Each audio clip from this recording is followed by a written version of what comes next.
Oh,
thank you so much. Hi. Let me shambling. Hi. So nice to meet you.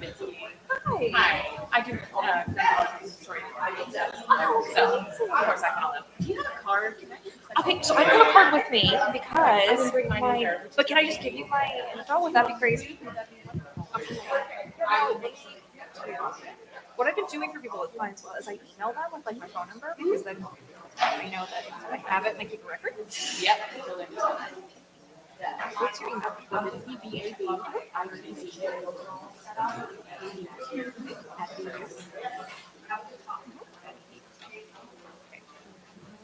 That's me. Yeah. All right, so this is my email. Great. I love that you listen. Thank you. That makes me so happy to hear. Thank you. Well, unfortunately, we might mention this during the panel. So at the end of next month, we're moving the podcast into hiatus status for a while. We'll be popping back in after the release and everything else, and if things happen. But I moved into doing full-time work with radio, doing a big cultural Hollywood push. So we've moved into kind of content creation around that, particularly at the moment around safe storage and showing the value of gun violence. So, yeah. Okay. I would love to chat about. Well, and we're about to open up. I don't know if it's going to be possible. Yeah, we should definitely grab coffee or something. But we're about to 2 months open up a research position. Really? Yeah, full time. So let's connect. Yes. Yeah, I'm now I'm fully remote, so I come back up here about every couple months. But I'm in Pittsburgh. Okay. Yeah. Okay, yeah, but I'm always down to chat or like grab like a virtual coffee and we can kind of chat. No, I would. That would be Yeah, let's. Yes, Absolutely. because I'm really headed. I want to head that direction. So. Oh no, and the more we're doing more and more policy too in our culture change work because so one of the like we just had an URBO like how to do an URBO featured on Station 19, and so the idea is like trying to show more policy initiatives via that. So My group is on sort of intersection between policy and culture. Dissertations that I wrote is actually on the National Art Association and how they used language to find themselves to and really I shot through with that. we gotta talk about it. Yes, I would love that. Yeah, no, well, please. Yeah. Good. I'll be Thank you. Yes, please do. Are you gonna stay for the talk? I'm staying for the talk. I'm just, Oh, amazing. so nice to meet you. Hi. Oh, wonderful. Absolutely. Yeah. Thank you. Do you happen to know, sorry, after the live stream, is it available? So I've engaged a lot. Okay, that's amazing. Thank you. Great news. Yeah. I've been really surprised about that part. But yeah. And on the other side, like, Yeah. It's really big. yeah. I figured that's what it Fantastic. Well, I'm very Thank you. You betcha. All right, JJ, I will be you back. Yes, amazing. I'm gonna do it today. Thank you. I'll do it Okay. today So that you're like, And I appreciate that Be here deeply. today. I appreciate that all right, deeply. have a great week. Thank you. You too.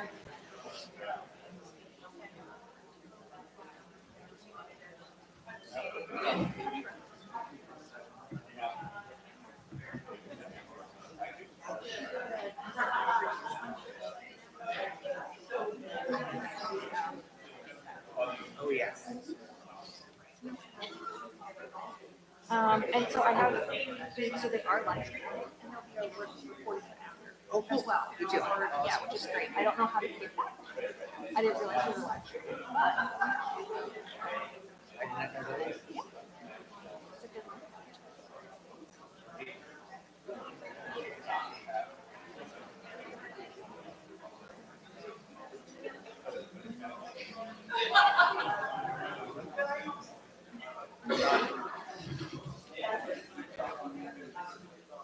Oh, I think we can start in a minute.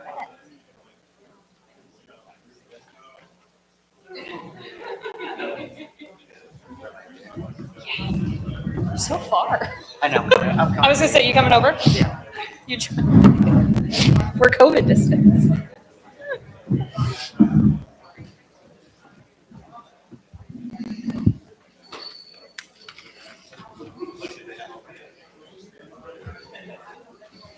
I told them to make a coffee run for us. Oh, God bless you. Yeah. We're good. All right.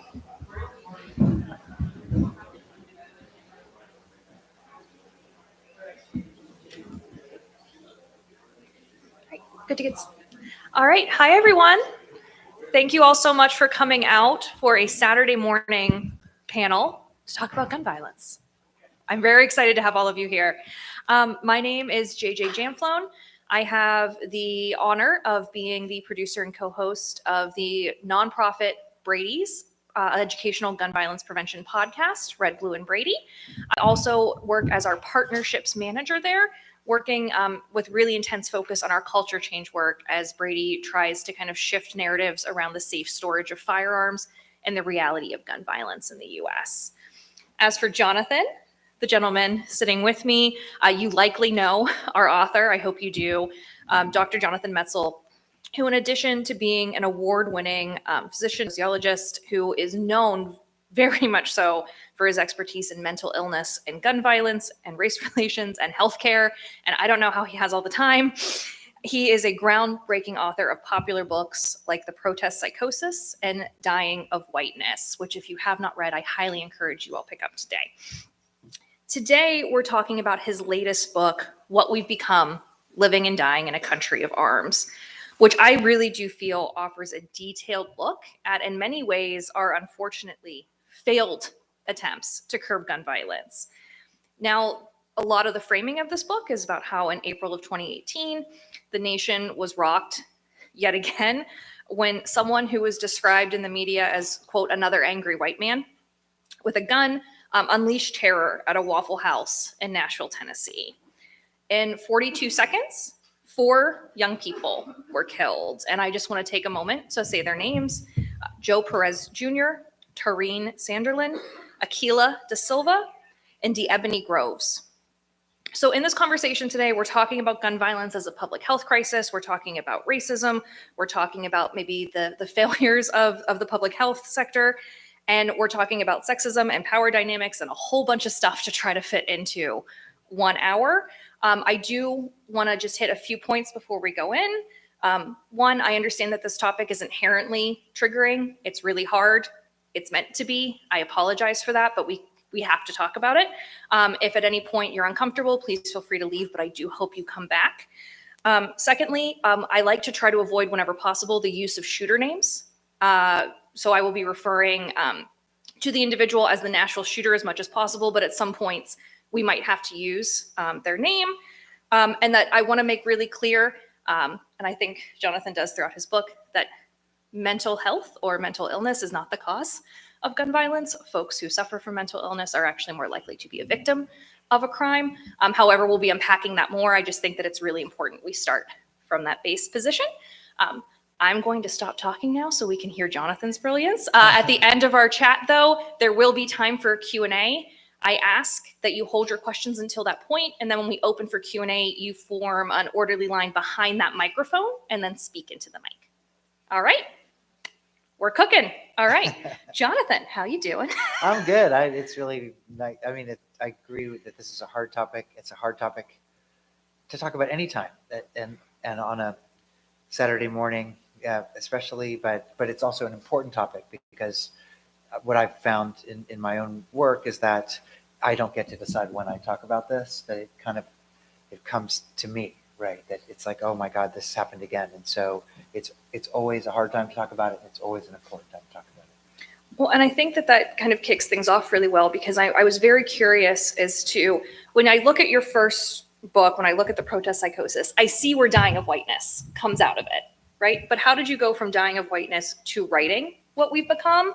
And how is the process about writing a book specifically about gun violence different from those previous ventures? I have to say, and I'm honored.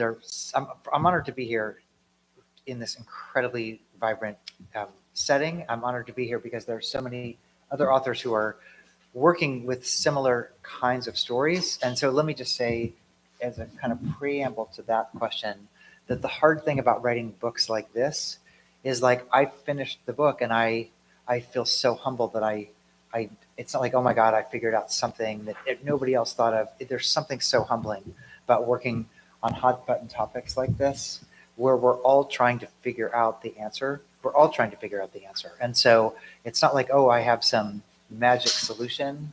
It's more like, let's think more about this. And I so feel like I'm in conversation with other authors, with other readers, to try to at least more deeply understand how we got here. Mm-hmm. And I would also say that studying guns is powerful, it's important, it's vital, and it's exhausting. And so I was not going to write another gun book. I had finished Dying of Whiteness. For people who know that book, for me, the most powerful section of that book, I mean, they're all, but I spent time in southern Missouri, in Cape Girardeau, interviewing people whose children have committed gun suicide. And it was 5 months of interviewing the most incredible people who would tell me, they would tell me about their kids, they would tell me about their loss. And then I would say, does this horrible experience change how you thought about guns? And at that moment in the interview, they would look at me like I was all of a sudden a liberal outsider. Like they were like, no, it's not the gun. I actually stopped asking that question. I started asking, what do we do? Oh, sure. I started asking, what can we do to keep our communities safe? Because the minute I asked about the gun, all of a sudden that was something a liberal would ask. And so it was hard work. And I thought, this is going to be my intervention. Dying of Whiteness is going to be my intervention. And then I'm going to go on to writing a book about food or music or puppies or something like that. Yeah. You know, I don't want to be known as like the shelf of my books is like the bummer shelf kind of thing, you know. And so I thought that was going to be it. And then, as I was saying a minute ago, it was before the pandemic, and there's just something, and unfortunately too many people know what I'm about to say, which is that you're at home or you're at work and you just don't just hear a siren, you hear every single siren in the police force and every single ambulance siren. And you're like, oh my God, that's every siren we've got. That's every siren. And they're all going away from you. And then you also hear every helicopter, so the whole force is going away from you. And then they're coming back toward you. And if you work at Vanderbilt or you live in downtown Nashville where I live, I've had that happen too many times. It happened at Covenant last year where I was at work and I heard every siren going away, and those sirens, and it's like, of course, there's a blast radius of a mass shooting, and there are the people who are immediately victimized. There are the families, there are the communities, but then there's this ripple effect that just plays out in almost a somatic way. You can almost feel it.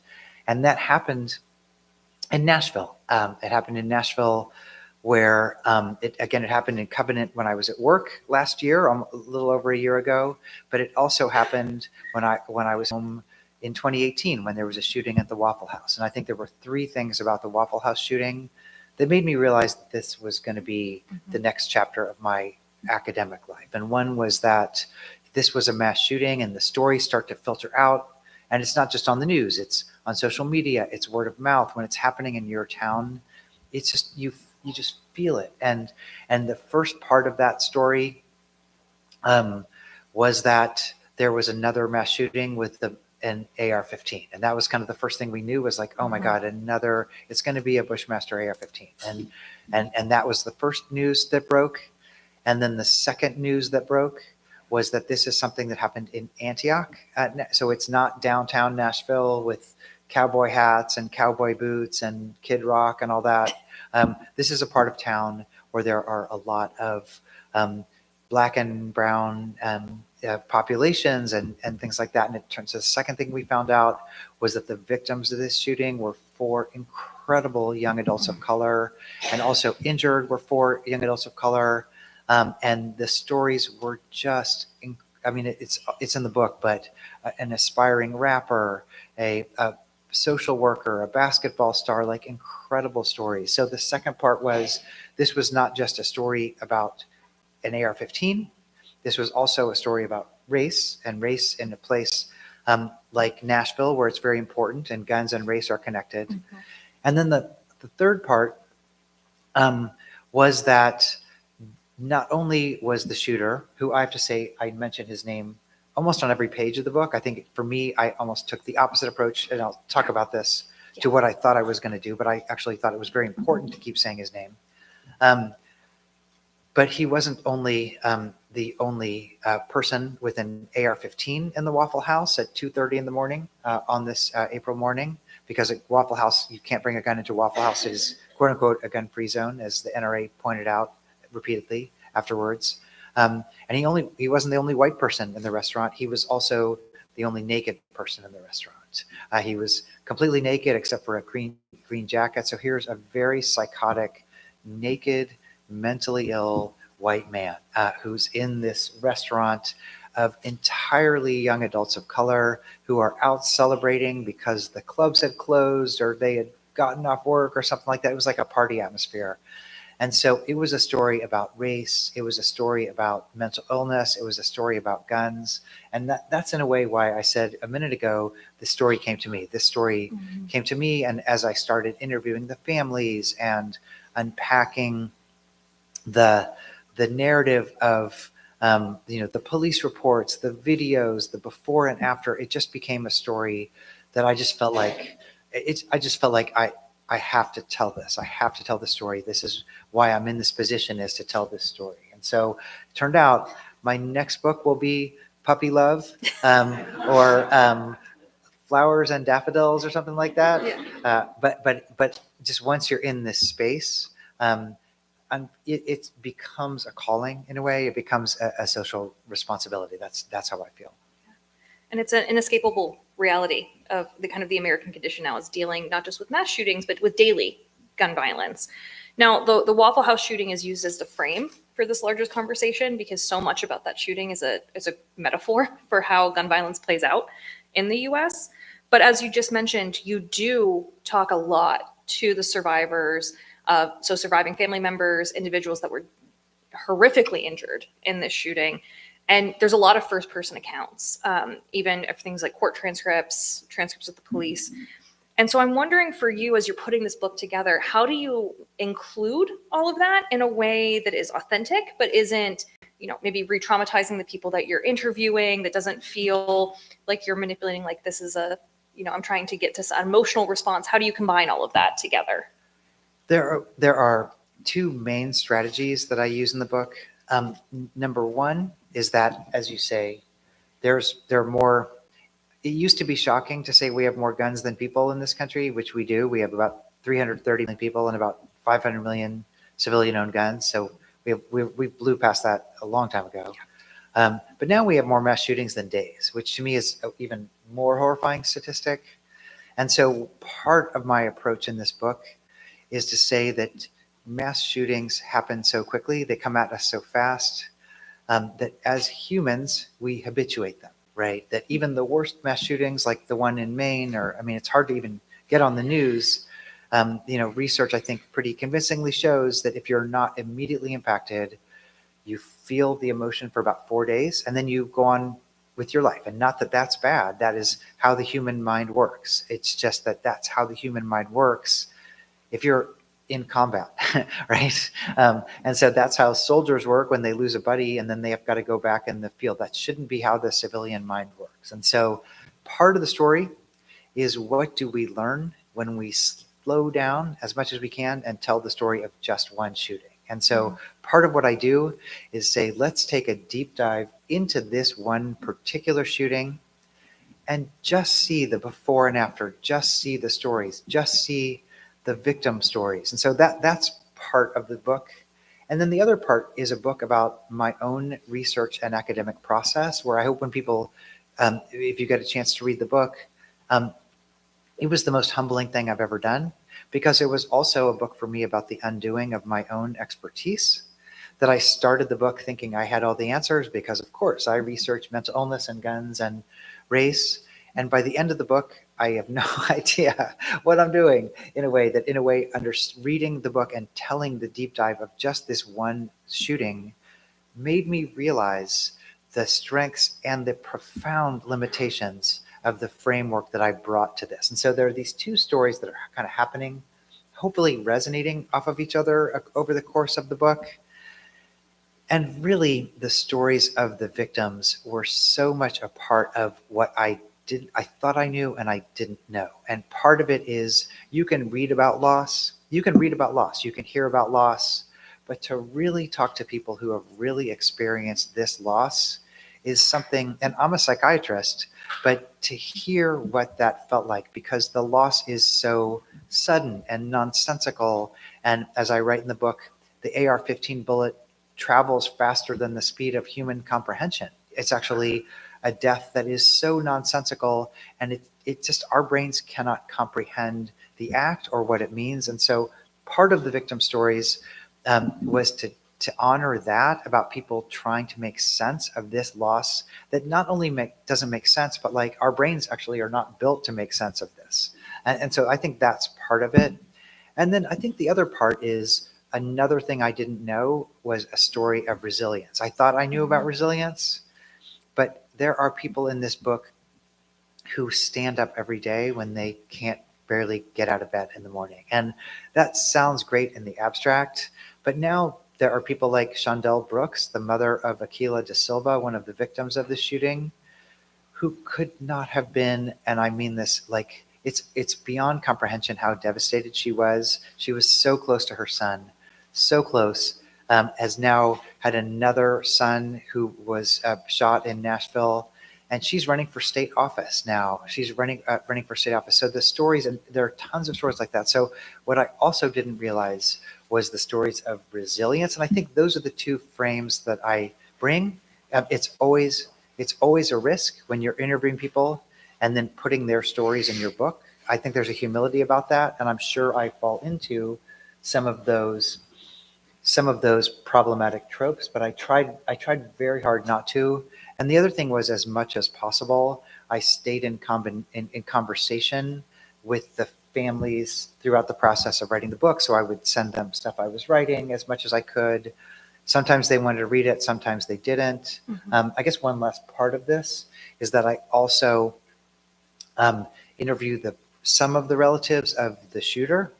And so I got their take on it also, because I thought it was another interesting and vital part of the story, to just understand what it means to be related to a mass shooter, which is not a sympathetic story, but that story too was far more complicated than what I was expecting.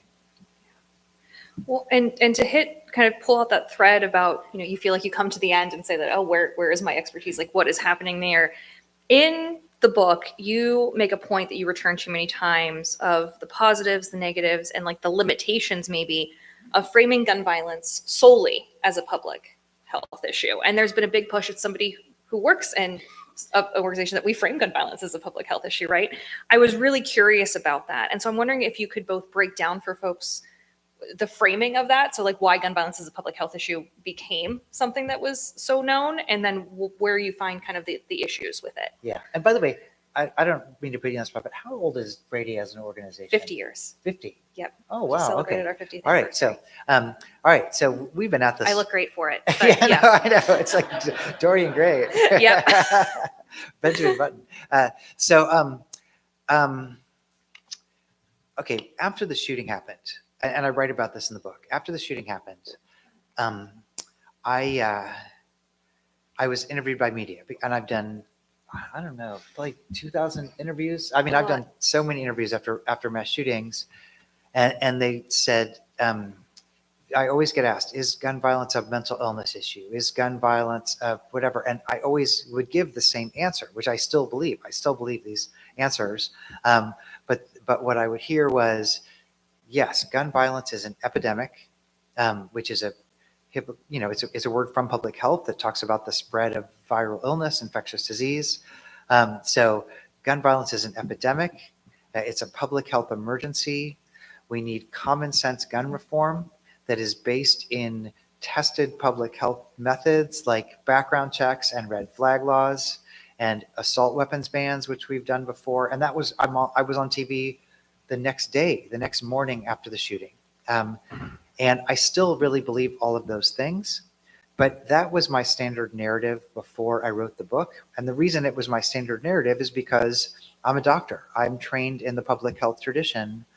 And I do believe that when we're faced as public health and medical people, when we're faced with a pathogen that is, when we're faced with a product that is killing people, that's where we jump in. And we have done that successfully many, many times, right? With cigarettes, with seatbeltless cars, with asbestos insulation, with all these kind of things. And we have a kind of standard approach, which is first, there's a sense that some product might be killing people. And what we do as public health people is first we get the knowledge base. We jump in, we do a bunch of research. It wasn't obvious to people that secondhand smoke was dangerous 50 years ago, for example. We did a ton of research on that. And then we developed policies. Oh, we shouldn't smoke in restaurants. We shouldn't smoke in whatever. And so we develop all these public health policies. And then we work with government to implement those policies. There are penalties if you don't do those policies. And the last part of that approach is then you have the framework for a class action suit, which can bring these industries to their knees. And so partially that's again what happened with tobacco. There was a lot of resistance to thinking that tobacco was dangerous. But we've developed the knowledge base. We developed the policies. We developed all the stuff. And then we sued the bejesus out of them. And what that led to was changes in laws, changes in practices, and it ultimately changed common sense. And so if you're in a restaurant in Nashville even, or around here, which never probably had this problem, and somebody lights up a cigarette in the middle of a restaurant, the whole restaurant will be like, no, dude, secondhand smoke. If somebody gets in your car and they don't put on their seatbelt and you're going to say, click it or ticket or whatever you're going to say. So we have changed popular perception about these because of this. And it was probably something that made inherent sense to a lot of people because everybody had an aunt who had had lung cancer, or everybody knew somebody who had been hit by a drunk driver. In a way, there was something very, very sensible about that. What I realized in writing this book is that we didn't do that with guns. We have not done that with guns. And in fact, I interview hundreds of gun owners, and the most striking part, I think, of these interviews is that they do not see their guns as a health risk. And in fact, the whole rhetoric of like thinking about cigarette as like, oh, that's bad for me, but I'm just going to take a puff or something like that. Gun owners reject the notion. We have not convinced the people who we need to convince, the people who are the people who would be following our laws, our rules. We have not convinced them. And so part of the story was, why is it that we were successful with cigarettes, we were successful with seatbelts, we were successful with all these other things, but for some reason with guns, it didn't work. And so part of the story was the public health framework was not convincing the people we need to convince. And I go into the book in detail about why I think that is. Partially, it's because a lot of people in blue states were making these policies and then trying to implement them in red states. My savior is on the way. Thank you so much. Thank you. So that's part of it.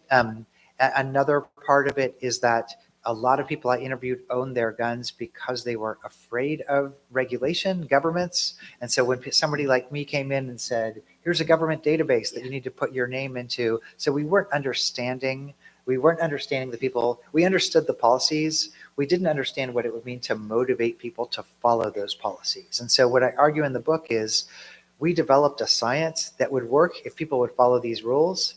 But people are not going to follow these rules for reasons having to do with race, with history, with what it means to carry a gun, and also because we didn't understand what gun ownership and carry meant in good parts of the country where there are a lot of guns. Ultimately, people were hearing the voice of the NRA, which was telling them, this is power, this is privilege, this is your ordained authority. And us rushing in and saying, well, we need more regulation, that was just not convincing to people. And so that's true for the mass shooter, actually, who walks around as a white open carry patriot. That's how people see him before. But people also didn't see him as a risk because, of course, a white man is able to carry a gun. And so part of what I argue in the book is public health. We have this great knowledge base, but we don't understand enough what would motivate people, and it in a way set us up so that people like Trump could rush in and say, the liberals want to take your guns. We were preordained for that. And so in a way, that's my critique of public health. It's not about the science. I believe in the science. It's that we didn't understand what it would take to get it implemented. And there's a bunch of bigger reasons why that is. You can't sue gun manufacturers, et cetera, et cetera. But ultimately, those were barriers we needed to break through. And what I argue is we didn't do that. Yeah. No, and I think we could, on that point alone, we could have a whole other panel. Well, can I ask you, like, what's the Brady sense of that? If you wanted to. For public health? Just about public health, because like it's interesting for me also. I know we're going off the reservation here for a second, but like I also run a gun violence prevention organization. I run a group called the Safe Tennessee Project, and I've done that for 12 years, which is why I asked about Brady. And we tried to bring together Republican and Democrat, liberal, libertarian, everybody, Raelian, everybody could come have conversations where we met in the middle. But the frame of our group was gun violence is a public health emergency, and the whole thing fell apart. And so I saw that happen in real time because the public health frame, just like the conservative gun owners were not going to even come in the room because of the entire frame. So does that make sense with it? No, it does. And I think it makes great sense. I mean, I'm fortunate in that Brady, because it is a bipartisan organization, kind of comes at it from wanting everyone. It's an inclusive organization, and it takes the perspective that it's not an anti-gun organization. So it's not pushing for removal of all firearms. There are gun violence prevention groups that do that. The aim of it when we started kind of shifting to this public health approach was largely because gun violence became labeled as the #1 killer of kids under the age of 19. And so that's an epidemic. And so as we move forward with that framework, if you have an epidemic, then that means that you have an illness, and that means you have treatments. And so we've kind of taken it from the perspective of what are kind of maybe almost harm reduction. I think of them that way, treatments that we can do. So is it encouraging safe storage? Is it encouraging, we lose over 60 people a day to firearm suicide in the US. So it's doing education around that. It's targeting, can we talk about suicidality more? While also talking about things like the 8 children today we lose to firearms that are unsecured in the home. So it's kind of combining all of that. I think we've had success in that area with that messaging because it is not from the perspective of your gun needs to be removed. But what I think was made very clear to a lot of people is what we thought maybe about public health messaging, COVID completely undercut in terms of who were trusted messengers. What could you maybe conceivably rely on society to provide for you? I think that was, as someone who works in communications, a big surprise to me. And so that was kind of something that we had to reckon with. Yeah, it's a lot. It's hard because as I talk about, and I talk about COVID a lot in the book, that in a way, what I argue is that the gun debate set the stage for the COVID debate, that a lot of people were primed to mistrust public health because of guns that played out in COVID. And so there's, for people who read the book, tons of, and this played out even more in COVID and stuff like that. And so I think that's part of it. But it's also, at least what I found in our group in Tennessee was that the people who were willing to engage with us about public health were who I call the converts.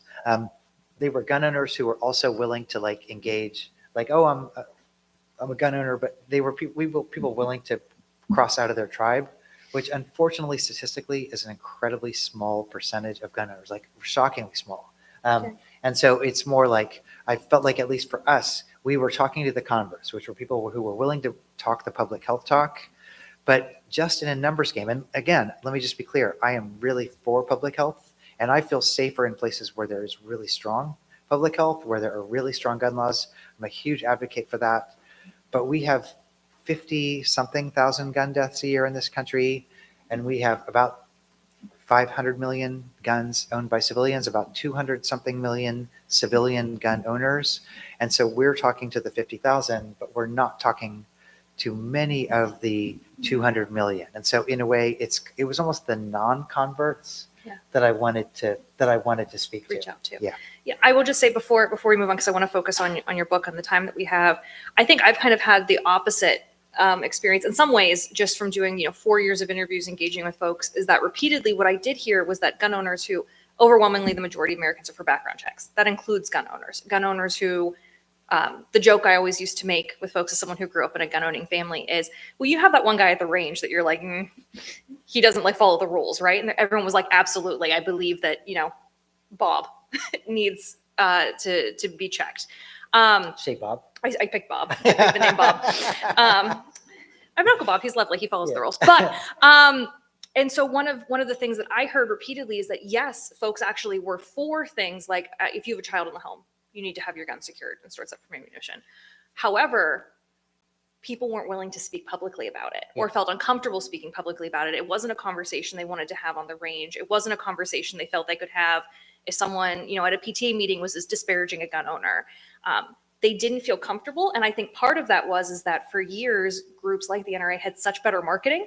And so they controlled the conversation. And you do touch on that within the book, is that if someone else is controlling the narrative, if someone else is controlling the language, it's really hard to start having earnest conversations because people go, well, I'm a responsible gun owner, but I don't want to be perceived as, a liberal. I don't want to be perceived as dangerous what you're doing. It's funny, but you're stepping out of your tribe, right? I found this when I was writing Dying of Whiteness, that people wanted to sign up for the Affordable Care Act, but to be a good conservative was to not sign up for the Affordable Care Act. So in a way, your tribe dictated, and we do this. I mean, we're all in some tribe, or another. And so it wasn't just oh, this is a conservative thing, but people felt like they were stepping outside their tribe. Now, the two pushbacks I'll put on this point, one is, even though 85% of people probably support background checks, that doesn't mean that 85% of people will vote based on background checks. And that's a really important distinction, that it's not like if a politician gets up and says, I don't support background checks, there's going to be a mob of people that are voting them out of office. That hasn't been the case. I think that's changing right now because of the incredible work that's happening in Tennessee with the Covenant Moms and other coalitions. And Gen Z as a force, the generation lockdown kids who are now of voting age and who are tired. But historically, there was no price to pay, especially for gerrymandered politicians, for not supporting that. So for me, it's a slight misnomer to say 85% of people support background checks. When 85% of people were not really willing to vote people out of office, the way, for example, conservatives would vote people who were pro-choice out of office. You would not last 5 minutes if that was so. It's been a litmus test for the Republicans, but not for the Democrats. Now, I do think I agree with you that that's changing. So that's one of the points I kind of push back on in the book. And a second one, which I go to in great length, is that also we could have all the background checks. We could have every everybody could have a background check. And there are still problems with guns even Yes. after that. And so what I show is that gun politics are incredibly undemocratic, that gun politics represent polarization and gerrymandering and all these other bigger factors. So even if we get all the background checks in the world, I actually do problematize background checks a little bit from a race standpoint, but it's also that guns are a metaphor, which is the Yeah. word you start. So gun politics are a metaphor for far bigger divides about race and politics. So I think the issue for me is we could get all the background checks and we still are not working with the fact that, for example, the Supreme Court overturned a number of gun laws that were put in place by voters. It's incredibly undemocratic. And so gun politics are also threats to, they're not just threats to bodies, they're threats to the body of democracy, the way that they play out. And so the other thing I say is I want background checks, but we shouldn't think that that's just the only thing that's at Yeah, stake. it's not the be all Yeah, end all yeah. solution. Oh, sorry. Okay. And I think that actually, as you started talking in about gerrymandering and redlining in particular, I think we can shift maybe the conversation into speaking about race within, not just within the book and with the context of the Waffle House shooting, but how you think it plays out in when we're talking about public perceptions around gun violence, mass shootings. So race in the book, is that better? Okay, good. Race in the book is incredibly complicated. For me, race is terrifying on multiple levels. The way that race, that is quite a lot of blower, by the way.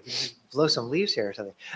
But the way race plays out in the book, when I first heard about the Waffle House shooting, and it was a white man who went to an all-black establishment in a largely black part of town and had only victims of color, I immediately assumed that the story of this book was going to be a story about kind of like the Buffalo shooting that people might remember, someone who is overtly a racist, who has a manifesto, who is hell-bent on, the great replacement theory or something like that. And initially that was the story that was told about race in the book.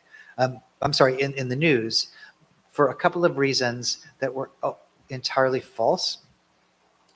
Sean King, everybody's favorite provocateur, started posting on Twitter, which was this great old social media platform we used to have.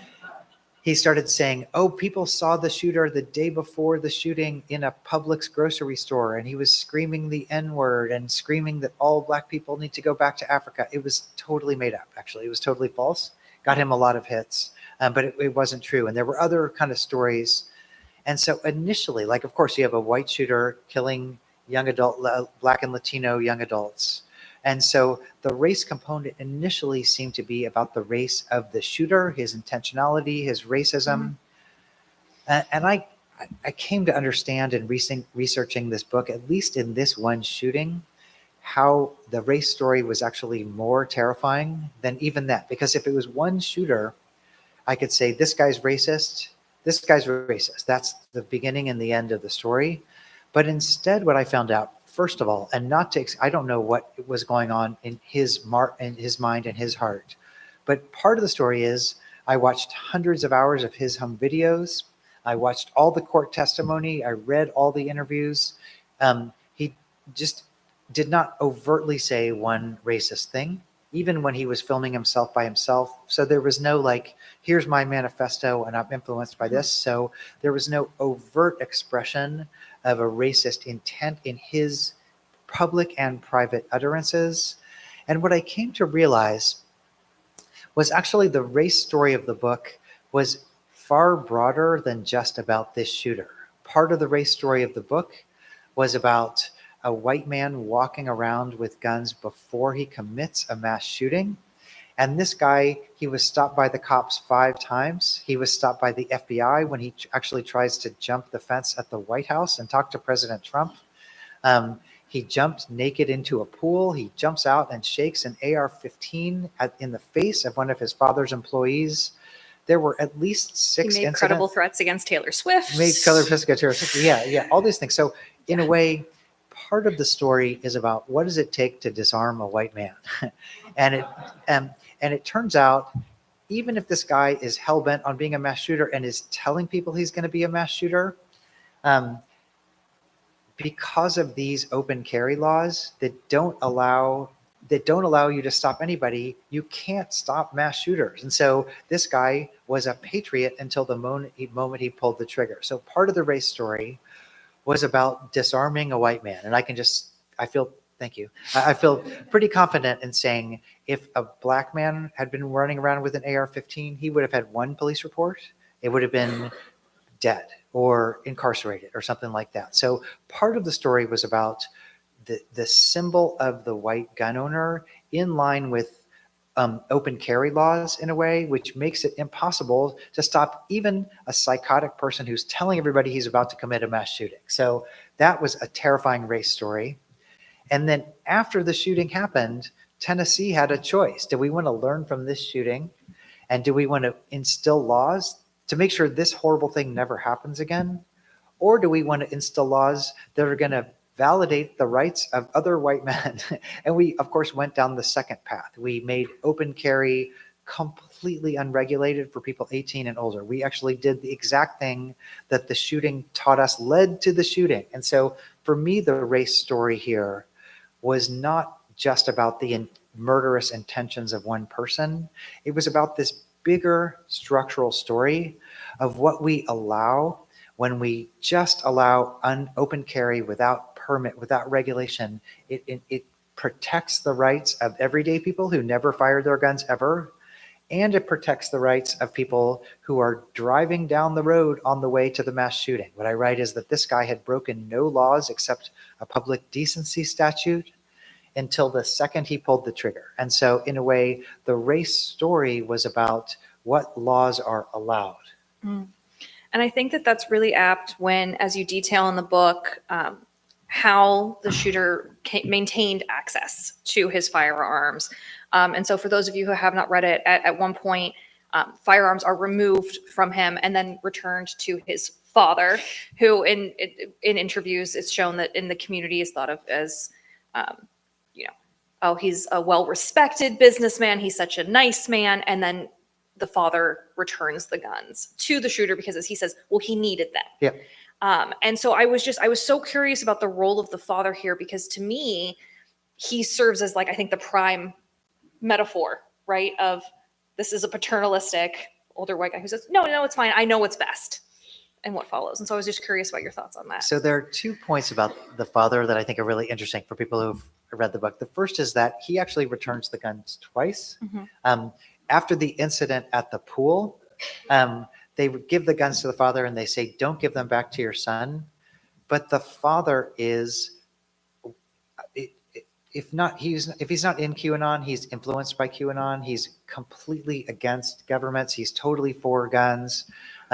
He ultimately was convicted of the second act of giving back the guns, but in a way, that was part of why I kind of started to raise questions about red flag laws, because it assumes that but here's a family, like many families, whose mistrust of government was off the charts, and their trust in guns was what they knew. And so in a way, if these are the people who are going to be impacted by common sense gun laws, their common sense is not to trust authorities. Their common sense is to trust the guns. And so of course this father was going to give back the guns the first time.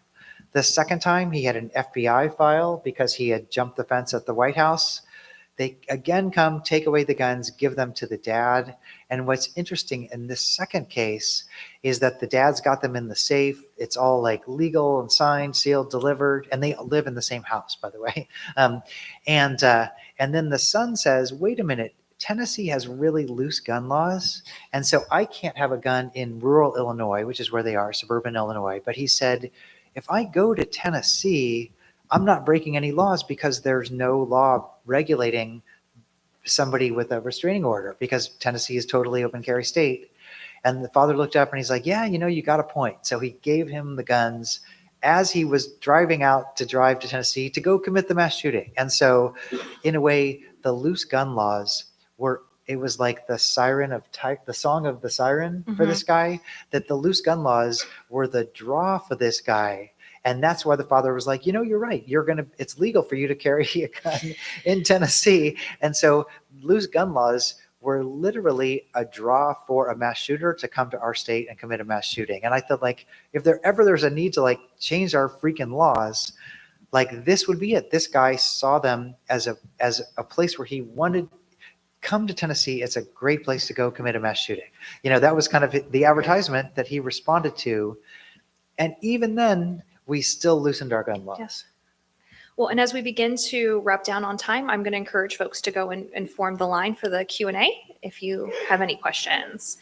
So kind of my final one before we open it up is, while you talk about the racial dimensions of the shootings, I also feel like because some of the victims were women, and because of the violence that he had distributed, like he had shown towards women leading up to the shooting too, I also feel like this is also a conversation just about like toxic masculinity.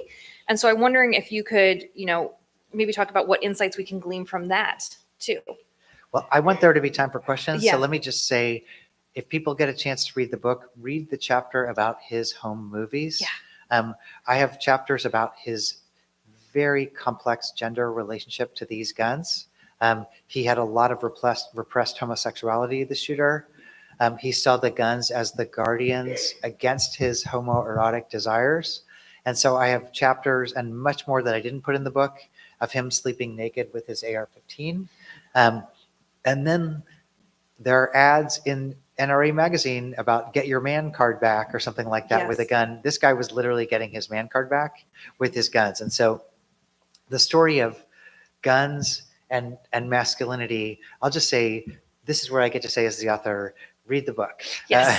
Yes. It's a lot of white masculinity discussions. All right. And so just in the interest of time, everyone, please, we'll keep the 5, but if you could just be brief in your questions. Sure. Thank you. Given the current makeup of the Supreme Court and their views on the Second Amendment, and that's probably going to be that way for quite some time, what can we do maybe outside gun laws and in other ways to help reduce mass shootings? Wonderful question. So the book ends in the Supreme Court. And the reason I do that, the book begins and ends in courtrooms. Mm-hmm. It starts in a courtroom in Tennessee. It ends in the Supreme Court because the aim of the agenda is not Nashville. The aim of the agenda is the United States. And so the book ends in the Bruin hearing, which overturns gun laws that have been on the books for a century in New York and put in place by voters. And so part of the story is that the public health frame did not give us judges. That's one of my critiques, is that we paid attention to popular opinion. We didn't pay attention to judges, but the other side paid attention to judges. And so I think judges have to very overtly be part of our agenda. We need to focus on judges, which is the long game. But I'll also say that the last chapter of the book is an extensive exploration of what I think we should be doing, which is making public space safer. So I become a structuralist in the end, and I say, here's what we can do, that there's all this research that shows that fixing streetlights and increasing green space and investing in schools and jobs programs, these all are shown to reduce gun crime even more than gun laws. And so I argue for nationalizing investment in communities and structures, and I'm kind of detailed about it. I have a kind of 10-point plan to say, even while we're doing all the things about the laws and the judges, we also need to invest. We need to become structuralists, and that's kind of where I am. All right, next question. I know that Maryland is making some progress in our gun laws, a little better than some of our neighbors, Pennsylvania and Virginia. But one of the things that we're working on now, and I would like to hear your opinion, is the opportunity to hold gun manufacturers responsible. Currently, gun manufacturing is not held responsible as automobiles are, as every other industry there is. What are your thoughts about that? Well, what it takes to change judges and what it would take to hold gun manufacturers responsible would mean a continuation of the political wave we've seen. But you need to control Congress and control the Senate and control the presidency. So these are all electoral outcomes, which I hope we're going toward. Now, I do feel like if there was product liability for gun manufacturers, it would be a dramatic, dramatic game changer for this conversation in a way, as it was for cars, as it was for everybody else, because we have the technology to make guns much safer. Smart technology, all these kind of things, they all know that. But the question is, what would it take to bring that into reality? And it would, again, in the long game, I think judges and product liability are vital, vital, vital. And that has to be part of our long game. And we always need to think about it. But I also think we're like 20 steps away from being able to bring that to being. And so we need to keep doing what these amazing groups are doing and building our coalitions and think about how was it that we got in this crazy position in the first place, which is that the other side played the long game on us. Thank you. I wanted to ask you about government-funded research on guns. My understanding is that that's not allowed, like the NIH cannot do research on gun violence. Is that, and I know they're trying to change that, but is there anything we could do? And do you think that's important, like to get more data? So again, I hope people get to read the book because I have tons in there about what's called the Dickey Amendment, which was a move in the 90s to defund gun research. Now, before I wrote this book, my standard answer was, we need more gun research to make guns safer. And I still believe that strongly. But what I also talk about in the book is that there was an unintended consequence of this Dickey divide, which is that it wasn't like we weren't doing research. It's that a lot of research was being done in blue states, in universities that could afford to fund researchers or were willing to, but we were making policies that were going to impact people in red states where most of the guns were. And so there was a divide that I call the Dickey divide, that the unintended consequence was liberals making policies that were going to impact red state conservatives without understanding like how to talk to them or motivate them. And so part of the trap that we fell into with this was not just about not having enough research. We also lost the ability to understand what motivated the people we were trying to influence. And so we've done great work to overturn this Dickey divide. It depends who wins the next election, how that's going to go. But much more to say in the book. Can we just do the last two together and then I'll push them together? Yeah. If we can do the last two very quickly, I think we can. Yeah. Yes, sorry. Please. Good morning. Did I hear you say that the shooter was naked? Yeah. So I'm just wondering, how is it a naked man walks into a Waffle Hut with an AR-15 without something happening prior to that? Okay, please, next. And the next question? Valid question. Okay. Yeah. What in public health do we not get about freedom and how it's conceived by the 250 million who see it differently? And do we need to get our heads around that if we're going to rebuild public health and our reputation? Cool. I'll give 2 sentences about public health first. We need a theory of gun ownership. We need a theory of the 250 million guns, not just the 50,000 guns. We need to combat the NRA's framing of what it means to own and carry a gun. We haven't had that. We've just had a theory of the bad effects of guns, but not about gun ownership. So we need to engage in the debate about what it means to own and carry a gun. The naked white man, for me, is the metaphor of the entire book. That even this naked white man is a metaphor for the choices we've made as a country about race and violence. So the fact that a naked white man was able to walk into a Waffle House and nobody stopped him before, he was at once a pathology and he was a reflection of the choices we've made and the values we've chose to foreground. So the fact that a naked white man did this, for me, is a bigger metaphor about the problems of race and violence and sanity in a way that we face in America. Thank you. Thank you so much, all. Dr. Metzel will be signing books, so please feel free, come get the book, get them signed. Where is that, by the way? Yep. Oh, cool. Let's do some activities. I want to shoot baskets here. Thank you so much.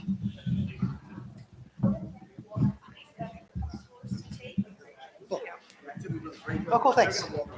Cool. Oh, no.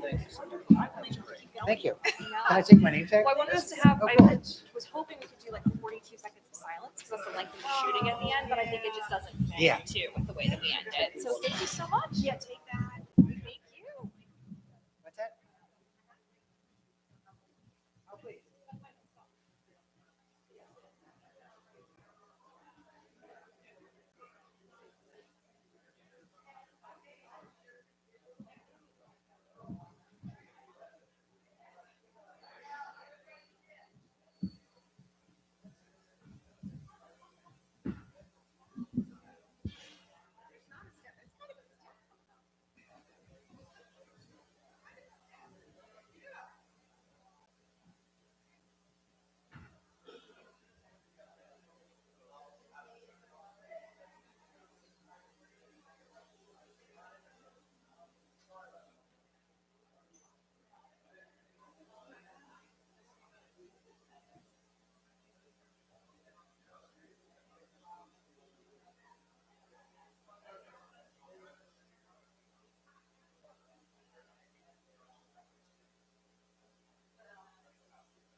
Great, nice to see you.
Okay, we're getting the grants, so no, we're on. Good morning. It's great to see you all here today. Thank you. We're here at the Key School in Annapolis at the book fair, which we love to do each year. I see so many people I know very well in the audience. It's a great thing for the town. Also, Evan Thomas, this isn't his first year to come and join us here. I met Evan 30 years ago at a dinner for Paul Nitze, who he had already written about in a great book called The Wise Men. And since I've been teaching at the Naval Academy for 30 years, midshipmen have been reading that book and the passages about Cannon and Nitze and others. And they've also read his great book about Sea of Thunder, about the Pacific War. And this book is one that I'll be assigning henceforth. But let's get right into the book. You probably already know Evan as a person who has written on Sandra Day O'Connor and on Robert Kennedy and a great variety of other topics. But I know that there can't be a dorm room in America that has not witnessed a late night conversation about dropping the bomb. Yeah. I know every dorm room I was ever in suffered one of those conversations, and they usually went along the lines of, how could we ever have done that? And certainly not two, and always came around to the conclusion that if only Truman had had the wisdom and maturity and judgment of those of us in the room, mostly freshmen and sophomores, it never would have happened. Yeah. This book totally changes the conversations. It looks very seriously at who really was making the crucial decisions, including the man who told Truman about the bomb, Stimson, Henry Stimson, and the man who actually was sending out the bombers, Toohey Spatz, and also a really interesting character, the foreign minister of Japan, because this is a brilliant thing about Evan's books. He finds the people who are making the decisions on both sides. And the story of what was going on in Japan is fascinating. I, along with all the people in these dorm room conversations, were sure that Japan was just right on the brink of surrender. All wrong. All wrong. Yeah. I started out wrong too. Okay. I started out in the dorm room, Right. thinking, did we really have to do this? And do we have to do it twice? And what the hell's the matter with us? And it took me a long time to figure out, actually, we did have to do it. Mostly because the Japanese just were not going to surrender. Now, there are a lot of complicated reasons for that, both mystical and practical, but that is the bottom line. And one of the things that kind of fascinates me is that if your kids go to college, they will still learn in college we shouldn't have dropped those bombs. It's not just the kids and the people in the dorm. It's not just the sophomores who say it. It's their professors. Because the research sort of froze in about 1995 when there was a big fight over exhibiting the Enola Gay, the B-29 bomber that dropped those bombs. There was a big fight over at the Smithsonian, and the scholarship was sort of frozen at, no, we didn't have to drop the bombs. The missing piece on that was what's actually happening in Japan. The scholarship had started, but people kind of overlooked it. And I'm not a scholar. I'm a journalist who lives off of scholars. So I came in behind more recent scholars, particularly one named Rich Frank, who's actually not an academic. He's a lawyer, but a really smart lawyer who does the work. And they started sort of picking away at what's really going on in Japan. And what they found was the Japanese were not going to surrender. And let me just talk for a minute about that, because this is the heart of this, about why that is. There are a couple of things going on. One is in the realm of the mystical. The Japanese had this kind of crazy death wish.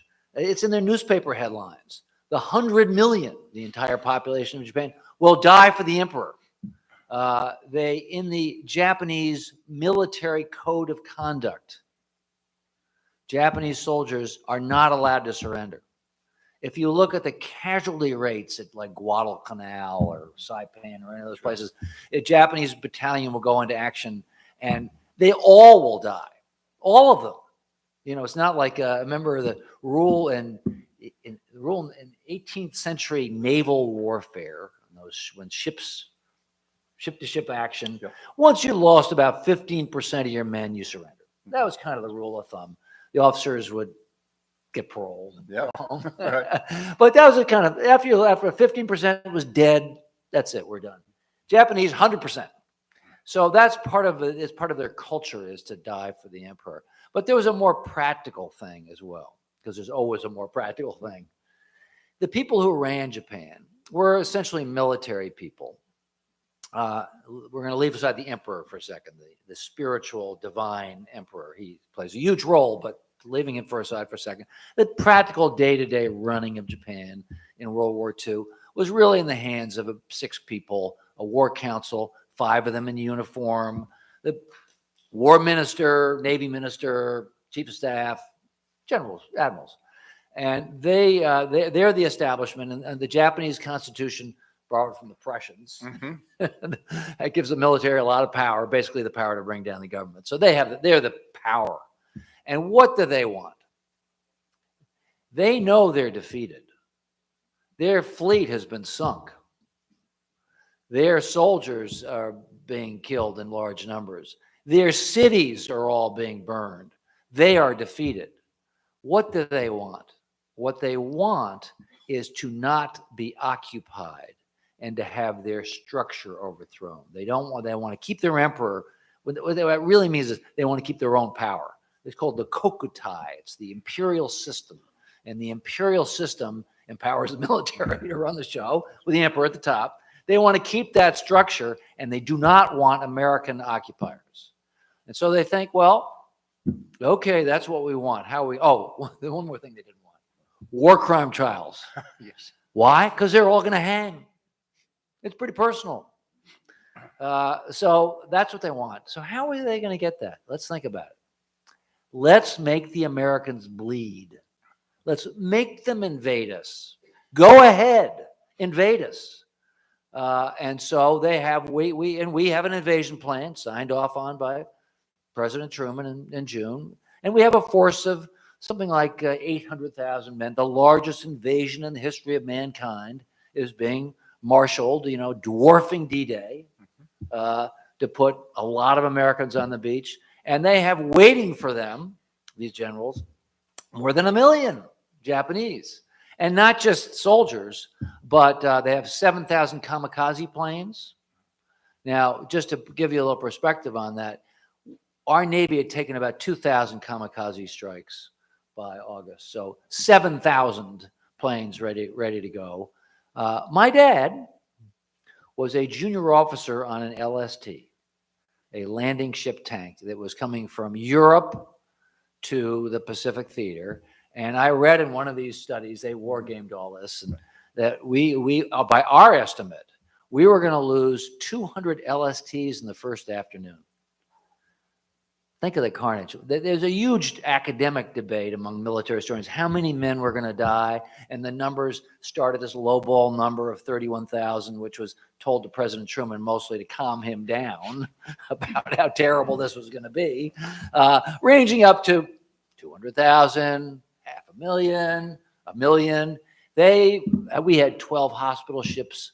We were minting Purple Hearts by the 1,000. We were building coffins by the hundreds of thousand. I mean, our preparation for death was vast. On American industrial scale, getting ready for death.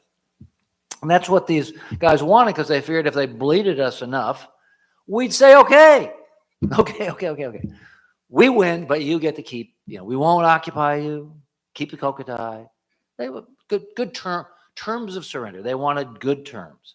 That was not an unrealistic, or I've talked about the mystical, crazy cuckoo side. That's not cuckoo at all. That's just a practical consideration by some military guys who think, not unreasonably, they have a name, Japanese word for it. What was it? There's a Japanese, shigetsu, the shigetsu strategy. Shigetsu is a Japanese word that means bleeding. They're going to bleed us until we're bled out. Now, America in 1945, we're a great country and we had fought bravely, but we're tired of this. We want to be done. The unions want to go back to work and on domestic stuff, and consumers want to start consuming again. We want our sisters and brothers and fathers to come home from Europe and resume life. And our army is built on I think we had like 120 divisions, something like that. And that's about that. We're about maxing out on what we think we can do militarily. And the idea of fighting for another year in a bloodbath in the mountains of Japan is a pretty hellish idea. So that's the background. That's the background. Now, so what actually happens? That gets interesting. I wanted to put in one thing that was total news to me. And I'm one of these academics who actually gets redirected and properly informed by this journalist. I didn't know about Operation Starvation, for example. Remember, you have to do all this in real time. Things that are clear today as we sit here weren't so clear then. Right. So these guys are figuring out, how the hell, what do we do? And one of the things we did was to mine, to drop mines all around Japan, because Japan is dependent on imports, certainly for oil, but also for foodstuffs. I mean, they grow most of their own rice, but they got a lot of it from Asia. And we think if we just mine all the harbors and all the approaches, the Japanese will starve to death. Hence, Operation Starvation. Exactly. Now, this sounds a little cruel. It does sound, and the word gave them some pause. One of the things I was going through some document, and I noticed, this is interesting, the morality of the time. They were considering, this is America, right? Technology and science. We had figured out ways to kill crops, to drop stuff on their crops, to kill their rice crop. And we're thinking about it and thinking, ooh, this will work. We'll just kill the rice crops. And but in the planning papers, it said, let's think about this. Because if they have mass starvation, when we occupy them, that's going to be pretty messy for us. Totally. The argument is not, this is immoral, this is wrong, we can't kill babies and children, we can't kill civilians. Let's think about what it's going to be like to occupy Japan that is starving to death because we've killed all their rice. And that's what the planning document.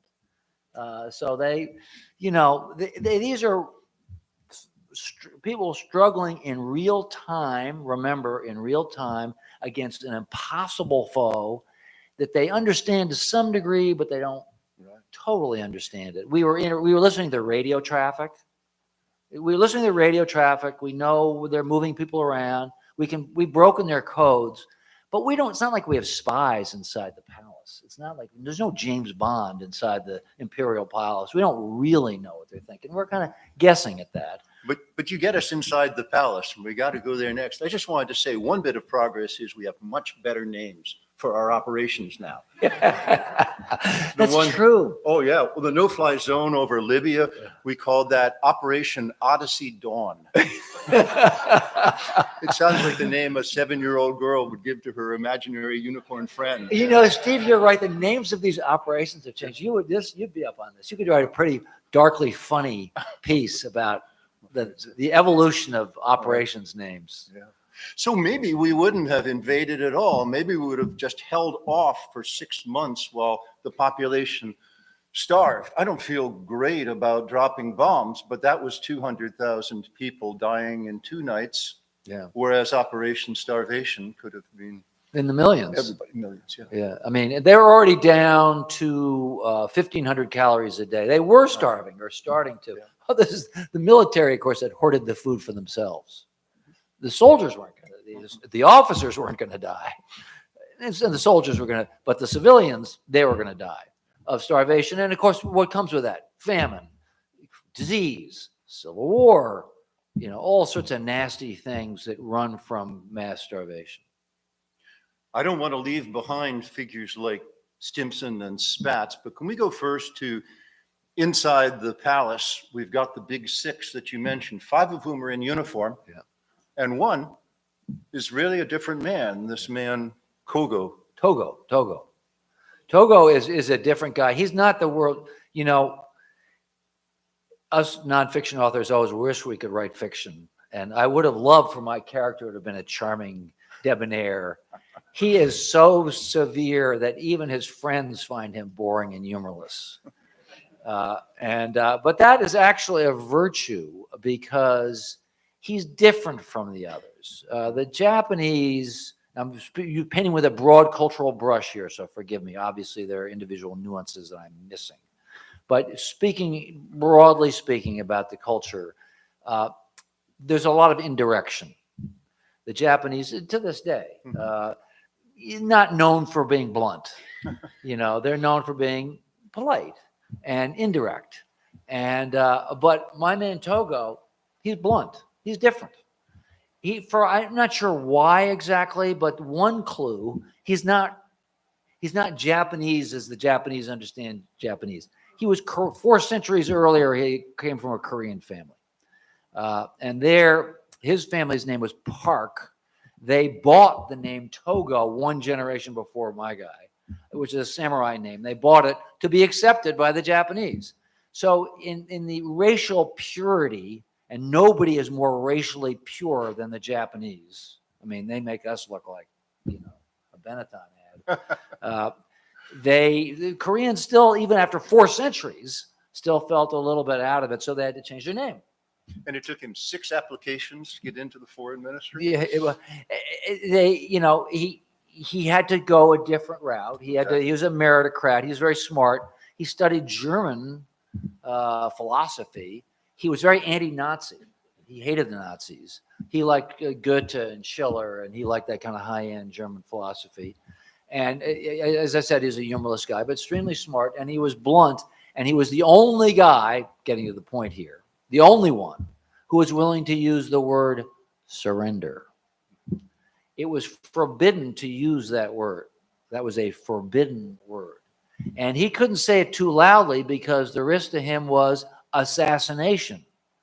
In Japan in those days, they weren't, the energy to fight came not so much from the very top ranks as the next level below, the colonels and the majors.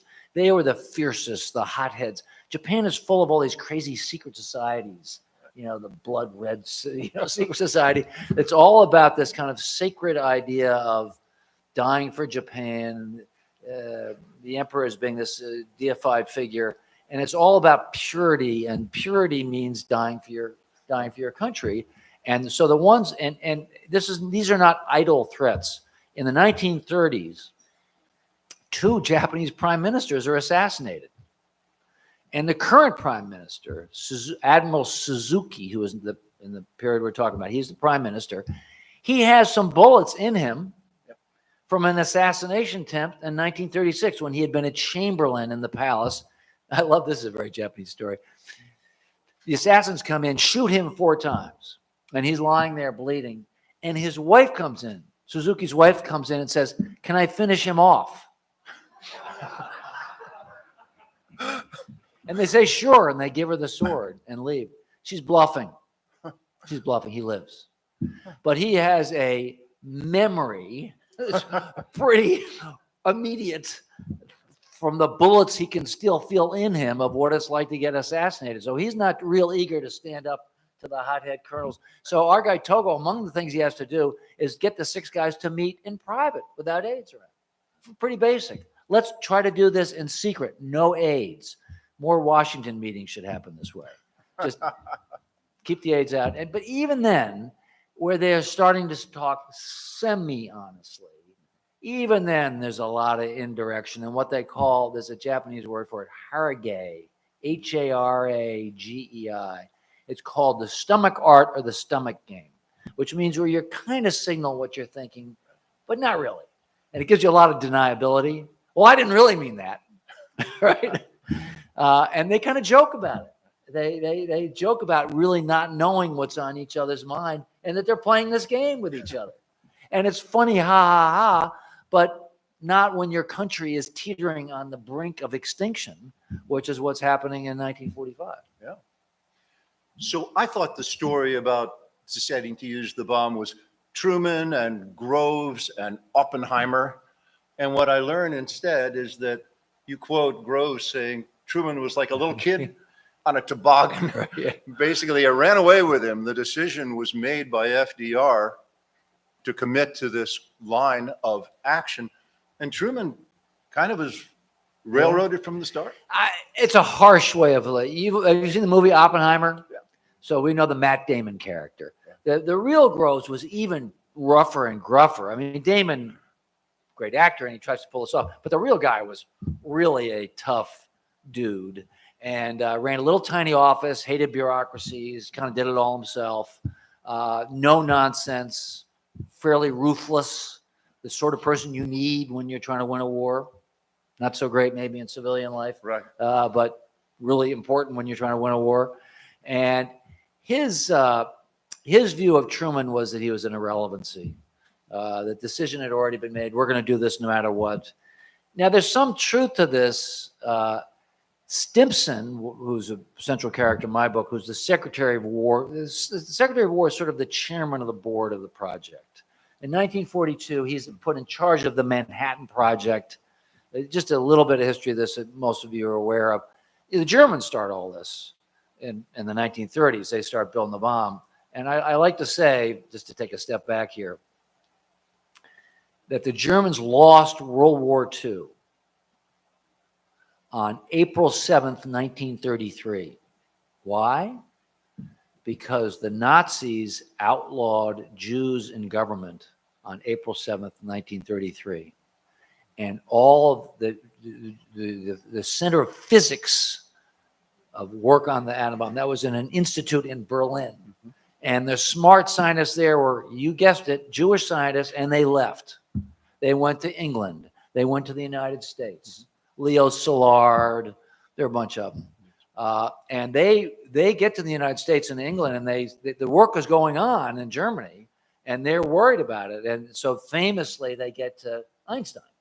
And they get Einstein to write a letter to President Roosevelt in 1939 that says pretty upfront, hey, the Germans are building a super weapon that's going to kill us all. We got to get going on this. And FDR takes about a year. FDR gets it, but, bureaucracies move slowly. It takes about a year, but we finally crank up with all these great scientists who left Germany. They're on our team now. And Hitler never quite got it. He used to refer to nuclear physics as Jewish science. Ooh. They took a wrong turn. They were ahead of us, but they got into, and I don't know the physics on this, but they got into heavy water instead of graphite. There's a technical wrong turn they made because their best scientists were working for us. And so that's the background. Then it takes us years. It's a very big project to build a bomb. Really, only the United States had the industrial capacity to do it. And the British, because they don't have the capacity, basically say, okay, we'll help, but you guys do it. And then I was surprised to find in your book that Oppenheimer goes and calls on Truman after the decision's been made, after the events have happened, with all kinds of angst and anxiety. Yeah, I'm a little annoyed by the movie. Again, a lot of you have seen the movie, right? You know the scene where Gary Oldman, who plays Truman, sort of mocks Oppenheimer. It's a harsh scene where Oppenheimer's coming in, I have blood on my hands. Now, that part is true. Oppenheimer did say, I feel I have blood on my hands. He wasn't actually, there are subtleties here. He wasn't so much referring to the fact that we dropped the bombs on Japan. It was the future, that we are now going to make these weapons that are going to be. That's the blood on his hands he's worried about is future blood. It's not so much past blood. But the thing that annoyed me about the movie is I'm quite sure that Harry Truman did not mock Oppenheimer to his face. He may have mocked him behind his back, but he would have been impassive that's Gary Oldman trying to win a prize. That's not the way Truman. Now, Stimson, the Secretary of War, is central to the decision-making. He's the person who tells Truman about the bomb. He does. There's been some historical confusion about this. The cleanest version is that Truman is Roosevelt's vice president for 90 days or something, and the president, Roosevelt, does not tell his own vice president about the atom bomb. Kind of malpractice. More recent scholarship, I think Truman did know about the bomb. He ran a congressional committee, a Senate committee, looked into procurement, and he knew something about it. He may not have known, but he knew something about it. But nonetheless, it is true that Stimson comes to the new president and says, "Here it is. This is what we got here." It takes him a couple of weeks, and Truman says, "Do I have to read the whole thing?" Oh, because it's a long report. I mean, think of it. He's sitting in, and they hand him this multi-page thing, and I like this sort of a funny story, but I think Truman knew it's hard to process all this at once. I mean, think of it. Think of being Harry Truman in April, May 1945. I mean, he said this. What does he say? The sun and the stars fell. He said to the journalists covering him, "Take pity on me, boys," or, "Feel sorry for me. I feel the sun and the stars and the planets have fallen on my head." He goes into the Oval Office. He sees the desk. He visibly flinches. Imagine what that was like for him. Now, thank God, Harry Truman was a pretty great guy, and I think a pretty great president, and rose to this unbelievable challenge. But think of how incredibly challenging it was for him to have this coming down on his head. And he's not the main actor in all this. In writing his memoirs, he made himself the main actor. He exaggerated and distorted the truth to make him more at the center of this. But all that buck stops here stuff, that started later. That's not really what's happening. And one bit of proof of this, about how out of it he was, and this is disturbing to me. Harry Truman does give the order. And he gives the order on July 25th, 1945, to drop the atom bomb. It's a verbal order. It gets translated as a formal order by the Secretary of War, by our guy Stimson, to General Spaatz. Right. And the order is pretty open-ended. It's named 4 cities, and bombs as made ready will be dropped upon them. Open-ended order. But it's signed by Truman. So that night, here's the disturbing part. In his diary that night, Truman's writing this down. He says, "I have ordered the Secretary of War, Stimson, and he is in agreement, that it will be a purely military target. We will aim at soldiers and sailors, not women and children." What is he thinking? The target, they call the aim point. The aim point is in the middle of Hiroshima. It's a bridge in the middle of Hiroshima. Hiroshima is a Japanese city built out of wood. Their military targets are in the port, not the center. There are some headquarters units in the city. So it's not, yes, broadly speaking, it's a military target, but it's going to kill a lot of civilians. And in fact, it does kill about 10,000 soldiers. There are a lot of soldiers in Hiroshima, but it kills 60,000 civilians. Most of them, of course, are women and children because the men are off fighting. So what the hell is the President of the United States thinking when he writes that in his diary? Now, again, this is nonfiction, not fiction. I'm guessing now at what Truman was thinking. I don't know, because he wrote down something that wasn't true. I think what happened was, one, he's not fully briefed. The Target Committee, which is a bunch of Air Force colonels, they have not briefed the president that we're going to drop. Now, just to take a step back, why did they pick a bridge in the middle of the city? They weren't sure they could hit the city at all. That's right. This is 1945.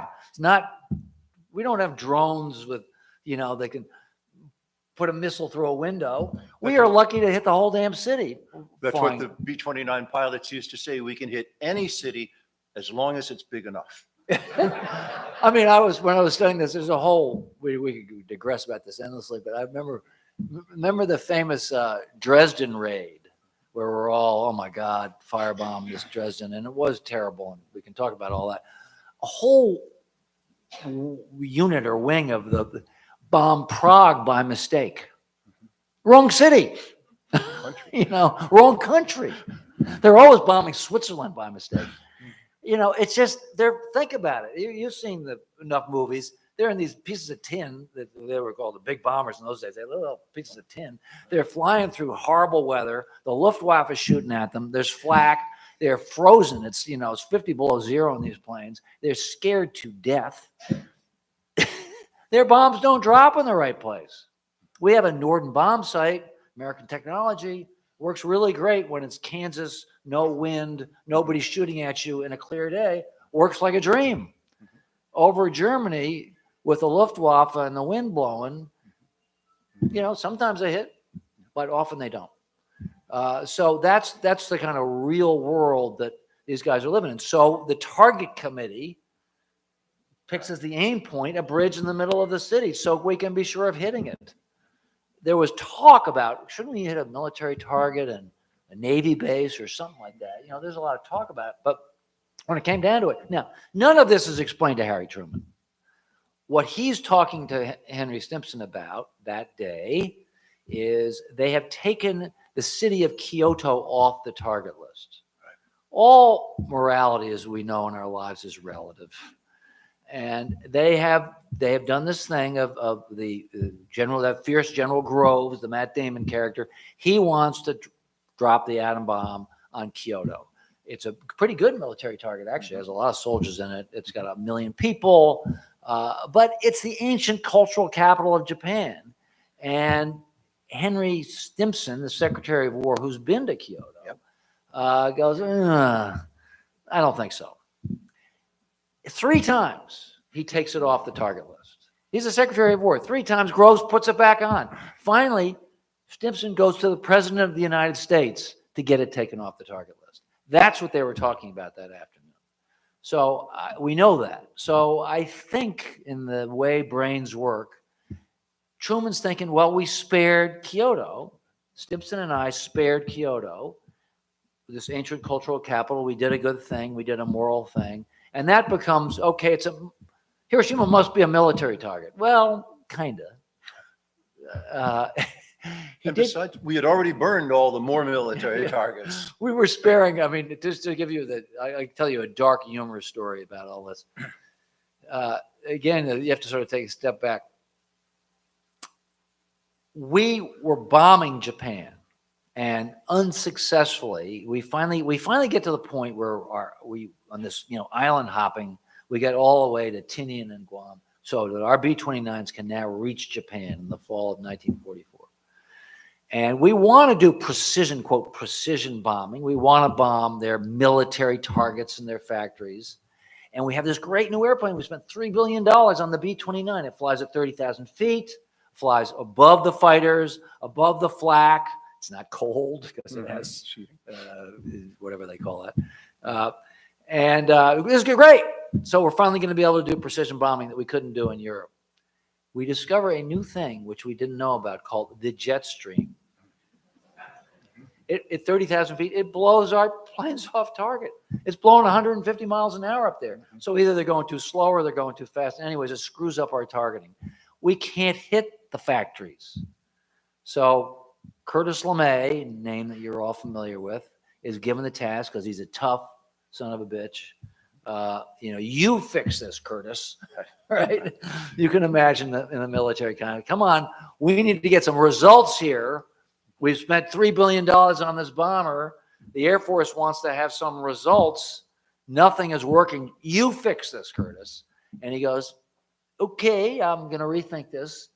Instead of coming in at 30,000 feet, we're going to come in at 7,000 feet at night. We're going to take all the guns out of the planes. The planes are completely unarmed. And we're going to drop napalm on them. New thing called napalm. Invented in a Harvard soccer field about a year before. And they've had incendiaries for a long time, but this is a new and better incendiary. American progress, American science. We've got this incendiary that really works well. And so they go in on the night of March 9th, 1945.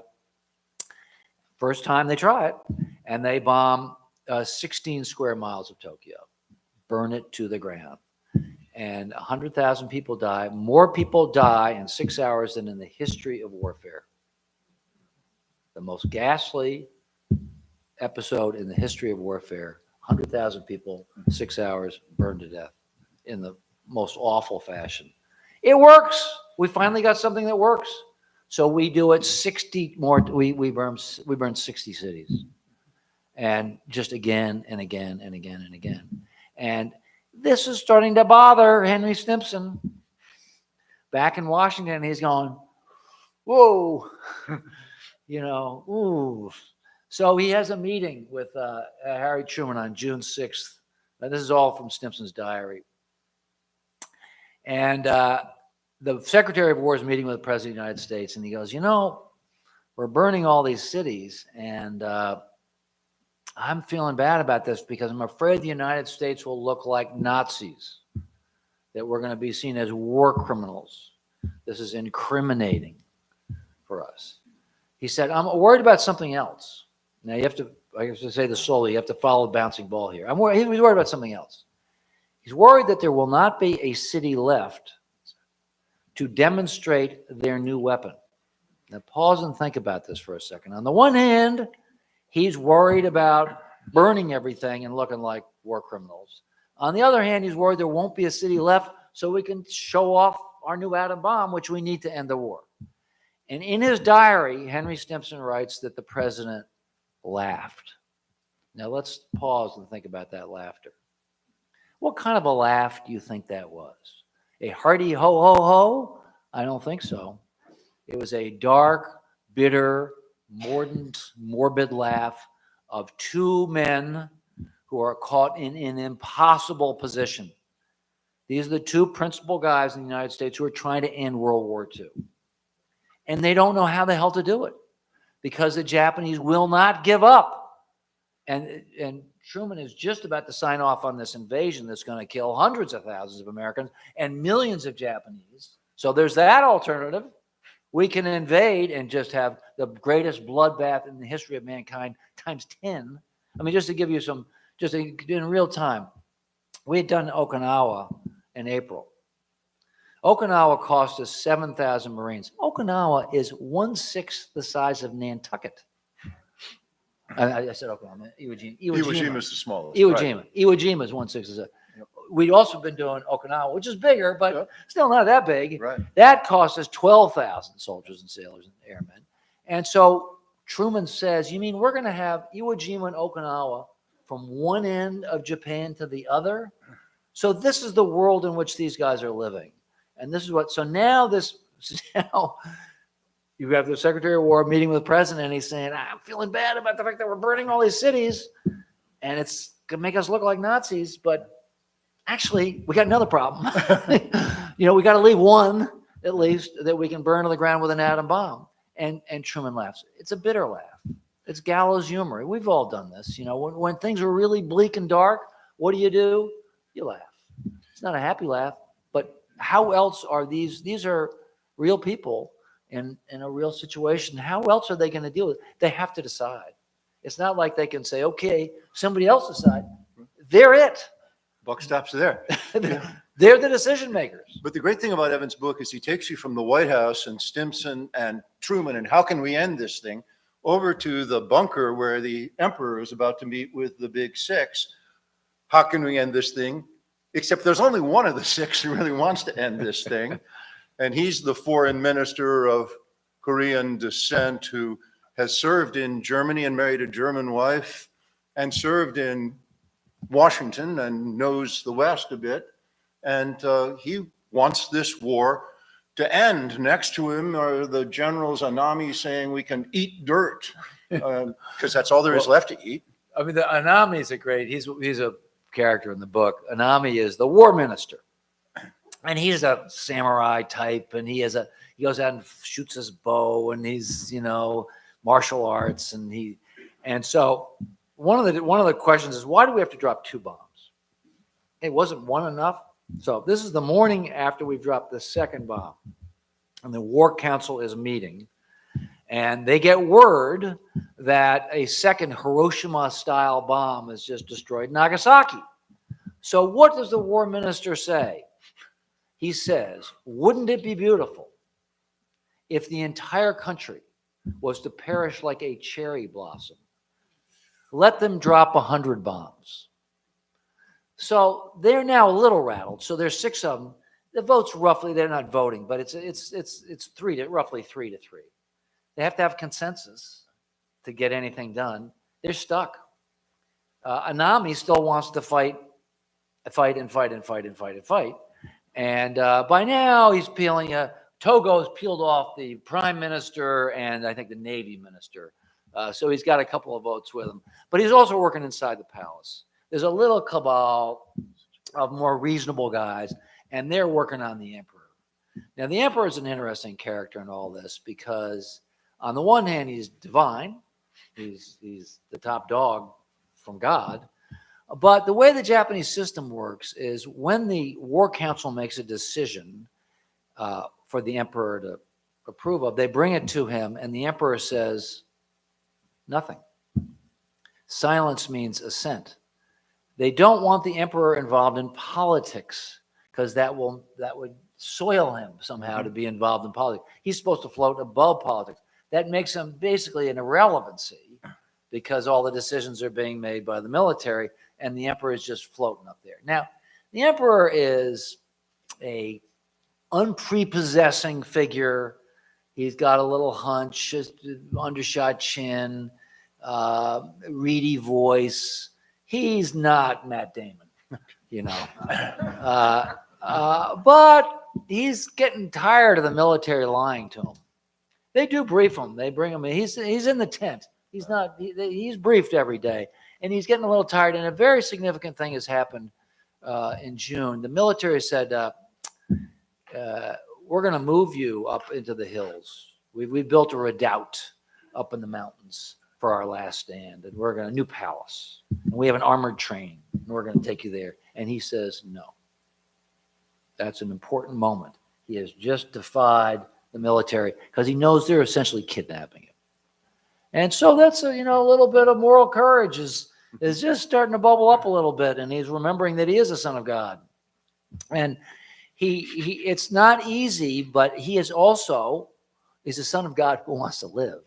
And he's listening to, he has an entourage, and the Japanese don't know exactly what they're doing, but they can listen to their radio traffic. And they know that they know enough to know that the 506th composite unit is in the air. That's the group that dropped the first atom bomb on Hiroshima. And he knows their planes are in the air. There's a second bomb coming, right? Well, that one gets Nagasaki. Where's the third bomb going to go? Tokyo. Actually, Tokyo. Not he doesn't. The emperor doesn't know this, but it's not an unreasonable assumption because in May we have burned his palace by mistake. When we're firebombing in a firebombing run of Tokyo in May, it's the second time. We're not targeting the palace for the simple reason that if you kill the emperor, who's going to surrender? So we're not targeting the palace. But when you create a firestorm, it's windy. The sparks jump the moat, and they have a lot of wooden structures in the imperial grounds. And we burned a bunch of them. I can't remember the number, but a lot of damage was done. So the point is, the emperor thinks, they are coming for me. I'm not immune from this. They burned my palace in May, and they hear the radio traffic. The Americans are in the air. We're dropping leaflets telling people to, your city may be next. We're doing all this psychological warfare on them. There's no real Japanese Air Force to fight back anymore. And the emperor's going, yeah. Now, he's right about this. He doesn't know it, but behind the scenes, the Americans are thinking about the third target. The third target is going to be Tokyo, not the palace. The idea is to drop it into a burned out area, which that is most of Tokyo, to create what they call this. I love these military terms. The scare radius. The scare radius is so you're close enough so you see the flash and hear the bang. That's a hell of a flash and a hell of a bang, but not so close that it kills you. And that's what they're planning. That bomb would be ready for about August. It's now August 10th. Mm-hmm. That bomb would have been ready August 20th. So the emperor has he doesn't know this. He has a few days to go here. But he's on the right track. but Tokyo's next. Evan So- gets you so well inside the palace. There's a climax after the emperor has actually recorded his famous "things have not developed so clearly to the advantage of his surrender" message. And then his keeper of the Privy Seal has to hide it and run off to serving women's quarters so that certain highly motivated military guys can't track him down, kill him, take the message, and destroy it. It's an incredible story. There's a coup d'etat attempt on the last night. Even it takes them a couple of go-rounds to finally surrender. It's a convoluted story, which I won't get into. But they finally said, so he records a record to be played on national radio at noon the next day. And there's a coup plot. And they have the young crazy, colonels are running around. They shoot the head of the Imperial Guard. They lop the head off of his aide. And they're running through the palace trying to find the record to break it. Anami, meanwhile, is committing seppuku, thrusting a sword into his stomach and a dagger into his neck so he won't have to deal with the consequences of all this. It's crazy. It's like a dark opera. Right. It really is. And we got to have time, 5 minutes. We've got to have time for a couple of questions. The one guy who I think is the greatest hero of your book is Togo, who then gets tried for war crimes. He gets sentenced to 20 years in prison for war crimes because he was in the cabinet at the time of Pearl Harbor, and that makes him a war criminal. He dies in prison. Actually, fairly content that he did the best he could. With more peace than Spots or yeah, Simpson. my other two heroes, the Americans, the victors, they don't die content. They die full of doubt. Tui Spots, we haven't talked about him, but this rather phlegmatic Air Force general, his granddaughter said he couldn't sleep. He's moaning. He tells her before he dies about his guilt of having killed all these people. We have just a few minutes for questions. There's a microphone just there. You certainly inspired me to read this book, but it's hard to ask questions without reading it first. But based on the talk, I'm retired Navy, and back in the 90s, I taught a course on ethics at the National Intelligence University. So I've got sort of ethical, moral question. In your book, did you talk about any of the foundations of their moral choices? Every choice is moral in the sense. Yeah. How did they decide? At what point did each of these people, or in their background, how did it shape their moral reasoning? It's a really good question. And one of the things I discover as an historian is you think there'd be a meeting where they would sit around and say, what are the moral choices here? Can we work this through? That's not the way people work. In fact, the harder the moral choice, the more they don't confront it. Now, having said that, they are moral people. Henry Stimson describes himself as a Christian gentleman. He is a Christian gentleman. I believe that. His own self-image is of one, and he is tortured by this. On the morning he shows the photographs of Hiroshima, what it looks like after, to the president, he has a heart attack. It's a small one. He has a bigger one a month later when he's trying to get an arms control package going. Does he have a conscience? Yes. Does he worry about the morality of this? Yes. Do they have a meeting where they discuss the morality? No.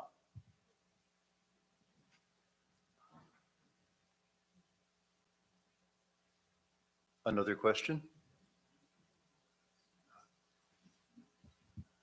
Have you heard of the documentary First We Bombed New Mexico? No. Tell me about it. I watched it at the Annapolis Film Festival several weeks ago. Yeah. And the plight of the people in the surrounding area Oh, yeah. has been devastating for generations. Yes, I know. I've read about this. I haven't seen it, but I'm aware of what you're talking about. We're not supposed to evacuate Yeah. while they were testing the bomb. Yeah. And the U.S. government has refused to take any responsibility nor have any monetary recourse for these people who had the cancer rate Yeah. was off the charts, stillborn babies. Yeah. And it's continuing to this day. So here's an ethical issue, right to your point. When we were developing this bomb, the people making it had some awareness of that radiation's bad for you, can kill you. But they didn't want to find out too much of it about it, because if they did, it might slow the process down. So General Groves, who's really running all this, he just doesn't want to know about how lethal radiation is. And there are some fellow travelers in there. It always bothers me as a graduate of Harvard that the president of Harvard, Conant, is the president's scientific advisor. He's a chemist. He knows how bad this is, but he is not having an honest conversation with the president or anywhere else. And after Hiroshima, when they realized that people are dying of radiation poisoning, then there are congressional hearings, and Groves testifies, "Oh, I've always heard that radiation is a pleasant way to die."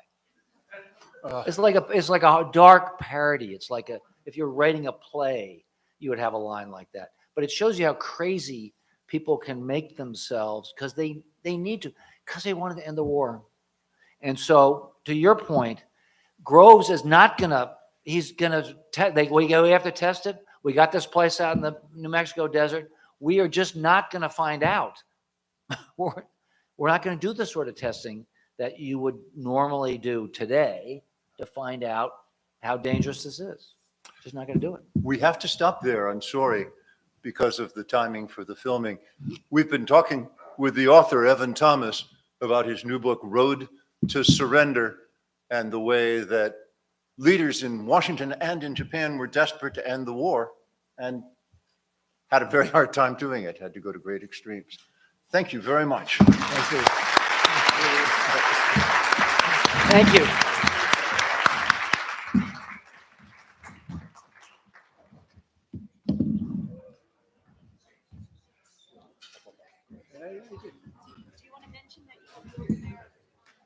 Signing books.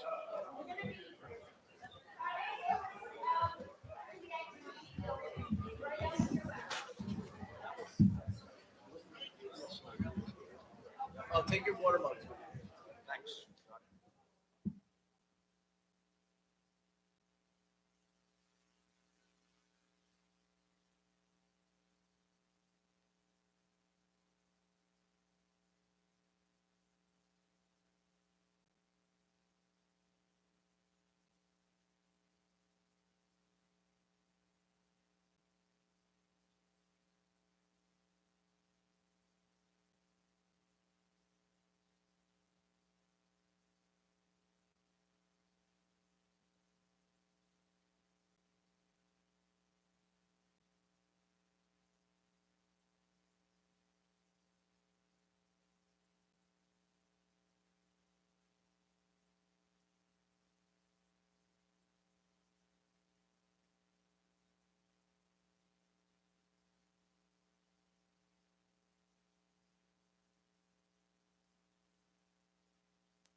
Hey, everyone, would you like to take your seats? And we'll get started. Everybody settle in. Hi, my name is Liz Winstead. I am a comedian. I'm an author in my own right. I co-creator of The Daily Show, founder of Air America Radio, and now I do an activist jam working to protect reproductive rights. Thank you. But oddly and weirdly, I am also college roommates of this fine person here. Also, we work together at a restaurant, so I'm going to be begging to get on the cooking podcast, don't you know it? And we just have a long history of Michelle trying to get jobs with my answering machine messages being irreverent and bizarre. And we also just share a lot of the Minneapolis experience. And so that may come up a little bit in our conversation today, just about, especially as I can't not talk about this book without talking about, Grace of Silence a little bit also. So we'll kick it off with I didn't know that I was introducing Michelle Norris, so I will in a very eloquent way. Emmy and Peabody Award-winning author and journalist, founder of the Race Car Project, her from NPR's All Things Considered. Her first book, Grace of Silence, explored her own family's history and racial legacy, and now her curiosity, brilliance, and compassion has led her to this incredible project. Please welcome Michelle Norris. Hey, everybody. Thank you, Liz. We could do a whole conversation just about our sort of double helix life together growing up in Minneapolis. And it's true, I couldn't get a job for a while because Liz commandeered the answering machine. Remember answering machines? And it was like a joke a day. It was wild. I know. This is for another time, and I had to really resist just writing about that. But there are things I'm going to weave in because I think it's important to our relationship and all of that kind of thing. So I guess the question I think with this book and with this project, and I really call it a project because you compiled something that means a lot. So it's not a book. It is a compilation of a living work. So how did you decide you wanted to take on this grand experiment, knowing the profundity of what it would be? I would love to tell you that, because I'm a planner and I make lists all the time, and I usually I know what we're having for dinner on Thursday. I'm that kind of person. That's not what happened with this book. This was, in the book I mentioned, a magnificent detour. And that's what this book was. I love the Annapolis Book Festival. Glad to be back here again with another friend. I was here 14 years ago with my dear friend Gwen Eiffel, talking about the Grace of Silence. And the Grace of Silence is where this began, because I wrote this book about my family's complex legacy, complex racial legacy, all the things I didn't know about my African-American parents because they wanted us to soar. And that's true, I think, for a lot of our parents. I know it was true for your parents. They're just things they didn't talk about as they sort of reinvented themselves and made a way for their children. And I learned that my dad had been shot by a police officer while he was trying to register to vote, that my grandmother had worked as an itinerant Aunt Jemima. No one wanted to talk about that because it was not the Aunt Jemima that you used to see on the pancake box with the wet set and the little Peter Pan collar and the pearls. That's not what Aunt Jemima used to look like. My grandmother, Ione, used to dress up as a slave woman and do pancake demonstrations, and it turned out she made a lot of money doing it, but no one talked about it. So when I went out in the world to talk about that, I knew I would be talking about race, and my belief at the time, because the way we were raised, no one wanted to talk about race. So I had to figure out, how can I get people to lean into the conversation? And that's where the Race Car Project began. I thought, if I invite people to share their stories 6 words at a time, maybe that's a way to get people to talk about race. Because as a journalist, no one, unless it was February, when suddenly everybody wants to talk about race in the month of February. Outside of that, if you mentioned, that you wanted to talk about race, you could clear a room People would have other things to do. So that was where it began. And I printed postcards, and I asked people to send postcards to me. And this was the exercise. Think about the word race. And then think about whatever jumps in your mind, your memories, your questions, your lament, your triumph, your anxiety, your anger, your perspective, whatever it is, but you only get 6 words.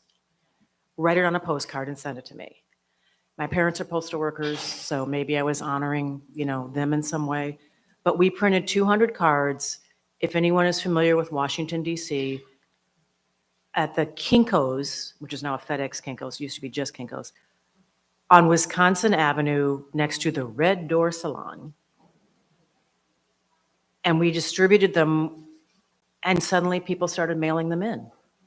So Did that you was the post? Did you beginning. post them or did they post them? No, and that was the thing. That no postage, and also Liz knows my mom. Oh and yes. Betty, and both my parents were. My father's gone to glory, but my mom's still with us, and she let me know that the original postcards were the wrong size. They were not. She was delighted that I was supporting the U.S. Postal Service. But she's like, Michelle, they're not regulation size. The line in the middle of the postcard was in the wrong place. The little square, the postage, it wasn't. I mean, the post offices, they do what they do because they're precise. And we weren't. So the next set that we printed were correct. And they did not include postage, but that said something about the intentionality. So you had to find a pen or a crayon or a pencil, and some people literally wrote in crayon, like a woman, I can picture her. You have kids, the one writing implement you can get your hand on is the purple crayon. Then you had to find a postage stamp. Rarely did people find the actual postcard postage stamp. They just, whatever postage stamp they had. Then you had to find a mailbox and then send that to me. And people kept doing it. And they were finding them because everywhere, when they started to come back, then I was excited. And I was on a 35-city book tour.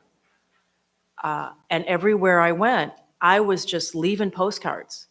Everywhere I went, I was leaving them in the back seat of the plane, that little marsupial pouch, in the plane. I was leaving them there. I was leaving them at Starbucks or wherever I was buying coffee. I was leaving them next to the sugar station. If you were staying at a hotel and you were in need of a good word at night and you picked up the Bible on the nightstand, the postcard fell out.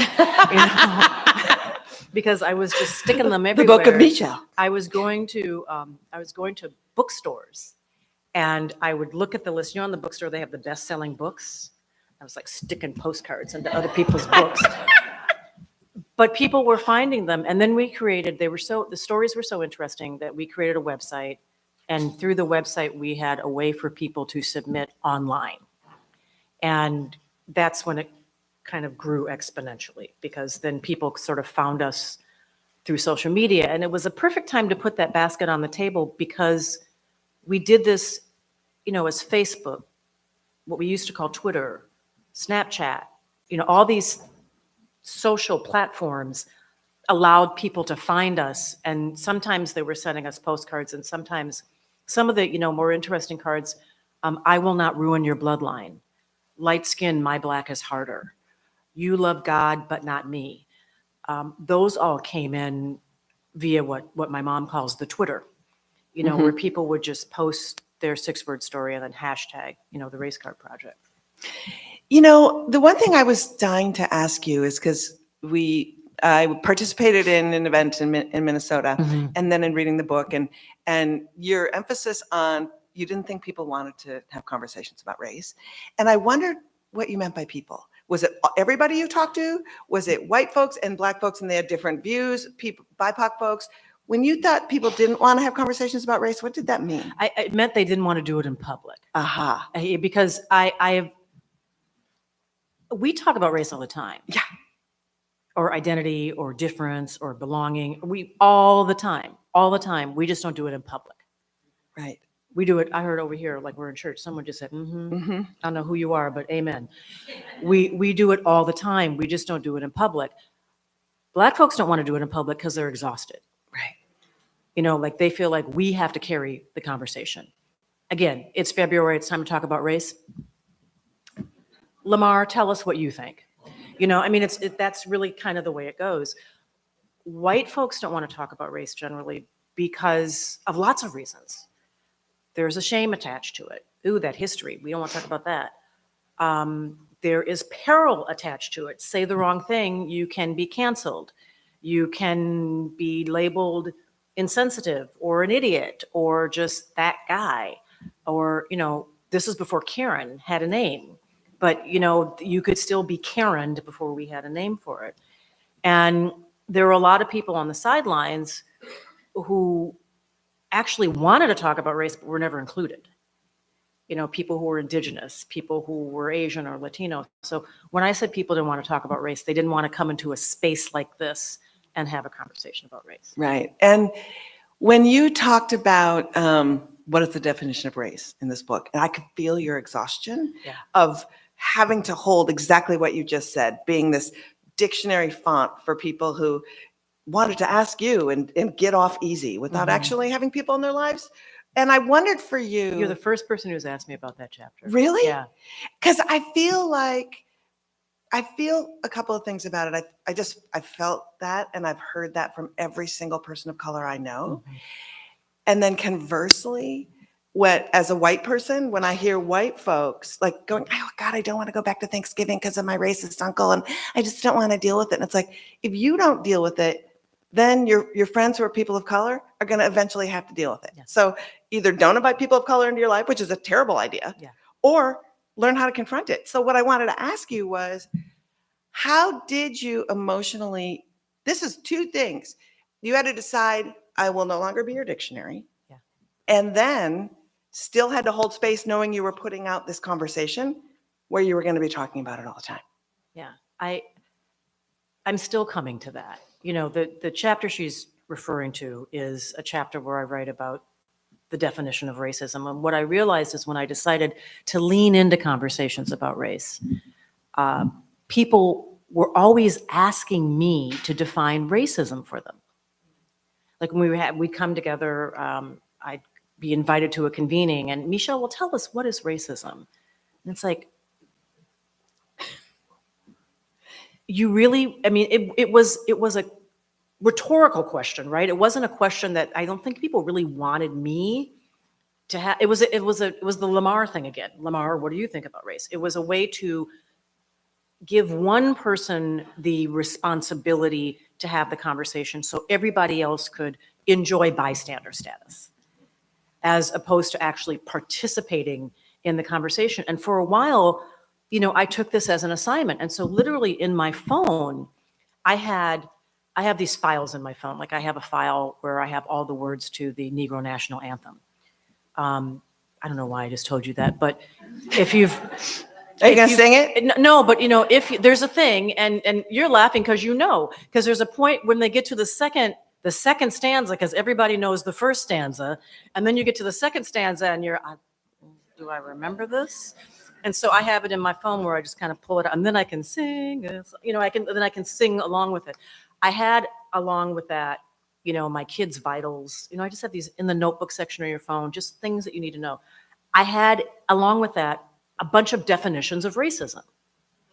So when people would ask me, I could go to the part of my phone and go to an academic definition. I could quote James Baldwin. I could quote Martin Luther King. I could quote scholars. And then I thought, why? You are never going to learn if I am just quoting academics to you and we're not actually having a conversation about it. And so I wrote that chapter. I was with a little umbrage. And it's interesting, you're the first person who's asked me about it. My editor said, you know, I can feel a little something. It's funny, she said, that's not Minnesotan. No, which is why I love it. From you in this chapter. And I said, yeah, I think I need to include that though. I think we'd benefit from actually including that in the book? I mean, I think it felt really important to me because the thing about this book that I think was my most gigantic takeaway was that this book answers that question through everyone's experiences. And so it gives a place for folks who need to say what they need as people of color. And it also opens up many conversations for white folks who literally would read this without context as, why is that offensive? Yeah. Why do I see that as offensive?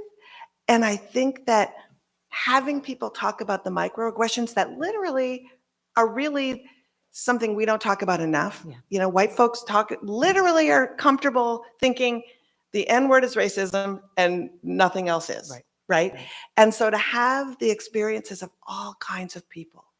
And the all kinds is important. That's the second Yes. half of your question. So Yes. the reason that I included it and that I've come around to balancing those things is I realized what I try to do through this work is hold a mirror up to people. So the work is much like a window and a mirror. So if you read the book, and I hope that you will, or if you go to the website, and I hope that you will see other people's experiences. You will look, it's like looking through walls. You can see inside other people's homes. You can see intimate spaces, kitchen tables where people are talking, the conversations you never hear, but you will also see yourself reflected in some way. And that's, pardon? Yes. And I'll hold up the book and I'll show you also, it's a book of unusual form, so it's full of pictures. And we wanted it to look like a jewel box. And so it's essays written by me, but more than 1,000 stories from other people. And what I realized I could do is if I had a teacup here and the handle was in my direction, that's my teacup, right? Because the handle's in my direction. What I was doing is turning it around and turning the handle toward other people and saying, this is yours. This is yours. And in the majority of the years, we've been doing this 14 years. In the 14 years that we have been doing this, the majority of the years, the majority of the stories we have collected have come from white Americans. So that was surprising. There's a chapter in the book called Color Me Surprised, because I didn't know when I started handing out postcards that I would be entering a 14-year odyssey of listening to white America talk about race. I didn't even think that was possible. And at first I thought, well, it's because I'm on National Public Radio. The majority of the listeners are white. Maybe that's, but I haven't been on public radio. I've been on NPR since 2015. And many of the people who write to me have never heard of National Public Radio. And we should say that they come from all 50 states. Our stories, more than 500,000 we'd archived before the book was published. Since the book was published, tens of thousands have come into the inbox. So we have to, in June, we're stopping down a little bit just to do another assessment of the numbers. And I realized, no, it's not the NPR thing. It's that modeling. Like when we created the website and when we started doing stories on NPR, people were hearing, because usually when we have conversations about race, it's usually by, for, about those people. It's by, for, about Black people. Our conversations about race are themselves raced. They are centered around the problematization of people of color. And there's that word bystander again. And white Americans who are seen as the cultural default are not part of that conversation. When we showed that they could be part of the conversation and included their stories in both the journalism that we were doing and the website, that set a different set of rules. And, oh, you want my story too? And so people started to send their stories in very large numbers from all 50 states and more than 93 countries. And so we have, I liken the work that we do to social dendrochronology. Dendrochronology being the study of tree rings. If you go into the Annapolis forest and you cut a tree down, the rings in that tree stump will tell you a story. And it will tell you about the climate. It will tell you about the conditions of the soil. It will tell you about something that's happening a long ways in the bay. It will tell you about the changing salination of the bay. It will tell you about human impact, whether there was too much development near the root system. The tree tells you a story, and the tree never lies. That there are a few things that do this. Whale bones do the same thing. They will tell you the story of wherever the whale has traveled. The archive of all these American stories, which start with 6 words and often have backstories, people explain these are my 6 words and this is why I chose them, is a almost 15-year social dendrochronology archive. It tells you about America in this really interesting period, bookended by the allegedly post-racial years of the Barack Obama election and the presidency of Donald Trump, and now the presidency of Joe Biden, punctuated by a global pandemic and economic tumult and changing climate. And all these things are captured in these 6-word stories, but not in headlines and not in historic tomes, but rather in the very personal stories of people talking about their marriage, their children, their commute, their histories, their memories. And so it's first person oral history of a certain kind. And so that allowed me to take that teacup and turn it this way and say, this is your story. This is a chance for you to tell your story. And I'm wondering if we can, because people wonder, what can you possibly say in 6 words, right? It's just 6 words. Can we just do something? Sure. Okay, so I'm gonna give you an example and then we'll go inside the book. I happen to have, this is someone who sent me a postcard, but she didn't have a race card. So she actually just got a postcard and sent it to me. This is from Kea Padilla. She works for Texas Public Radio. And her 6 words were Frank Sinatra at Border Patrol checkpoint. Frank Sinatra at Border Patrol checkpoint. Can we ask the audience a question? Yeah. What do you think that means? Anybody?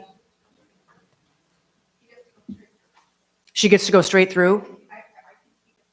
It's actually she, but if she's listening to Frank Sinatra? Oh, so you thought it was actually Frank Sinatra? I did too. Yeah. No, this is, so do you want me to tell you what this is? Yeah. A young Latina, and she says she listens to her music. She's young, so it's usually loud, but when she gets close to the checkpoint, she knows that there's a station on Sirius that plays all Frank Sinatra all the time. And when she gets close to the checkpoint, she turns to Frank Sinatra because the border guards will respond differently to her if she's not listening to Tejano music. If she's listening to Frank Sinatra, there's this kind of, oh, wow. And she gets to roll on through. And then when she gets through, she turns the radio back to what she really wants to Will you read listen the to. postcard again for this woman? Yes, it's Frank Sinatra at Border Patrol checkpoint. Wow. So she's essentially code switching. Yeah. She's presenting a face that she thinks someone else needs to see or hear so that she can, it's essentially like, do you have Easy Pass here? Yeah, it's her Easy Pass. The way you throw that on your dashboard, that's her Easy Pass. Wow. But to give you a sense of what the 6-word stories, can we just, at the end of the book, when I wrote the book, I had to figure out how to take 500,000 stories and condense them and which ones I would include. And I wanted the book to have a movement. I studied music composition, and in particular classical and jazz, because they have movements. They take you on a journey through music. And I wanted the book to feel like that, to have, periods where you were sort of rushing forward and cymbals crashing, and then periods that were sort of trieste and slow. And You hit that. yeah, You I hit hope that. so. You did hit that. And at the end, What page if you you think need? of like Handel's 148 or 4, oh, hold on. Let's start at 448. 448. At the end, there's just a series of, most of the 6-word stories in the book have backstories, and many have pictures, so you understand why people chose their 6-word stories. But if you think of Handel's Messiah, at the end where suddenly it's this chorus of voices, I wanted it to be like Handel's Messiah and Walt Whitman, America Symphony, with all of these people. I wanted it to feel like you were walking through, what's weird? I had a vision of the Minnesota State Fair. Oh. I am such a Minnesotan, even though I don't live there. But you know, when you walk through and it's just this cacophony of people like just coming at you. It's like a mall or something. And that's what I wanted. So these are just 6-word stories, no backstory in this case. And we're just going to read a couple pages to you so you get a sense of how people can pack a lot into a small package and how 6 words can reveal an American truth around race and identity that you usually don't get to hear. Okay, do you want to start? Sure. Easy to assume I'm guilty. Terrified you assume I'm judging you. Hardest jails to escape are gateless. Pride or crutch? Please decide now. Sometimes I'm angry at white people. Am I failing my Latino son? I'm not like my parents. Talking about racism creates more racism. I really like a black guy. I'm a girl, not a fantasy. To you, always the exotic other. I am more than just white. Didn't sound Chinese on the phone. Really, but you don't look Mexican. I thought you'd be taller. Thank God it's a white woman. Every now and then, I remember. Grandparents passed. New tree, no roots. White, whatever I do is wrong. Angry black men are so scary. Embarrassed that I'm frightened of black boys. Minority obsession and majority guilt trip. Stop seeing my son as a predator. I was taught fear of others. Everyone's racist in their own way. Always putting other people at ease. You don't have to whisper black. Don't people do that? Black. There's nothing wrong with my hair. Got tired of straightening my hair. My natural hair isn't a statement. Yeah, but you're not black. I'm light-skinned. My black is harder. Red hair gets the most stares. Black kid in my math class? People can hear the unspoken words. Just stop making everything about race. Repeating proper pronunciation hurts my feelings. Can't pronounce my name? Try harder. Born in America? I'm an American. You don't know what I believe. Wouldn't have been white 100 years ago. So much depends on so little. Son upset, called white boy on the bus. Why must our differences be wrong? This old wound will never heal.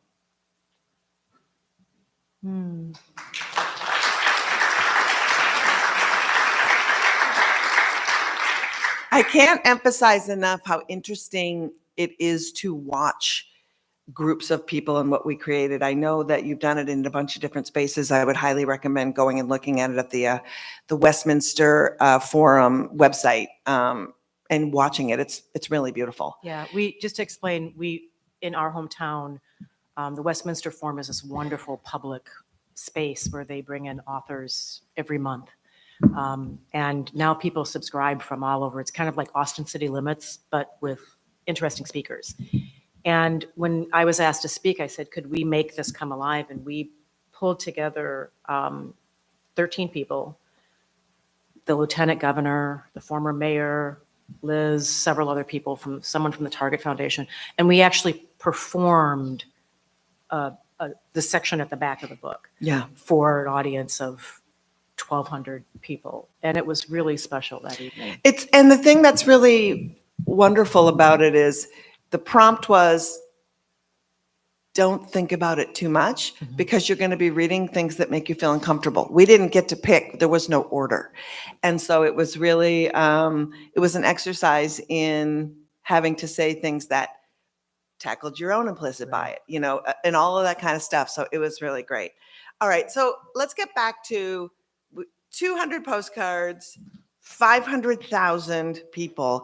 And the thing that I was really fascinated by is, and this has happened to me too in talking about reproductive care and people sharing their abortion stories, anonymity is this powerful thing. And in places that you think you could tell loved ones, people don't have that trust. And I'd love you to talk a little bit about that and then talk about, I know there was people like from the same family who, unbeknownst to them, had actually submitted stories. So talk a little bit about the safety of anonymity and then about anonymity within households. Yeah.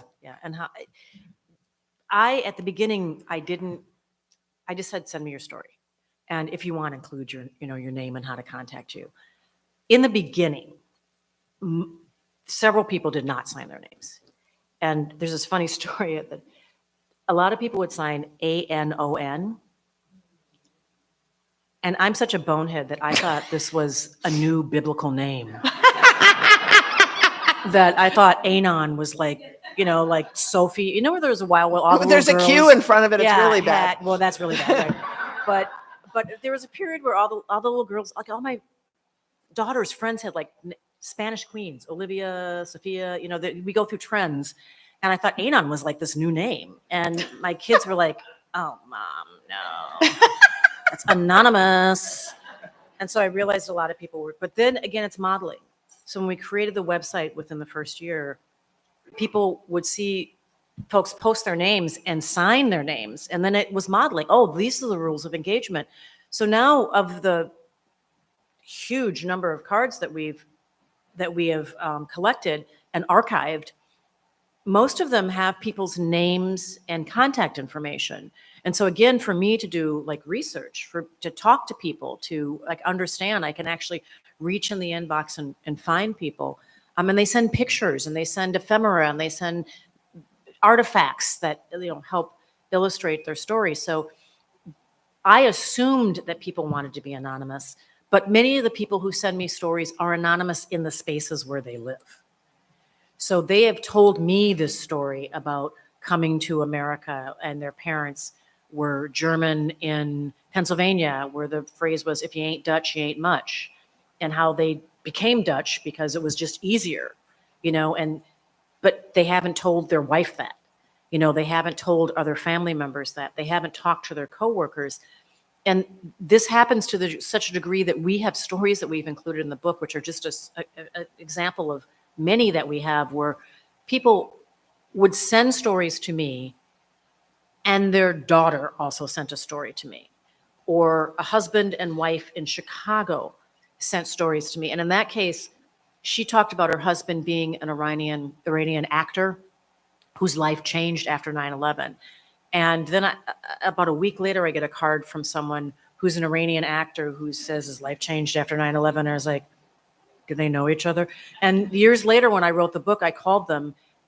They're talking to me, but not to each other, about this. And there was a man who writes about how his daughter represented a bold new beginning. He's white, his wife is Korean. They have a mixed race child, and he thinks that she represents this, new sort of paradigm of acceptance. And she writes in about just the opposite, of how she has a foot in both worlds and doesn't feel fully accepted in either one of them. And he's just fatoutsed when I explained to him. He's Fatoutsed? Like, yes, that can't possibly be my daughter. And I think respectfully, I think it is. She was at Sacramento State. It was these years. And he's like, oh, coincidence. And then I give him the email address, and he's, sits back in silence and realizes that for someone who prides himself, he's a storyteller, he runs a blog, he's won awards. There's a story that he hadn't been hearing at his own kitchen table. So we often, and the corollary to that is sometimes people are anonymous, but also some of the things that cut us the deepest, the microaggressions that people experience, we think of those things that happen in the outside world, the big, bad outside world, the school, the workplace, the public sphere. A lot of times, the opposite of being anonymous at home, is when those cuts, the things that cut deepest, happen inside the house, with the things that people are told, you can't befriend that person, or because you are Jewish, this is how the world will see you. Or we have a whole chapter in the book of people who have heard some version of, you're pretty for you're pretty for a dark-skinned girl. You're pretty to be Asian. You're brunette, but you're still pretty. All those versions of that. And what I learned, we have hundreds of cards that have some version of that. And when I started talking to usually women who hear this, and when I started talking to them, they don't hear it usually from the outside world. They may get the message from all the ads that you see on television. That may be a subliminal message, but the overt message, the actual words spoken to them, are coming from their mother, their aunt, their grandfather. Oh, that baby, she's pretty for a light-skinned girl. She's pretty for a dark-skinned girl. It's coming from your love circle. You know, the people that are supposed to support and uphold you. In a film, they would say the call's coming from inside the house. Yeah. And so, and that's a word I can't say, anonymity. And Anonymity. that's why people say I'm here to help. anon, Yeah. because it's hard. It's hard to say. It's hard. It's also, yeah, that weird. I remember my mother, Scandinavian, and said to me, I like your hair longer. It makes your neck look less muscular. That is such a Minnesotan thing. Yeah, it's a really like, thank you. Yeah, No. or as I just heard, I was just in Minnesota and my mother said, "Are you wearing that?" Oh, that is a very popular thing. But I'm wearing it. Yes. I am wearing. I mean, I'm wearing it. Like, Yeah. Yeah. Because we are a reflection of them, right? And so all of our presence, that never Yeah. changes. So I can't help but worry about you in the sense that, only in the sense that when people bring all of these stories to you, you take them on, you're an open, compassionate person. How do you do self-care? Because taking on these stories, it's a responsibility, whether you like it or not. Yeah. And it is, right? And you've also become a connector. So I could ask the same thing about you in reproductive care. Yeah. It's And I think the answer is probably the same. yeah. My answer is working with these people and helping them through, they might have a million things in their life that are going wrong, but I can help one of them. Mhm. And that brings me joy every day. And that's what keeps me going. Yeah. My answer is similar. I don't know that I was called to this, but I stumbled into it. And every day, every week, every month, several people tell me something they've never said out loud to anyone else. They share stories that they can't figure out where to share. And I don't feel like I can close the lid. I can't close the box. I feel that it is of service to people. And I spent the first, I've been a journalist for a long time. And most of my career, I have been asking people to listen to me, to read what I write, to watch me on television, to listen to what I produce on the radio, to read my columns. This is the most important work I've ever done because, yes, I want you to read the book and read what I wrote, but more importantly, what I want you to do is listen to each other. And that's why I feel like I have to keep going because we just don't have a lot of avenues to do that, to actually listen to each other. And as hard as it is, a lot of writers say that people go back to the source of the wound, when things are difficult. And I do that. I mean, I on my most difficult days, I go to the inbox, and say, okay, what came over the transom today? And I feel like this is not, and it's my archive in that I have my own server. I have, I take it very seriously. I have to find a home for it because it will outlive me. People, a journalist years from now, a sociologist years from now, a historian years from now, this archive will help them understand a tumultuous period in American history. So I have to find a home for it. But it is legacy work. I mean, I feel like it is an accidental archive. Yeah. And often those are, there are accidental archives that tell us a lot about life. There are official archives, but there are, soldiers' letters. That's an accidental archive. Teenage diaries from the 1950s. That's an accidental archive. Frank Rorin's Post Secrets. That's an accidental archive. And so I walk a lot. I play tennis and smacking that ball helps sometimes. I try to dance every day. I just turn the music up loud and just figure out how to move. And I'm a better person because of this, because I've learned how to listen to people. And one other thing we should say is that a lot of the stories that I receive are from people that I would not be able to otherwise access. That includes a lot of white Americans whose circle is, wider than mine. That includes a lot of people who live in places I've never been to, South Dakota, Wyoming, the hills of Montana, places I've never been to. People send me their stories. But it also includes people who occupy different ideological terrain. So as a journalist, it would be very hard for me because I work for the Washington Post, because I'm an NPR alum, because of, frankly, my politics. I can't walk into a MAGA rally and be safe. If I go, the Post has to know where I'm at. I'm tagged, literally geotagged. It's all kinds of things. I carry a little iPad, those little what do they call them? Air tags or whatever. You just have to be careful.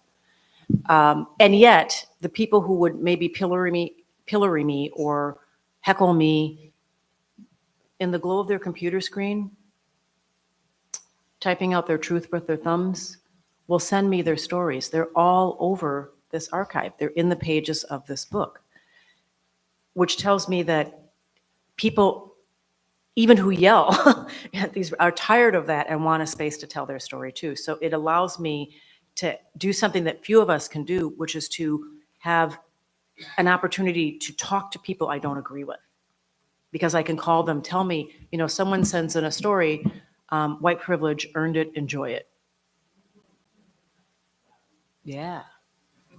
And he explains, where he's coming from. And he says that he believes that that in our world, that white men have created, I should go to the page and read it exactly, but basically white men have created everything of value in the world. Not just in America, but in the world. And that as a result, white men are owed a debt of gratitude instead of scorn. And okay, so I don't agree with him. No. No, don't agree with him for lots of reasons, gender, race, all kinds of things. And yet, after listening to so many people, I'm not going to say I empathize with him, but I understand where he's coming from. Because guess what? He was educated in America. And if you were educated in America, and, even when we were in school together, the books that you read, the canon of great, what we consider to be great literature, the bibliographies that had, the scientists that created all of the, advancements, you didn't see women. You didn't see people of color. And so I don't agree with him, but I understand how he could come to that conclusion and fight for it. Mm-hmm. And when I talk to him and see, his world is pretty tight. And so when Brian Stevenson talks about the importance of proximity, he's in the book. So he'll read the book. And though his world is tight, we are widening his aperture. Because when he reads this book, he will see so many other stories. And it reminds me of when we were kids, remember the viewfinder? I loved that toy. And you would scroll through, I can hear it, right? Yeah. And, and it was like, you'd get a new slide and it was Tokyo, and you get a slide and you'd see different, and this book is like that. So he has these core beliefs. His submission and his exclamation points, capitalizations. This is his anthem, right? But we have widened the aperture of his experience just by introducing him to other stories. Yeah. And I do believe that the mind, once exposed to a new idea, you might snap back to your community. You might snap back. You might sing your same anthems. You might wear your same T-shirts, right? But it's different now upstairs because you've been exposed to different things. And that's what I hope this works. You've also been included. And I think that his story being included matters. And even in one of the essays that someone wrote, I want to ask you about how you actually curated the longer stories. But, it was a Black man talking about just not feeling American and listing these things. And one of the things he listed, and it actually brought me back to a story that you wrote 150 years ago, where he said 95% of my history is not taught. Mm-hmm. And I remember you writing an article, I think it was, were you at the LA Times or the Washington Post, just about the inadequacy of textbooks. Yeah.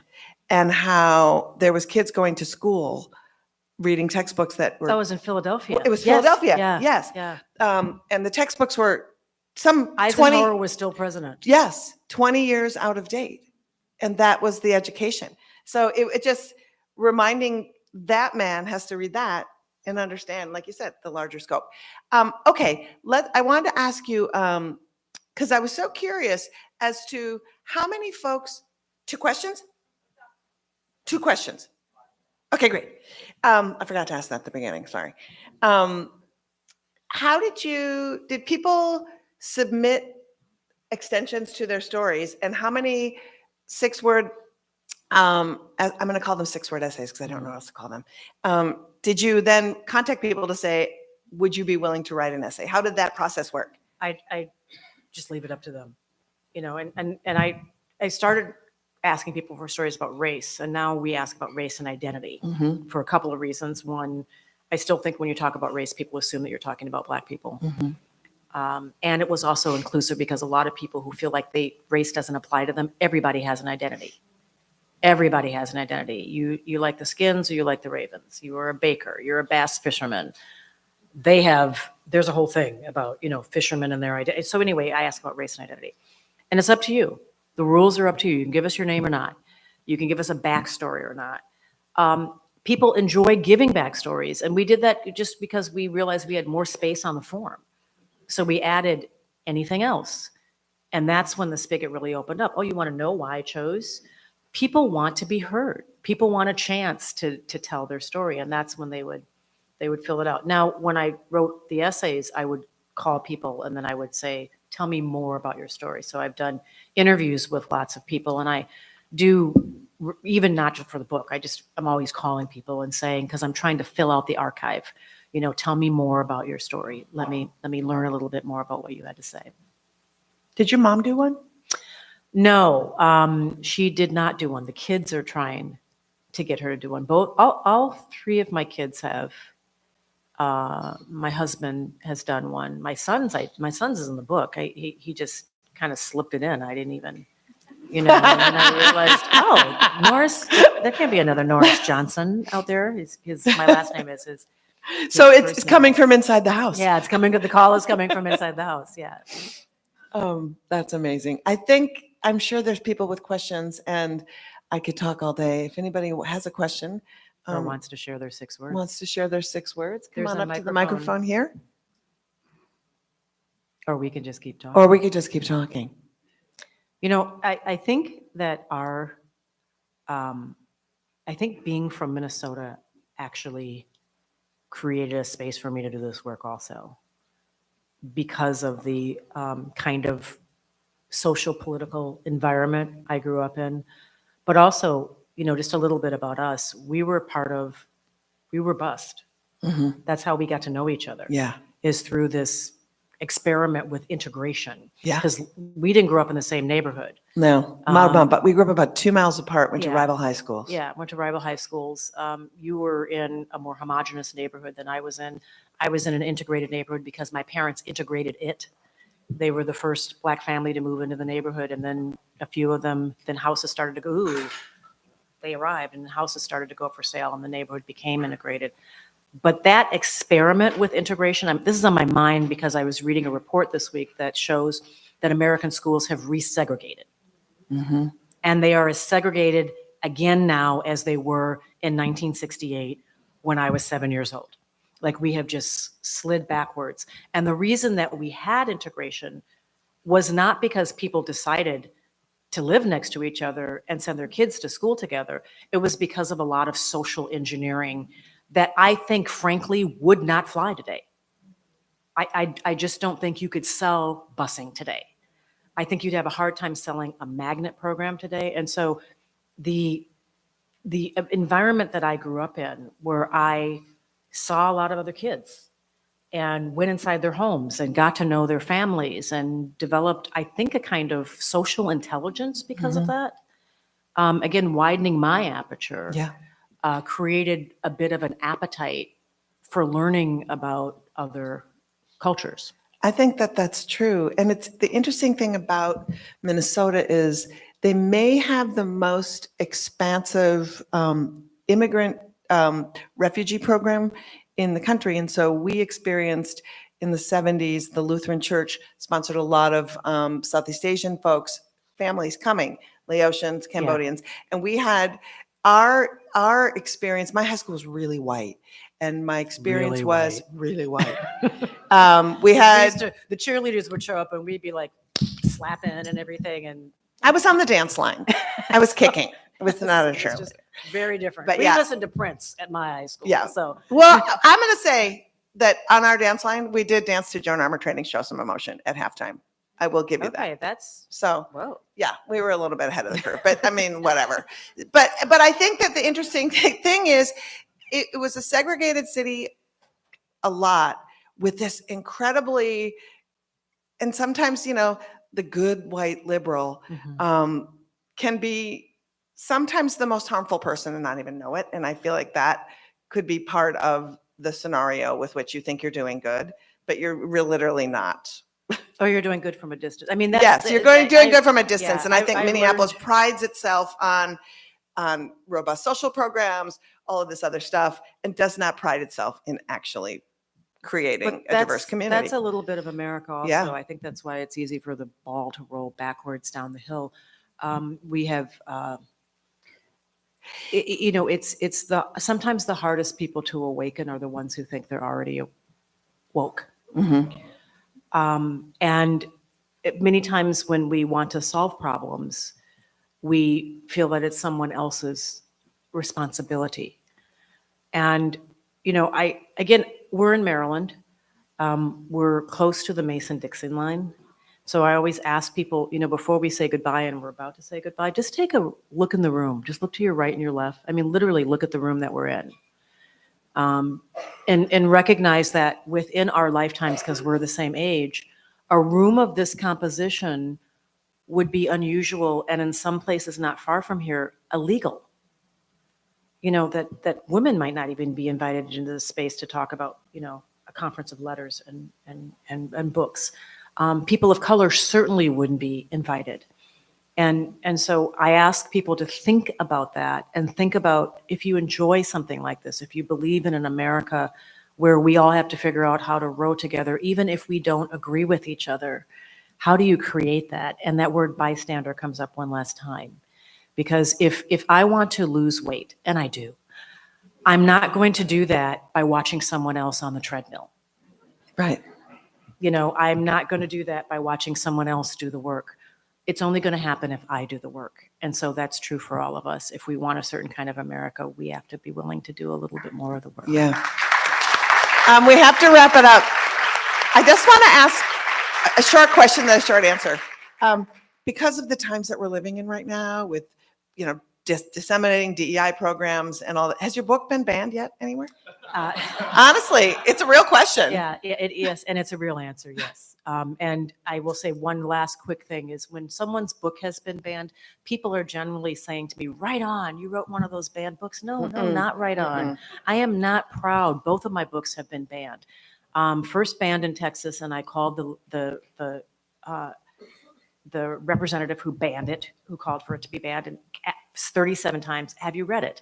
Because if you read it, you would recognize that I told the story of my dad getting shot, but also researched the police officers and told their story. And so, in this book, people are banning this because it's a book about race. Your story's in this book. Yes. You're banning a story that a book that includes your story. So, and that's last thing about bystanders. The reason that so many books are banned right now is because people are showing up. It is a very small minority of people who have outsized control over school boards, over library boards, over decisions that are being made. They show up, they're loud, they're proud, and they lean on people who make decisions. The people who are fighting against banned books will wear the pins, will wear the t-shirts, because I've researched this, but they're not making the phone calls. That's right. They're not showing up. They're not putting the effort into this. So if you love books, and I assume you do because you're here, they're worth fighting for. Thank you, Michelle, for your wonderful book. And we'll see you all out there. Michelle will be selling and signing. Oh my God, I had so much to ask you. I didn't get to it all. So crazy.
Hi, everybody. Please take a seat.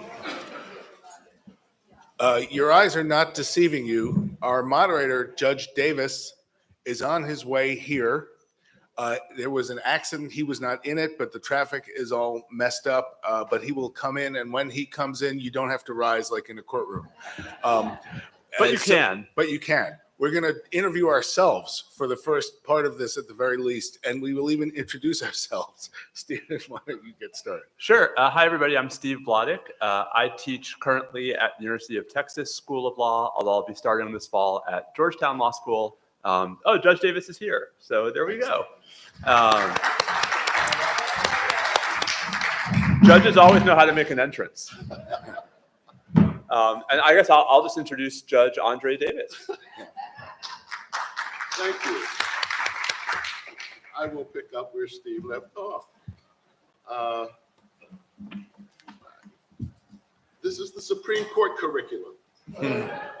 Always a highlight of the festival. And today we are really privileged to have two remarkable legal scholars and public intellectuals, and Michael Waldman and Steve Vladeck. My job here is not to sell you books. My job is simply to facilitate a conversation between these two extraordinary lawyers. But I have to tell you, my enthusiasm for these two books is unbounded. We often encounter authors who say they've written a book for a lay, non-lawyer audience. And sometimes it's true, and frankly, sometimes it's not true. This time, it is absolutely true. These two works of contemporary history, let's call them, are accessible, written in crisp and clear language that is completely understandable and graspable by all of us.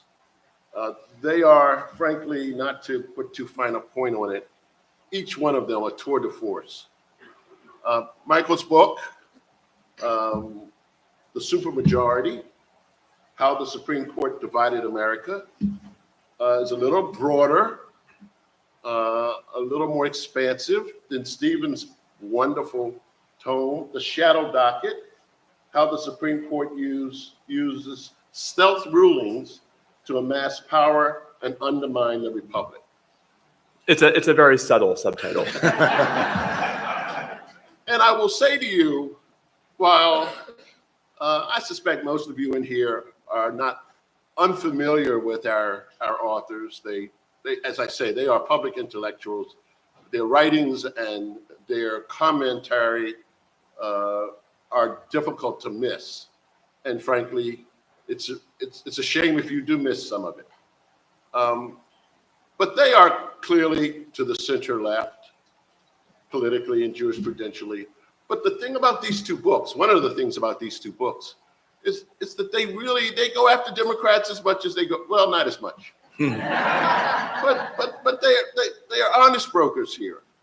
And I'm sure that each of them will share some of that with you. So without further ado, I assume they've introduced themselves already. I got mine in. Michael didn't get his in. And I wanted to ask you, you really are coming to Georgetown? That's what they tell me. That's wonderful. That's wonderful. I mean, at this point, I may not be allowed back into Texas. Well, and that would be fine with you. I was going to say, Steve has finally escaped Texas and back to his home court, if you will, having spent his youth in Maryland, but really a distinguished professor of law, and we're glad to have him back in the Eastern time zone.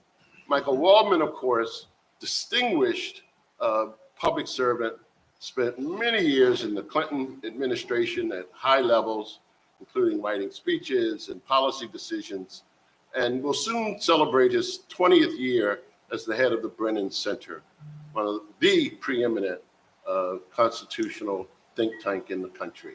So we're very pleased to have each of them. So I've asked them each to start us off by taking about 10 minutes or so to synopsize, if you will, the central themes of their books, and then we'll go into a conversation. And I assure you, we will have time at the end before 2 o'clock for questions from all of you. So why don't we start with you, Michael, and give us the goods. Well, I will do my best. And Judge, it's great to be with you. We're glad you made it safe and sound. And this is a really critical conversation to be having at any time, but certainly right now, especially. I wanted to write this book because I wanted to understand and be able to explain how we got to the point where every June we sit around waiting for these 9 unelected government officials serving lifetime terms to tell us what kind of country we live in, and how this evolved to this point, and in particular what is going on right now at the Supreme Court, which is taking an ever more central, and I argue in the book, more destructive role in our political system. The part of the Constitution that deals with the Supreme Court is only 1/10 the length of the parts dealing with the president and the Congress, the democratically accountable branches. The court has only attained the role it has now over time by winning the trust and gaining the credibility with the public over many decades and centuries to get to the point where it is right now. And the book begins with a look at the history of how that happened and the history of the court. And one of the underlying findings, I would say, is that by and large, for all the drama that surrounds the court, it has attained this role significantly because it reflects the consensus of the country, or at least of the elite of the country at whatever point in time. It kind of hugs the middle. That's how a body that has no army, that does not control the executive branch, can win the support of the whole country for its rulings. I saw that there were times, though, and it has not been often, but there have been distinct times when the court has been extreme or partisan or unduly activist. And when that has happened, there has been a fierce and often very political backlash. I would say it's happened 3 times before this moment. One, as I discussed, was the Dred Scott decision in the years right before the Civil War. That was the ruling that said that Congress could not prohibit slavery in the territories outside the South. Even worse, that Black people could not be citizens. And the response was so outraged, so fierce, and again, so political, it led to the rise of the Republican Party and the election of Abraham Lincoln as president of the United States. And it was also, it's worth noting, the first major Supreme Court decision to leak. It did not leak to Politico. It actually leaked to the incoming president, who James Buchanan, who was pro-slavery and thought the Supreme Court would sort of solve the problem. And he got up at the inaugural address and said, and he'd been lobbying very hard to get this result, he got up and said, well, in a few days, the Supreme Court is going to make a big ruling on slavery. None of us know what it's going to say, but let's all agree that whatever they say, we're going to go along with it, right? And they all knew exactly what that meant. And that was part of something that really discredited the Supreme Court. The next time there was this similar cycle of overreach and backlash came in the early 20th century, a time in some ways like our own time of industrialization, rapid concentration of wealth, demographic change. In that case, the withdrawal of the rights that had been won by the formerly enslaved people after the Civil War. And at that point, the Supreme Court of that day thought its job was to stop government from doing anything about this, to stop government from regulating, to protect workers' rights and competition and things like that. And again, there was a massive backlash. In the 1912 presidential election, when Teddy Roosevelt ran as a third-party candidate, the Bull Moose Progressive Party, the big issue for him was taking on the Supreme Court on decisions like the Lochner decision and other rulings like that, a very full-throated attack on the elitos of that day. And this, of course, led up to the period of the New Deal when his cousin, Franklin Roosevelt, took on the court as the court was striking down the New Deal and was about to go after the Social Security Act and other laws in the second New Deal, as it was called. Roosevelt or tried to expand the court. He lost and suffered badly politically, but the court backed down. The third period, and this goes to what the judge said, where I think it's important to understand that this kind of overreach does not only have a partisan or even an ideological tinge necessarily, came in the era that we know of as the Warren Court. And after that, and this is a little complicated for me because I run the Brennan Center, which is named after Justice William Brennan, who was a great Supreme Court justice who was the mainstay of the Warren Court. And I support the substance of so much of what they did. They began with Brown versus Board of Education, which was utterly necessary. But when you look at that court, the rulings came so fast, were so disruptive and so ambitious that it became its own source of illegitimacy and created its own backlash, which leads us up to this current moment, the supermajority. It's worth noting that the country's in some ways moving in one direction and the court is in other ways moving in another direction. This is an empirical, not a partisan statement I'm about to make. One party, the Democrats, have won the popular vote in 7 of the last 8 presidential elections, which is by far the longest winning streak in the popular vote for a political party in American history. But the other party has chosen 6 of the 9 justices. The last time, the Democrats and Republicans have kind of split control of the White House for the last half century. The last time Democratic appointed justices had a majority was 1970. All long before Mitch McConnell had a thought about any of this.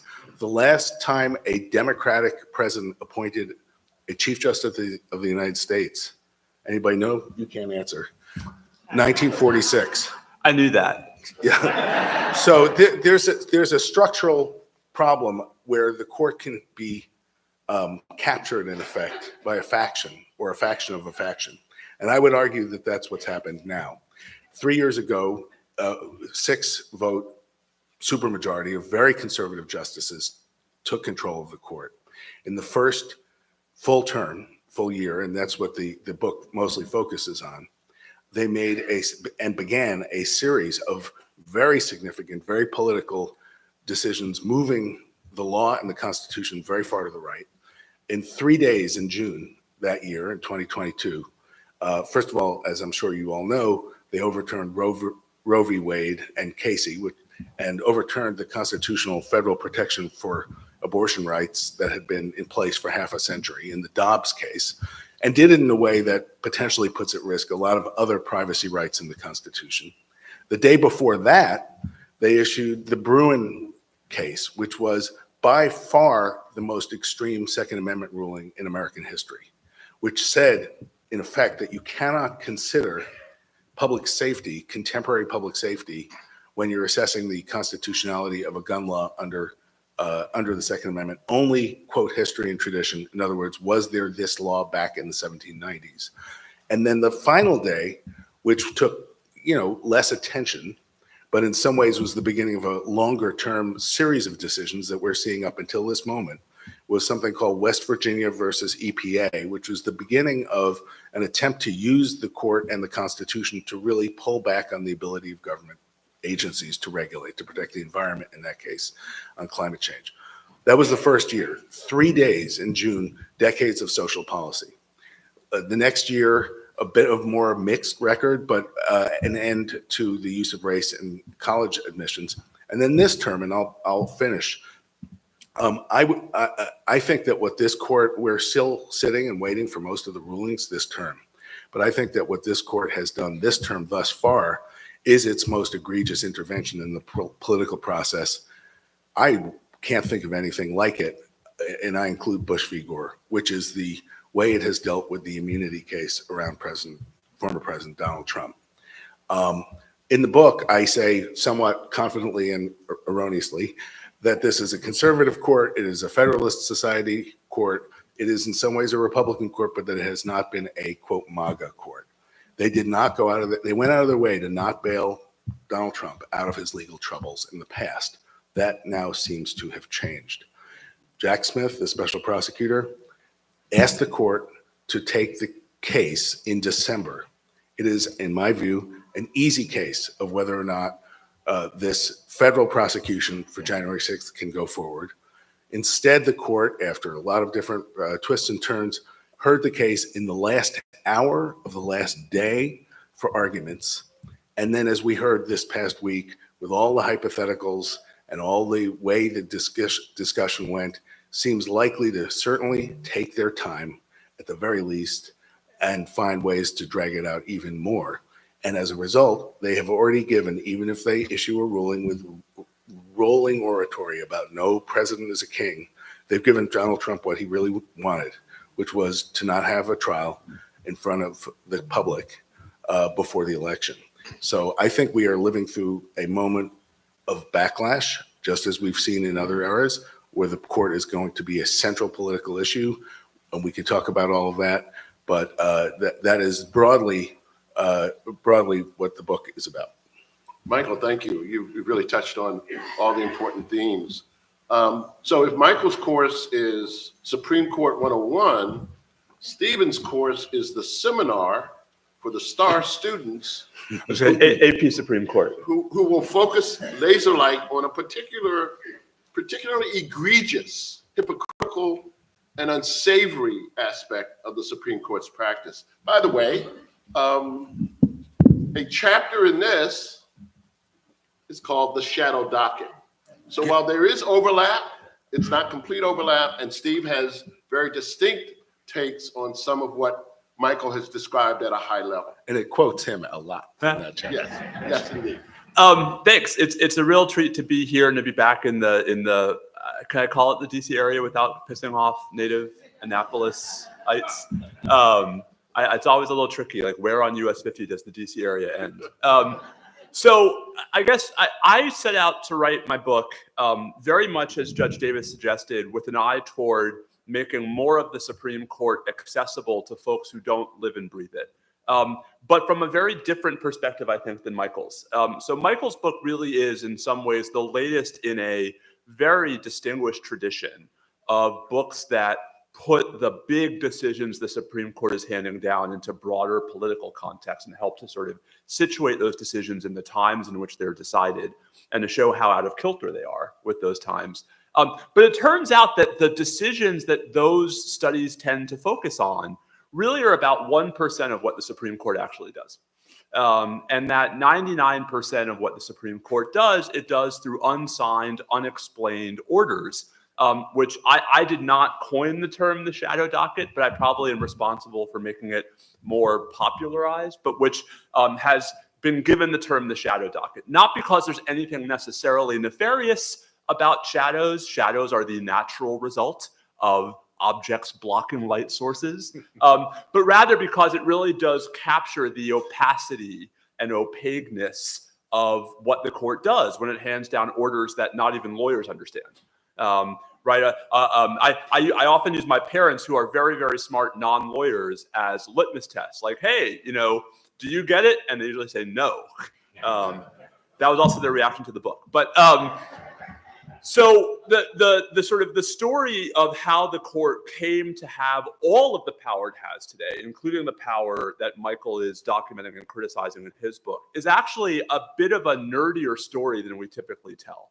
And so I set out to write a book that puts into context how it came to be that the Supreme Court could hand down unsigned, unexplained rulings that, for example, effectively take away access to abortion in Texas 9.5 months before the Supreme Court overruled Roe versus Wade, that effectively handed control of the current House of Representatives to the Republican Party by not allowing states or not requiring states to redraw their congressional district maps after lower courts had found multiple Voting Rights Act violations in the run-up to the 2022 midterms. Some of the COVID cases where the court used unsigned, unexplained orders to block efforts by predominantly blue states and the Biden administration to impose relatively modest restrictions in the name of public health. And those decisions tend not to get the same coverage as the big, lengthy, well-written or not so well-written opinions that the court hands down at the end of each term. But in some respects, they actually have as much, if not greater, of an impact. And so my book is an effort to do sort of three things at once. First is basically to sort of tell the broader history of the Supreme Court as a history of its docket, of how the court's docket has evolved. This is not how the court has always been. You might not know that until 1891, the court had no control over its docket. Basically, every case it heard was a case Congress told it to hear. Today, it's entirely the other way around. There's one tiny category of cases the Supreme Court still has to hear. Every other case it chooses. So of the 58 cases the court decided in its last complete term, the one that ended about a year ago, 57 of those were cases the justices chose. Every case the court is hearing in this term is a case it chose except for one, right? And so what does this mean about, what does this tell us about the court? So you might read at the end of the Supreme Court term, hey, look, the justices were unanimous in 22% of the cases. And you might conclude from that that the court is not as ideological as it is often made out to be by people like Michael and me. And none of those stories tell you that those are the cases the justices picked. In math, we have a term for that. It's called selection bias, right? That's not part of the story that we tell when we teach people about the Supreme Court, about how the court came to take control over its docket. So that's the first goal of the book, is to basically tell that history and then help folks understand why that shift matters, how it actually completely transformed not just the Supreme Court's role, but its relationship with the other institutions of government, that the court went from having no control over the work it did to having complete control over the work it did, really in the course of about 60 years, and how Congress was willfully complacent in that shift. So that's one. Then part two is to explain how, even with all of that, actually we've seen real shifts in the court's behavior since 2017, unrelated, again, to the merits decisions that we might find so much to disagree with, in how and when the court is using these unsigned and unexplained orders to intervene, either to put back into effect policies that lower courts blocked or to block policies that lower courts had not. And the real catalyst for this, perhaps not surprisingly, was the Trump administration. There are dozens of examples of the Supreme Court allowing the Trump administration to carry into effect policies that no court ever said were legal, right? Including the second iteration of the travel ban, including the ban on transgender service in the militaries. I mean, there are examples that abound. Just to give you a data point, because one of the things I try to do in the book is bring a whole lot of receipts. Right, the George W. Bush and Obama administrations, two, I think we can all agree, slightly different two-term presidencies, went to the Supreme Court for emergency relief for this kind of unsigned, unexplained intervention, a total of 8 times in 16 years. I realize that this is not supposed to be a math quiz, but we can all probably do that math, right? Once every other year on average. In 4 years, the Trump administration went 41 times. And the court granted, in whole or in part, 28 of those applications, right? This was a profound shift, and it was a shift that actually had massive effects on immigration policy, on federal abortion policy, limited as that might be, on elections, on the federal death penalty, which you might recall President Trump reinstated back in the summer of 2020. And so the second part of the book is to basically say, hey, guess what, everybody? Not only has there been this massive shift over time, but the current court is exploiting it to a degree that we've never seen before. And that when, you know, it's a common sort of retort from the folks who are more defenders of the court, that people like me are mad just because of the supermajority. But actually, it's not just about who the justices are, it's about what they're doing.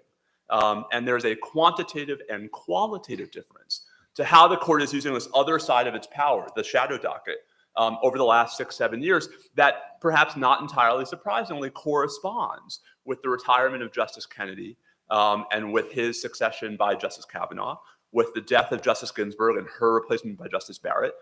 You can actually document how behavior shifts immediately after those developments. And actually, guys, it is much easier to see that when you look at the court's orders than when you look at the big fancy opinions in argued cases, partly because it's a much bigger data set, and partly because the justices tend not to be quite as careful when they're moving quickly.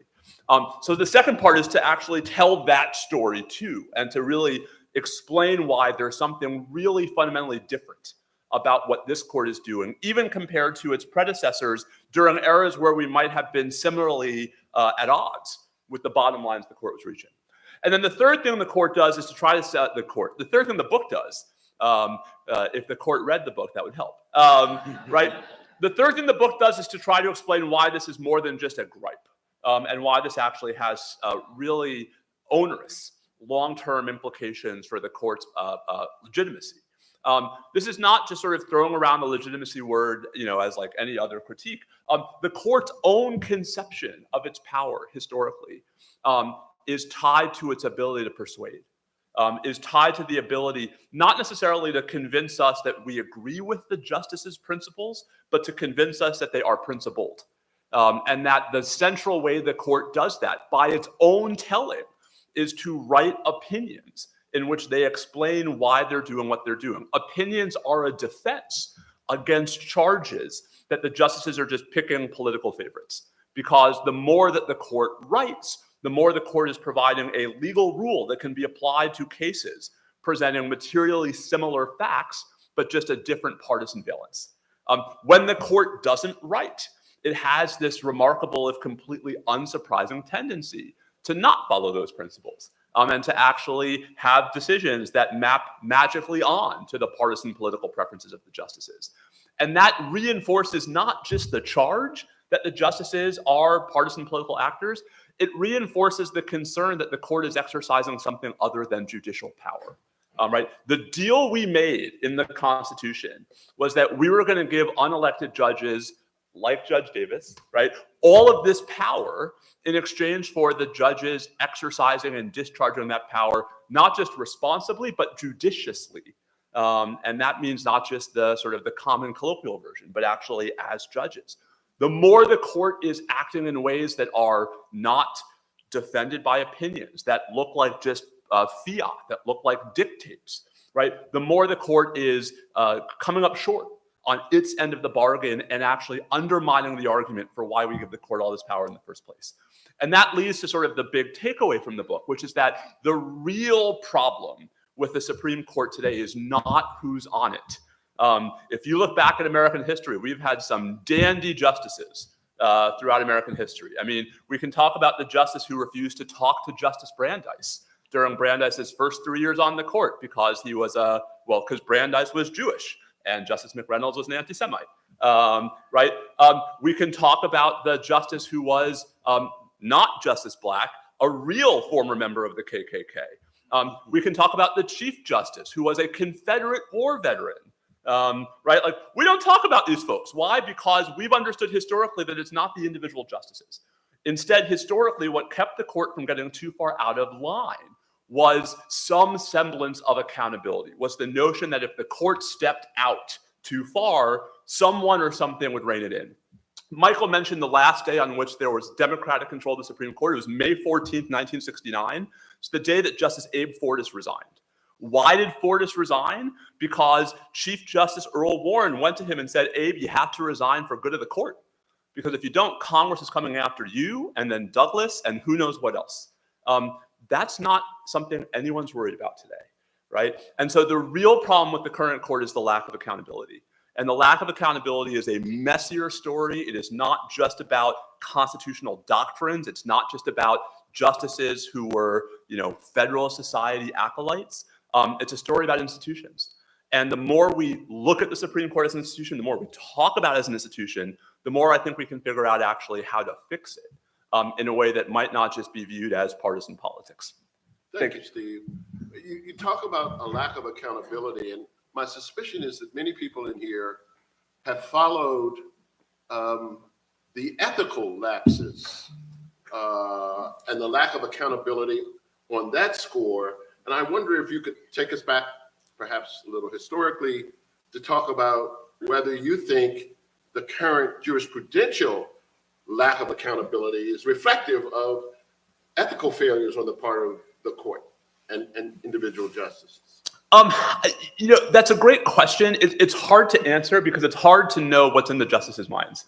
And so, you could tell a cynical story that... for Justice Thomas to be sitting in that argument on Thursday, It's just So I was going to say, bewildering. I was about to tell my cynical story.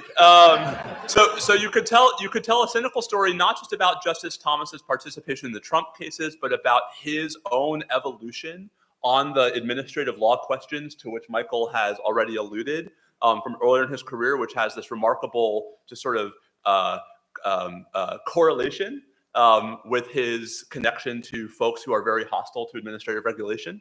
I guess I think it's it's one step trickier than that, which is I tie the rise of the rule that the court articulates in West Virginia is called the major questions doctrine.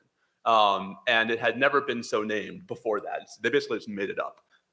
And the idea is that all things being is that if Congress does not clearly give an agency the power to regulate anything of, quote, vast economic or political significance, unquote, you might note all of the subjective terms in that phrase, then the agency just doesn't have that power, right?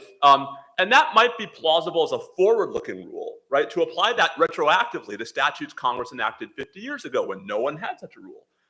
But so that rule, right, is to me only possible in an era in which the court is not worried about Congress slapping back, right? Because in prior generations, if the court had done something that was such an arrogation of Congress's power, Congress would have responded. And it would have responded in lots of ways. It could have responded substantively by saying, hell yes, we meant to authorize these programs. It could have responded procedurally by taking away the Supreme Court's jurisdiction, or by taking away justices, or my favorite, by taking away the justices' pensions. Right? These are powers, but these are powers that Congress exercised historically. I mean, there's a wonderful statute from 1882 where Congress passes a statute for no other reason than to get Ward Hunt to retire from the Supreme Court. And it says, hey, Ward Hunt, if you retire in 30 days, we'll give you a pension. Otherwise, we won't. Guess what happened, right? He retired. So the point, Judge, right, is that the way that we protect against the possibility that justices of any ideological persuasion might be corrupted by their associations, whether financially corrupted or personally corrupted, is we have justices worried about the consequences of any decision that is not faithful to what the other branches believe. And what happens when you have the accountability deficit that we have today is you have no reason why the justices should be worried about those appearances because they don't care about us. They have no reason to care about us. And they don't have any reason to care about us because the people we elect aren't caring about them. And that's a much bigger problem to me than originalism as a highly contestable and flawed methodological approach to constitutional interpretation. Michael. I will say that I agree with what Steve has said. I think there is a bit more of a connection between the political takeover of the court and the I don't think of it as ethics and the corruption that has been revealed among some of the justices. We're all still somewhat slack-jawed by the revelations about Justice Thomas and one billionaire named Harlan Crow, right-wing activist, who it turns out has been subsidizing the justice's lifestyle for decades. Secretly, the reason it's secret, again, in lack of accountability, this Justice Thomas did disclose this up until 2002, and then the Los Angeles Times wrote a story about it. So his solution was to stop disclosing it. And the degree to which this is not like he took a steak dinner and didn't ask for permission. This guy spent hundreds of thousands of dollars on travel, on trips. He bought Justice Thomas's mother's home with her living in it and renovated it. He paid for Justice Thomas's surrogate child's education. If this was Albany, New York, or Springfield, Illinois, or some state capital, I'm sure this doesn't happen in Annapolis. It was a state senator and the local business guy. We would all say, "Oh, well, that's obvious. That's the oldest story in the book. That's plain vanilla corruption." We learned similar things, much, I would say, less egregious about Justice Alito with a different billionaire. But the link here, the way this ties up with some of the broader ideological or political concerns is in the original ProPublica story, which is this wonderful and I hope Pulitzer Prize winning story by the online website ProPublica about Justice Thomas and Harlan Crow. They had a painting from the luxury vacation resort owned Can't by make Harlan this stuff Crow. up. And the painting looks like, honestly, it looks like the painting of the dogs playing poker, but they're sitting around under a statue of a Native American and it's smoking stogies, and it's Justice Thomas and it's Harlan Crow, and next to them is a guy named Leonard Leo. He's the de facto head of the Federalist Society. He introduced Justice Thomas to Harlan Crow after Thomas joined the court. He introduced Justice Alito to his billionaire after he joined the court. He's like this is, I guess, part of his role. And the Federalist Society is like nothing we've ever had in American history.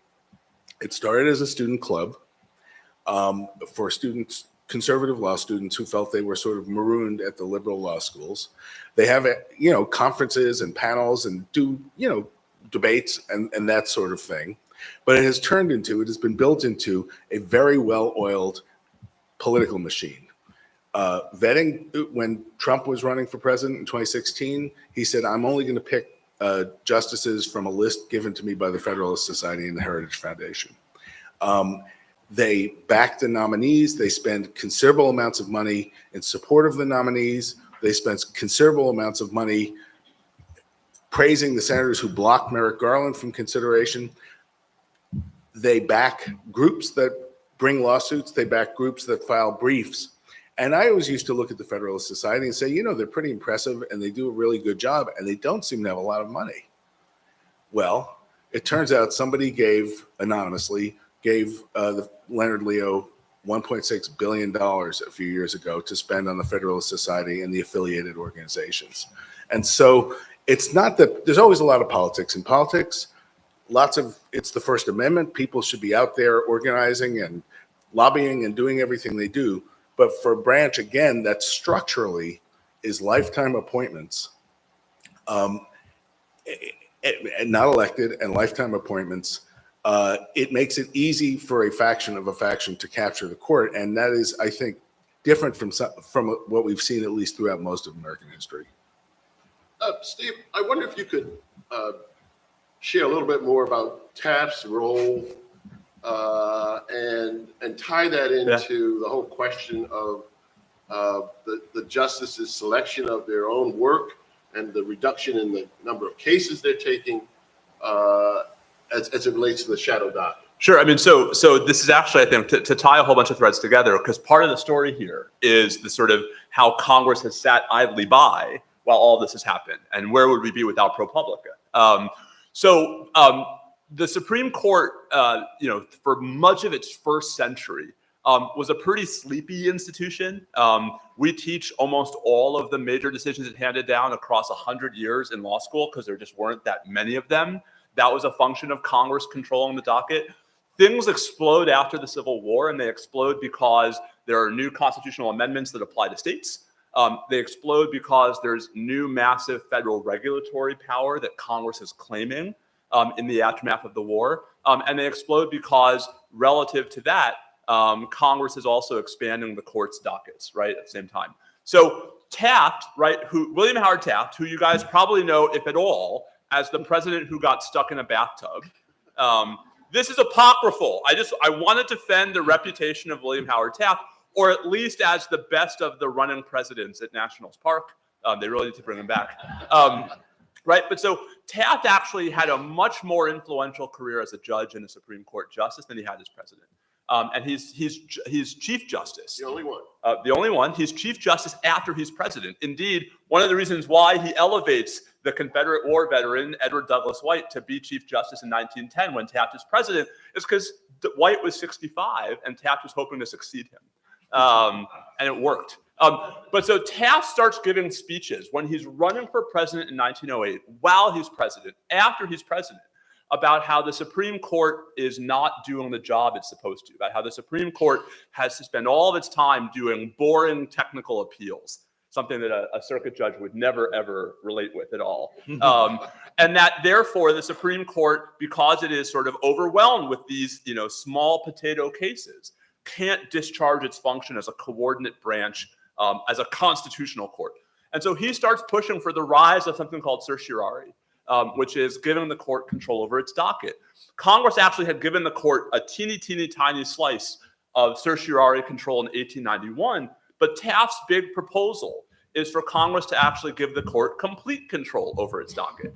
And he gets this through Congress in 1925 in a statute known formally as the Judiciary Act of 1925, but known informally as the Judge's Bill, because he wrote it. Right? He and some of the other justices write this bill. They go up and testify in favor of it.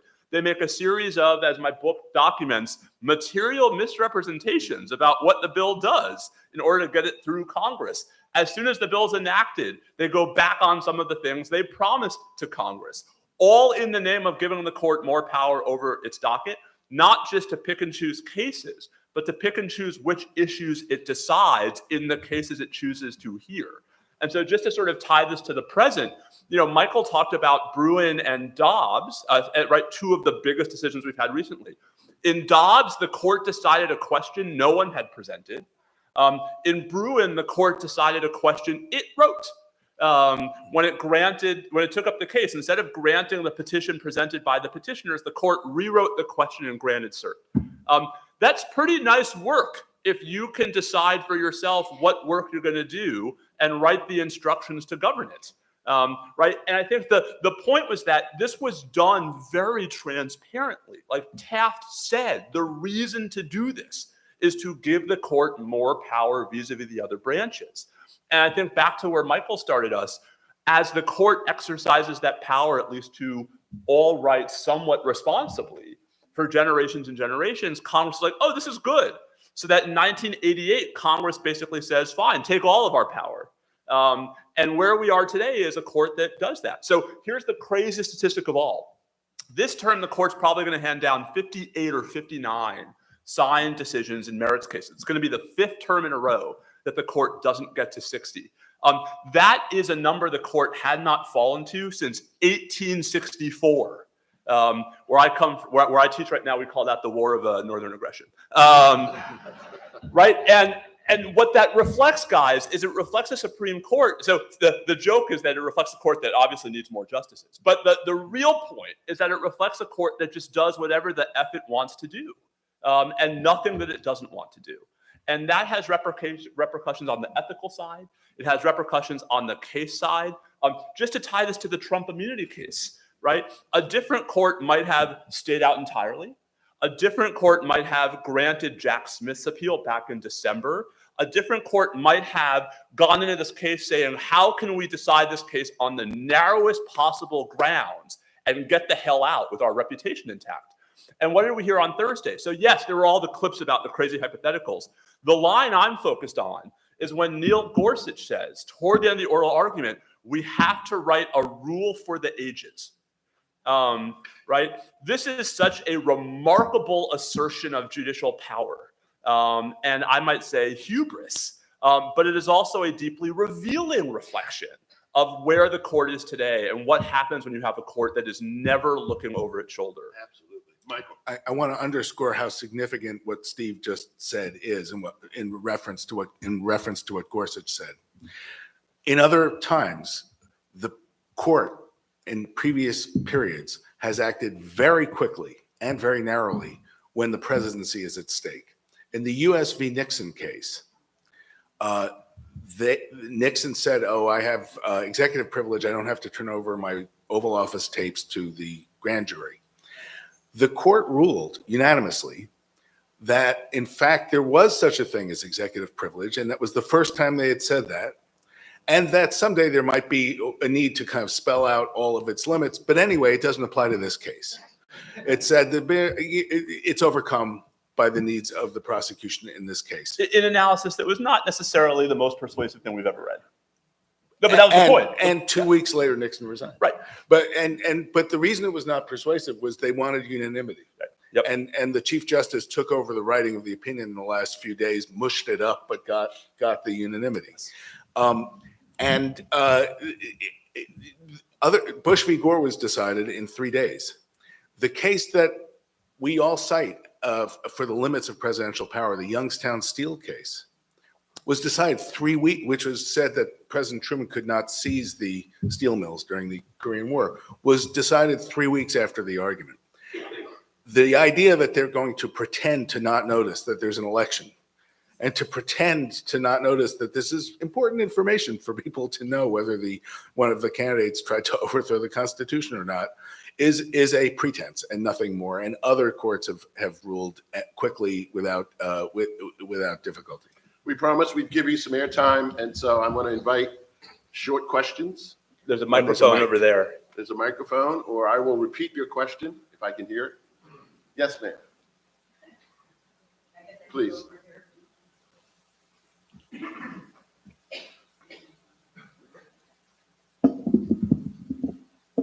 How do I get this to go down? I'm going to be taller in my next life, but I missed in this life. Is there really anything in the Constitution that says you have to be impeached before the Supreme Court can rule? I don't recall reading that, but that I hadn't read the Constitution for decades. Not only isn't there, but in fact, one of the arguments that Trump's lawyers made to the Senate in 2021 was that if he really broke the law, he could be prosecuted. And one of the arguments Mitch McConnell made in not voting to convict was, don't worry, there's a criminal process. And as Justice Jackson pointed out in the argument on Thursday, if in fact a president can't be subject to criminal law, then at least to a certain extent, the president can't be impeached. Right. Because impeachment is for high crimes and misdemeanors. It's all nonsense. Well, and also, It's I corruption. mean, just kill on 30, steroids. kill 34 senators. Right. Yes, sir. Okay, so there are 9 justices, one of whom is called the Chief Justice, and which implies that maybe he's first among equals. But in practicality, what is the role of the Chief Justice in terms of, getting back to either you mentioned Chief Justice Berger approaching Fortas to leave and things like that. What role does he play, and how has that changed over time? Because it seems like right now the more conservative ones are the ones who are in the. And by the way, before they answer, I forget which book it is, but they point out, probably both, that until the 20th century, it was the Chief Justice of the Supreme Court. Now it's the Chief Justice of the United States. I think that was a Taft innovation.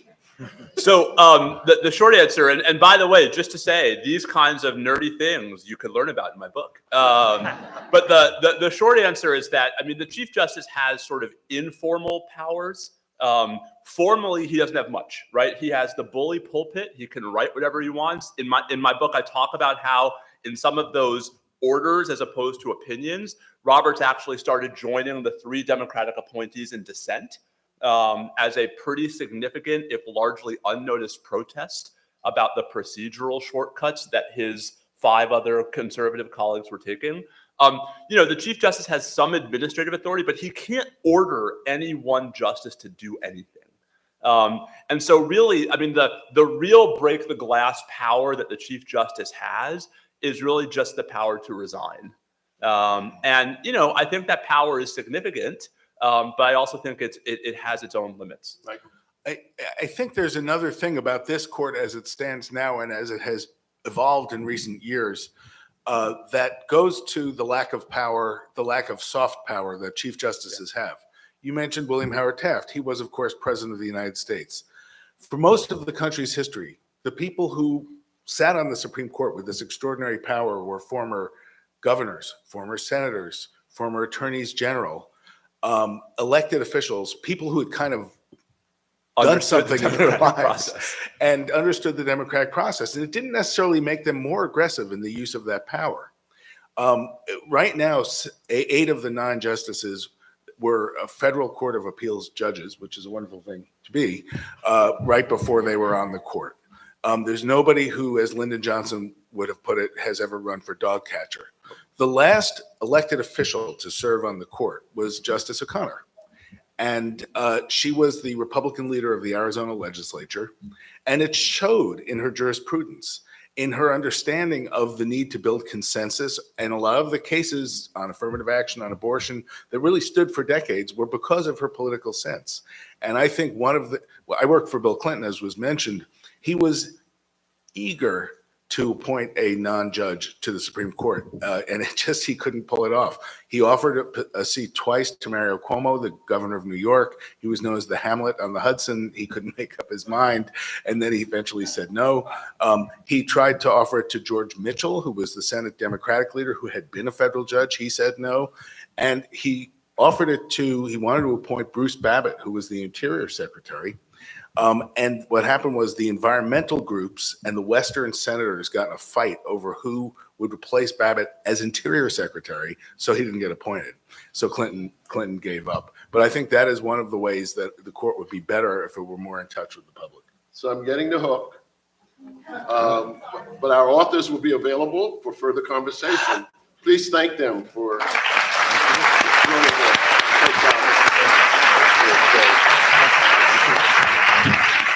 Wasn't Souter elected? The state Supreme Court?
Everyone. We know that the program says that Ali Vitale is going to be here. Unfortunately, we had a cancellation, but we are really excited to welcome Raina Cohen here to talk about her book, The Other Significant Others, correct? Okay, so please join us. It's going to be a great conversation and discussion. Thank you.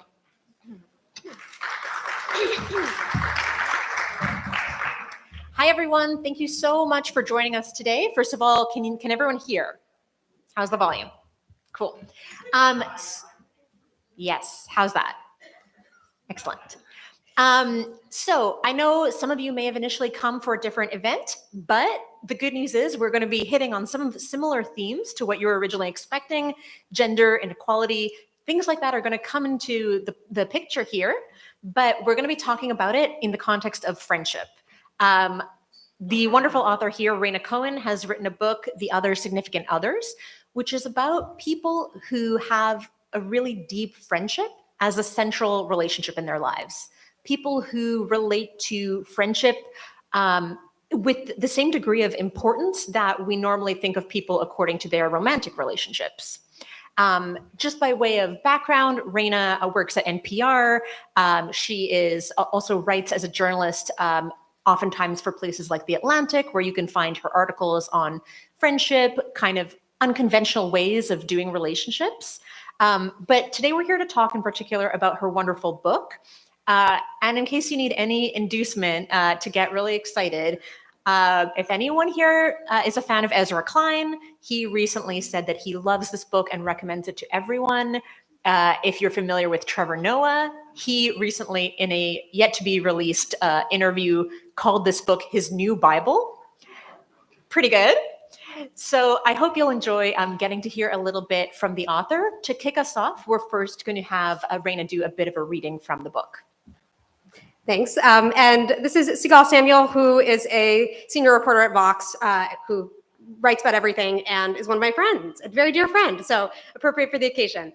And I'm going to read a bit from the beginning of my book, which is about the friendship that made me want to write the book in the first place. And largely, I'm reporting on other people's friendships, but I do write a little bit about the relationship that made me think about some of these core questions in the first place.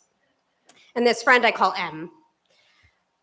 On New Year's Eve in 2017, M and I co-hosted a party at my house for about a dozen friends, some of whom were passing through town and didn't know the other guests. Like a poet who enjoys the creative constraints of rhyme scheme, M takes pleasure in devising structured social gatherings. M arranged for our friends and she herself to play music and led people through a writing exercise, a series of prompts to reflect on the past year and look forward. She asked us, what vows do we want to renew to ourselves?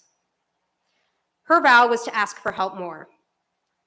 Every time you begin a project, personal or professional, you should start by asking, who can help me with this?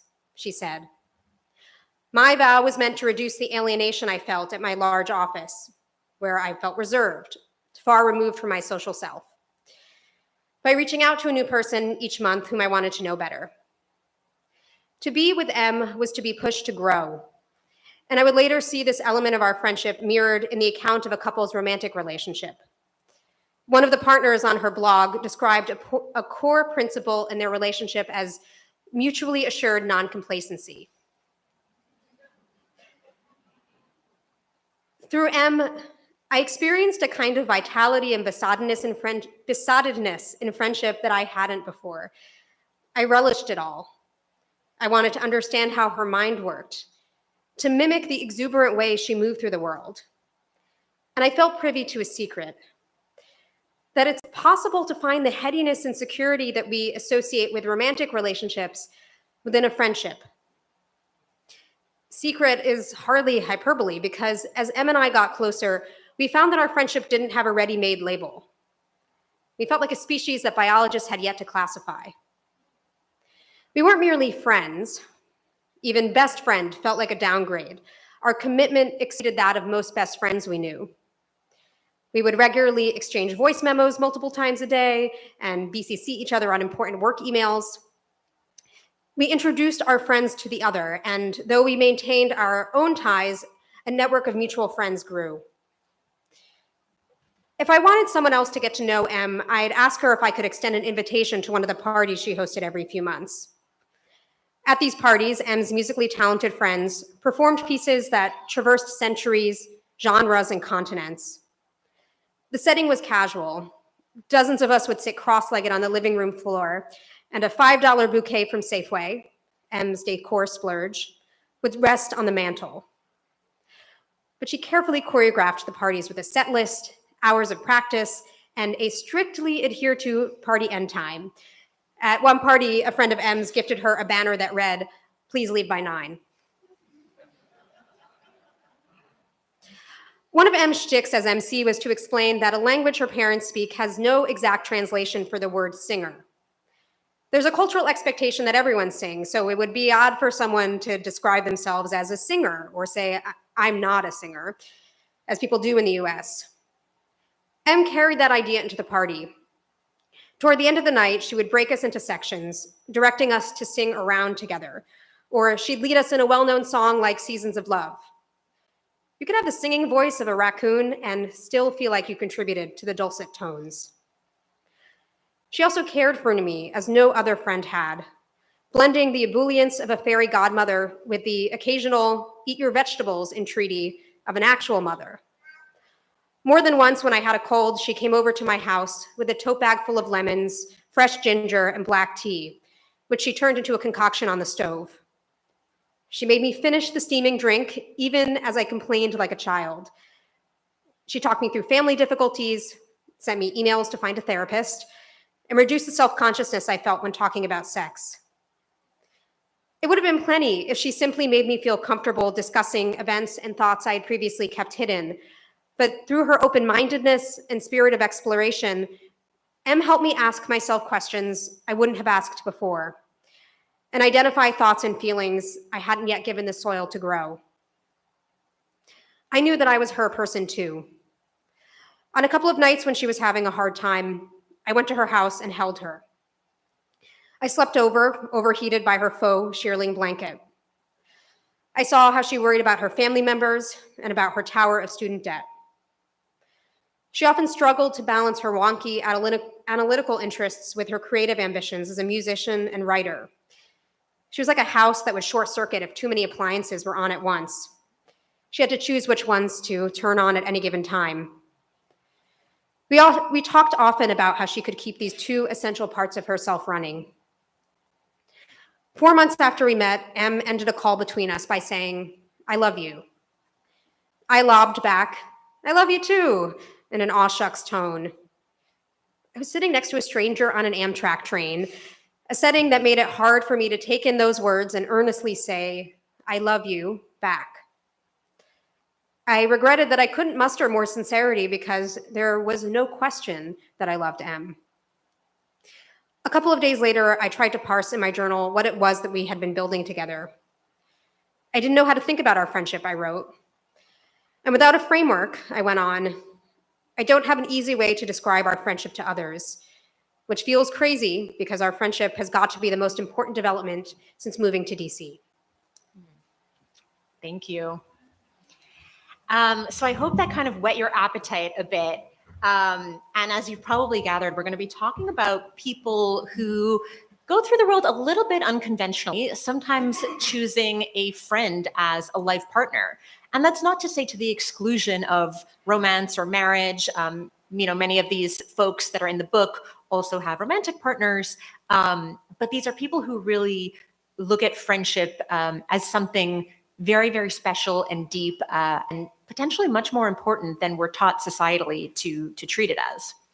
And I want to start by actually going back in time a bit, because I think you just had this line about traversing centuries and countries. And as far as I see it, when I read this book, it seems to me like a major project in the book is to take these ideas that we're all familiar with, right? Romance, marriage, friendship, and historicize them. By which I mean, you try to show readers that these ideas that we kind of take for granted now that we know what they mean, they've actually changed a lot over the centuries, over time, over place. They've looked really different at different times and places. So as you were going through the historical record, tell me what was surprising or interesting that you learned about friendship. I mean, I certainly was taught to believe that friendship is a peripheral relationship, not the one that defines your life, that a marriage or romantic relationship that is serious is going to be the relationship that makes you complete.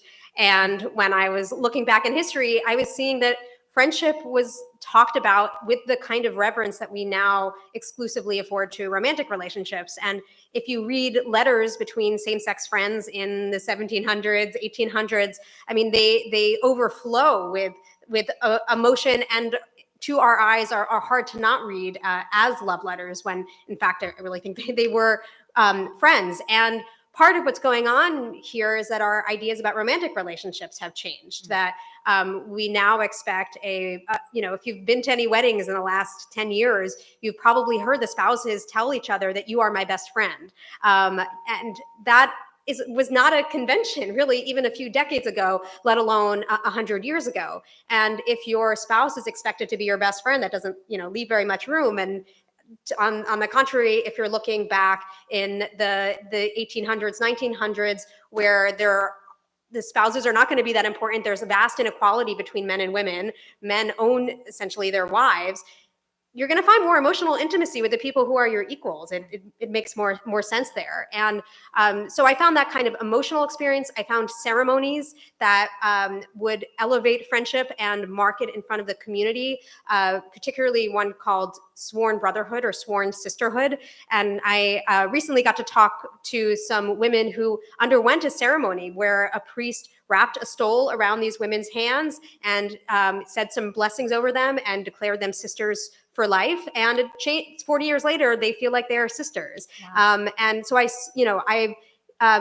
was not the way that most of us get to experience our friendships now, but it was a moment that captured what had been done in the past, where friendship had been more appreciated, and the dividing lines between marriage as this very special relationship, kinship as being separate from friendship, all of that was blurrier, and friendship held much more esteem.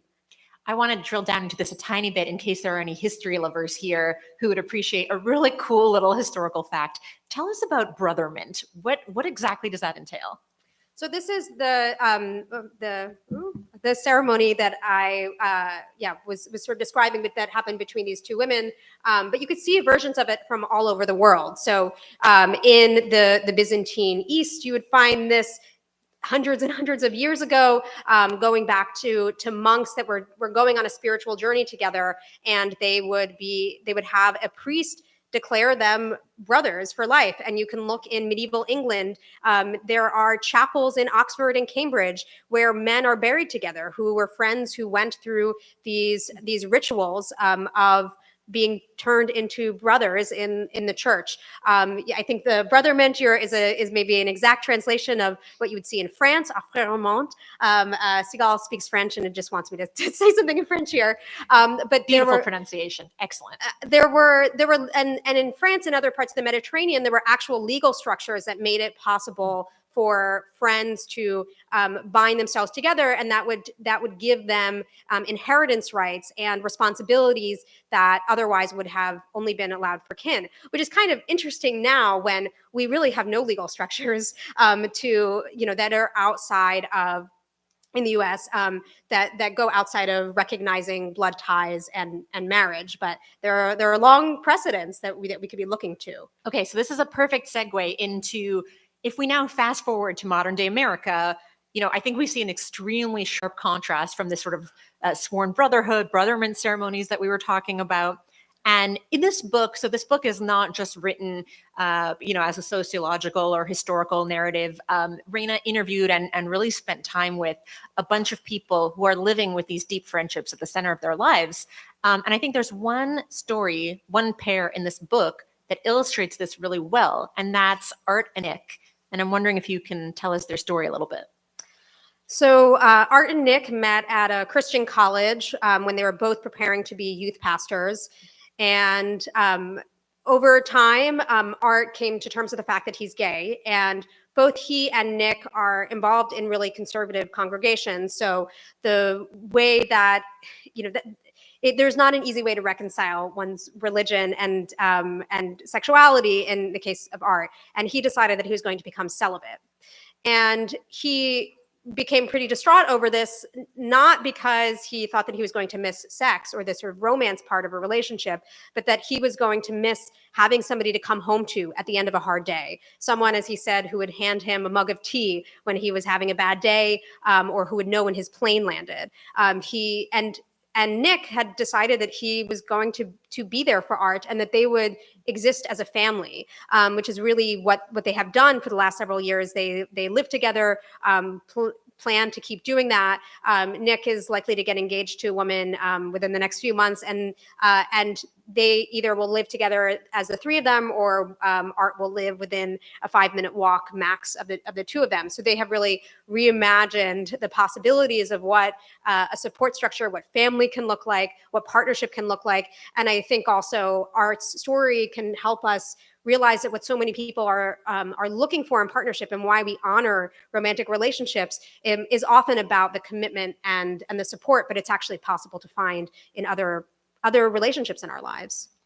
So it's possible to find it in friendship, but that's, I think, pretty uncommon. We don't, at least we don't talk about it that much in our society.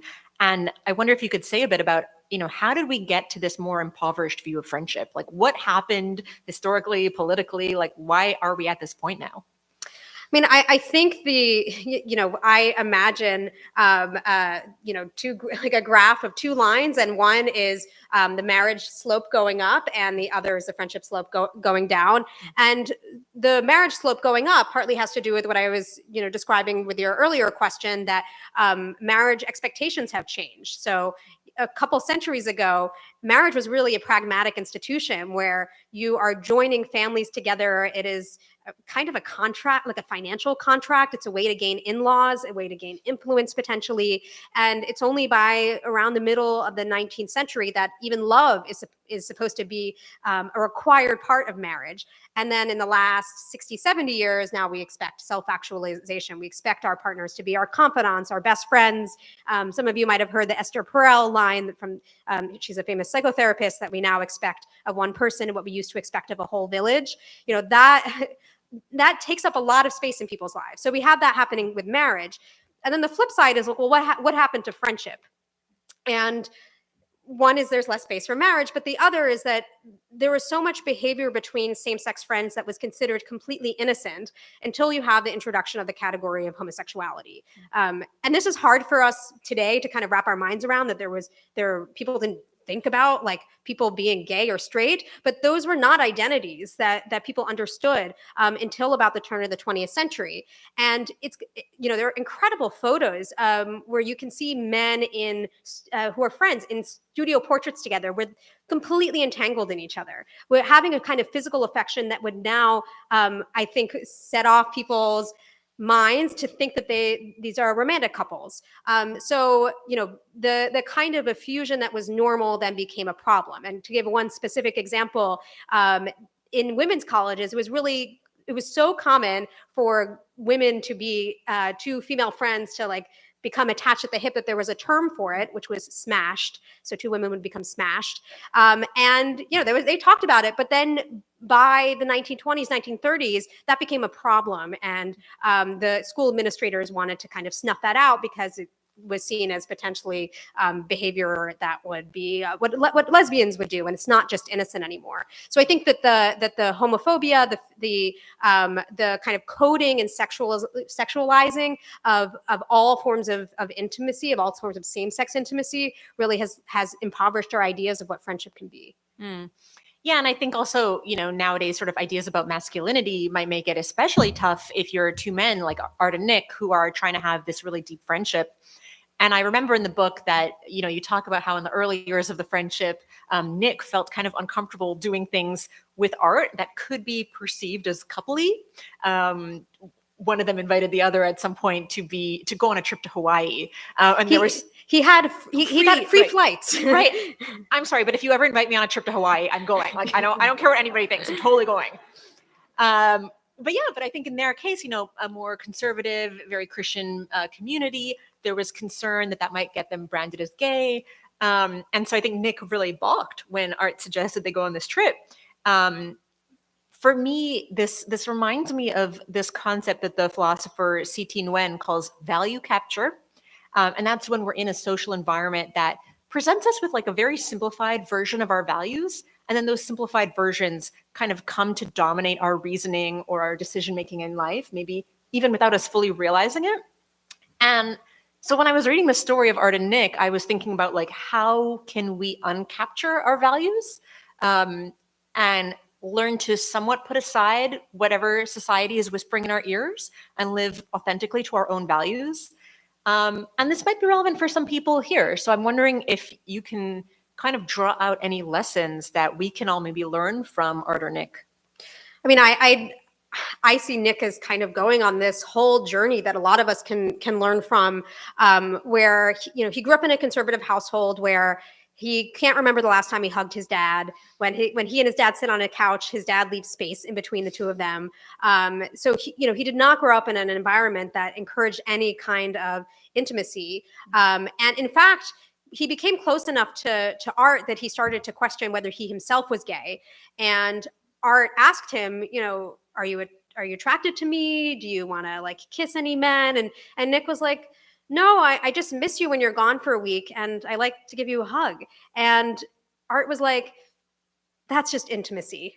Like, that is just loving another person. And that the fact that Nick reacted in that way, I actually don't think is that exceptional. For a lot of men, and straight men in particular, the only place that they are told they can get emotional intimacy is within a romantic relationship. And there are probably some women in the room who have been the sole source of emotional support for a man in their lives, because they don't have places to get it elsewhere. So he went from being really concerned about Nick putting his, or rather Art putting his arm on his shoulder, being perceived as gay, to realizing that he had to strip away what he was being told and the kind of visceral discomfort that came from being, especially physical touch was a big thing, and start to ask, is this something that I actually don't want, or is it something that I'm being told? So Nick and Art came up with this set of questions where they'll ask, is it cultural? Is it moral? Is it personal? To sort of disentangle this. So, in the case of a man putting an arm around another man, is it moral? Well, there are men, as Art would say, there are like, I think it's John puts his head on Jesus's bosom, or one or the other. I'm sorry, I don't remember the where, but this is in the Bible. Men can touch each other.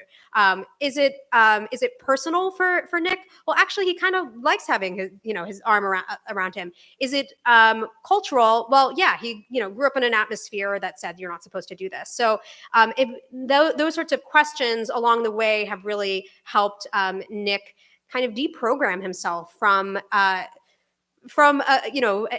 immediate culture and then a religious culture that told him how to behave, and made it very hard for him to look inward, because there were all of these kind of barriers in between what he actually felt and what he was able to see on the outside. And I think that those are questions that all of us can ask, not just in the context of friendship, but anything that maybe makes us uncomfortable or feels a little bit against the norm. Like, is it us who, inside doesn't want this, or is this some kind of messaging that I'm either getting, from the outside world, or there actually is some kind of moral problem with it?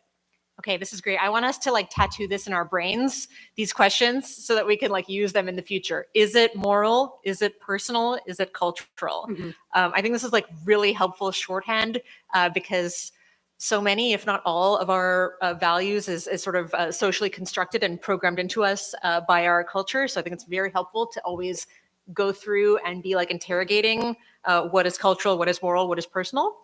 And I think you used the word deprogram, and I want to just pick up on that and tell you like from a very personal place. So Raina and I actually started to become friends when she was working on this book. We met one day at a gathering for writers who were thinking about starting a writers kind of workshop or group together. And quickly, within about 5 minutes of entering this little group, I realized that this group wasn't for me. I was wanting to work on something quite different from what the other writers were working on. But I stayed through to the end, and I had like one secret goal in my mind, which was to talk to this one. I had read an article she had written at The Atlantic that I think was headlined what if friendship, not marriage, was at the center of our lives? And I had been really, really intrigued. And I just sort of got this, like, I had some intuitive feeling that we would hit it off. And after that little gathering broke up, I think we just sort of very organically like walked off together and started chatting, and thus began what I like to think of as our like friend courting. I think it was like a mutual friend courting to kind of want to become friends. And as we were becoming closer friends, I also had a partner who I was preparing to move in with. So this would involve finding a new apartment, and I had it somewhere in my mind that I wanted to stay in the same neighborhood because I lived at the time quite close to Reina. But, you know, my partner and I were looking for an apartment that would satisfy like a certain like list of criteria. Like we want a nice kitchen. We want like, you know, like there's certain things that you wanted outdoor space. Yeah. You know, you want like some nice things. But in my mind, I was like, but I really want to stay living like within a 15-minute walk of Reina. And I noticed that I was feeling almost like sheepish about this. You know, like, is it weird of me to be like really prioritizing, like wanting to stay living close to this friend? I was feeling kind of sheepish. And so, you know, now I'm kind of thinking like, oh, you know, did I need to do some deprogramming to sort of like deprogram that sheepish feeling out of me so that I would have potentially felt more comfortable to say, hey, you know what? This is on the list of criteria, along with like the nice kitchen, the outdoor space, like the patio, whatever it is. And so, you know, I think this is like probably a situation that a lot of folks can relate to, because like we all face different trade-offs and tensions in life when we want to be close to friends, but you know, maybe we want to be close to like aging parents or like different priorities. And I'm wondering if you have any tips for us all on how to navigate when there are those tensions or trade-offs. Like obviously in an ideal world, we'd all love to be right up on our friends, but like how do you handle the fact that there are competing things in life? I think my main answer to that is really about mentality, that I don't think people think in trade-offs that much, or at least that there are limited things that they factor into trade-offs. So there's so much emphasis on other kinds of criteria that people can use, particularly in the decision about where to live, like commute. Where do my kids go to school?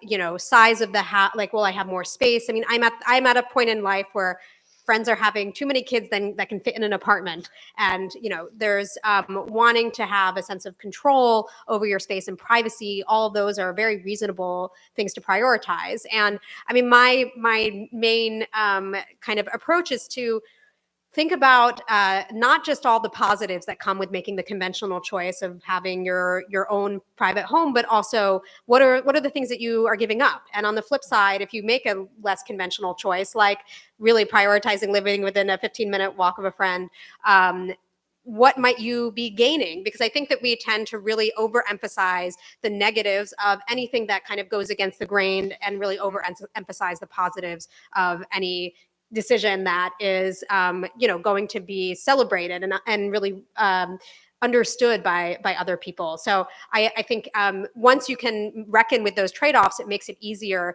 to be okay with the things you give up. So in my personal life, my husband and I live with two of our friends and their two children.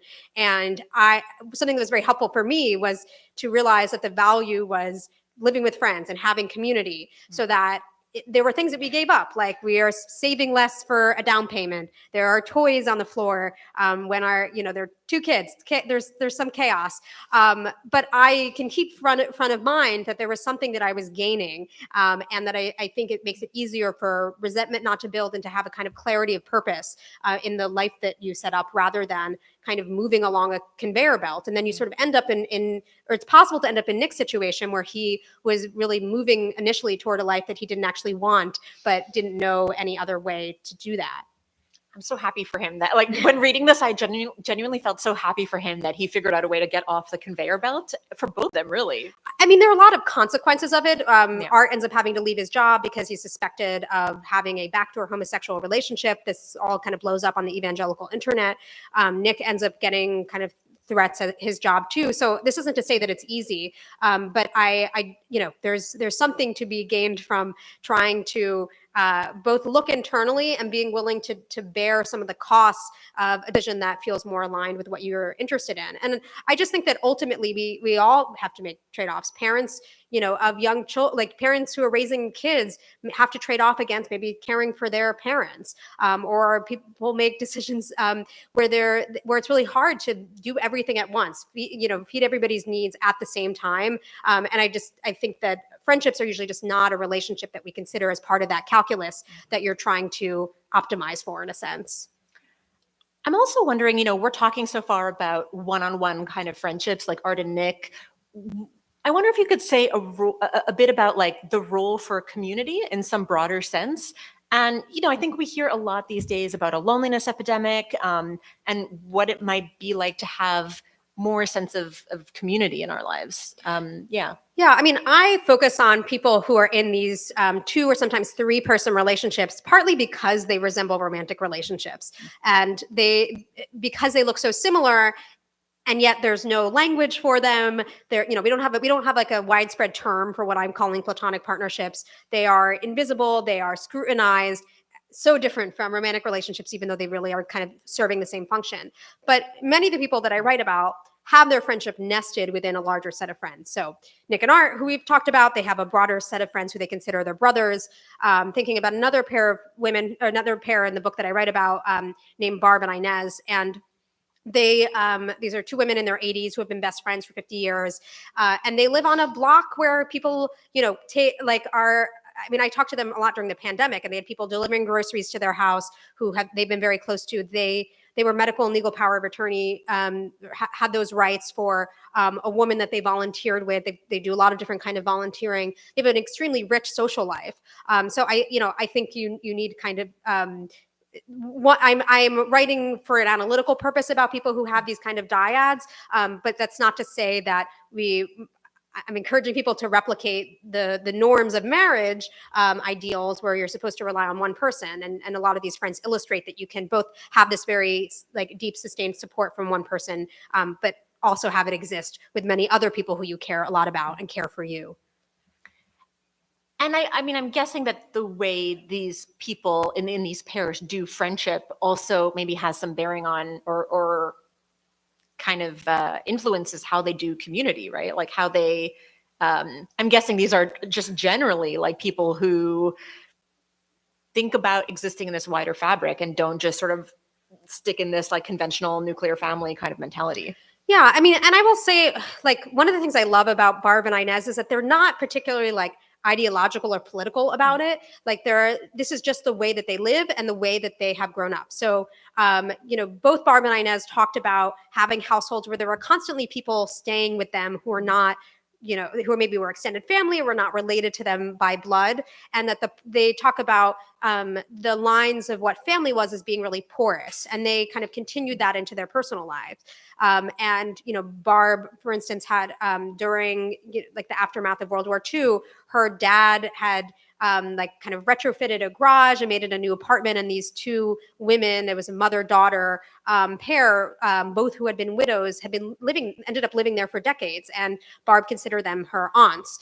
And that experience really, I think, opened the door for her to not say, okay, this relationship is important and because it's a marriage, and this relationship is not important because it's a friendship, or these are not my kids, so they're not my responsibility. She really helped take care or truly raise her friends' children. So I think that experience with the porousness of boundaries helps.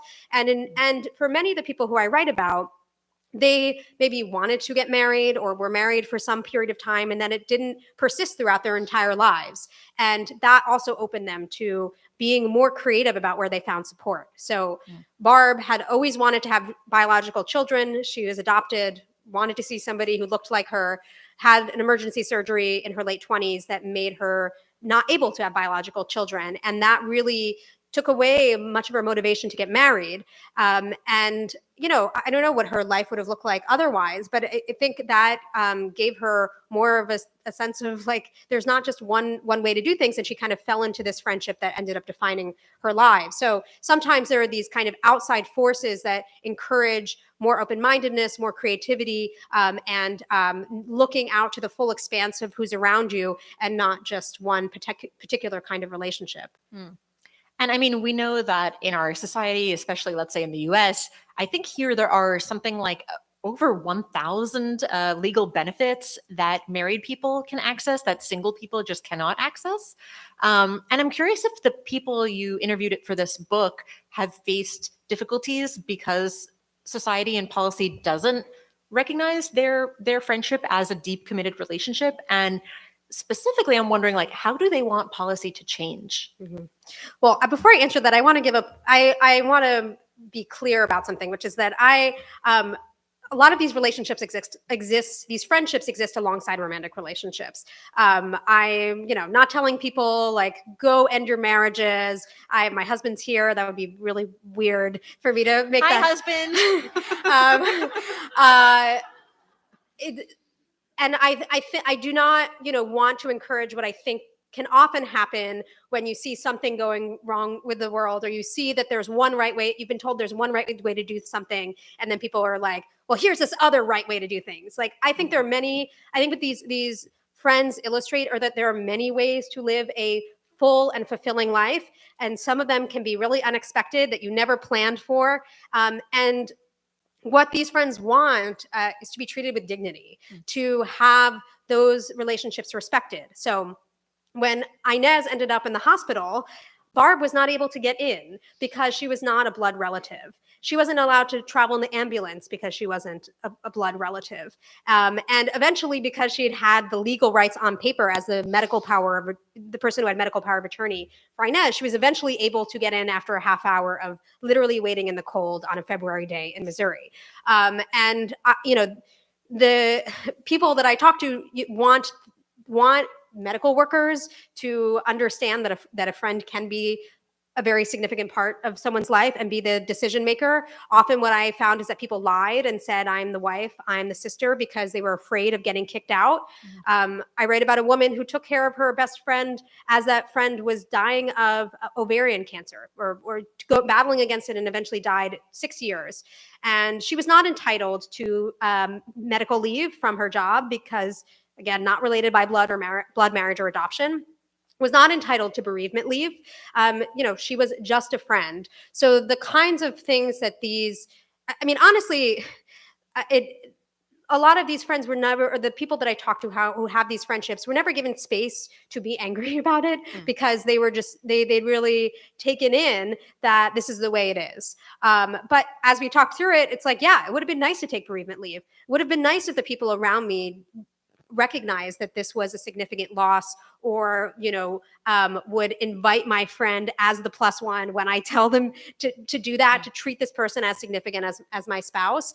And there are people doing legal work right now who are trying to make sure that there are basic protections for people who have close relationships that are not marriage, because it's whether that is a set of friends or a set of siblings, and making our legal rights built more around what is the function of a relationship, rather than does it take this one particular form.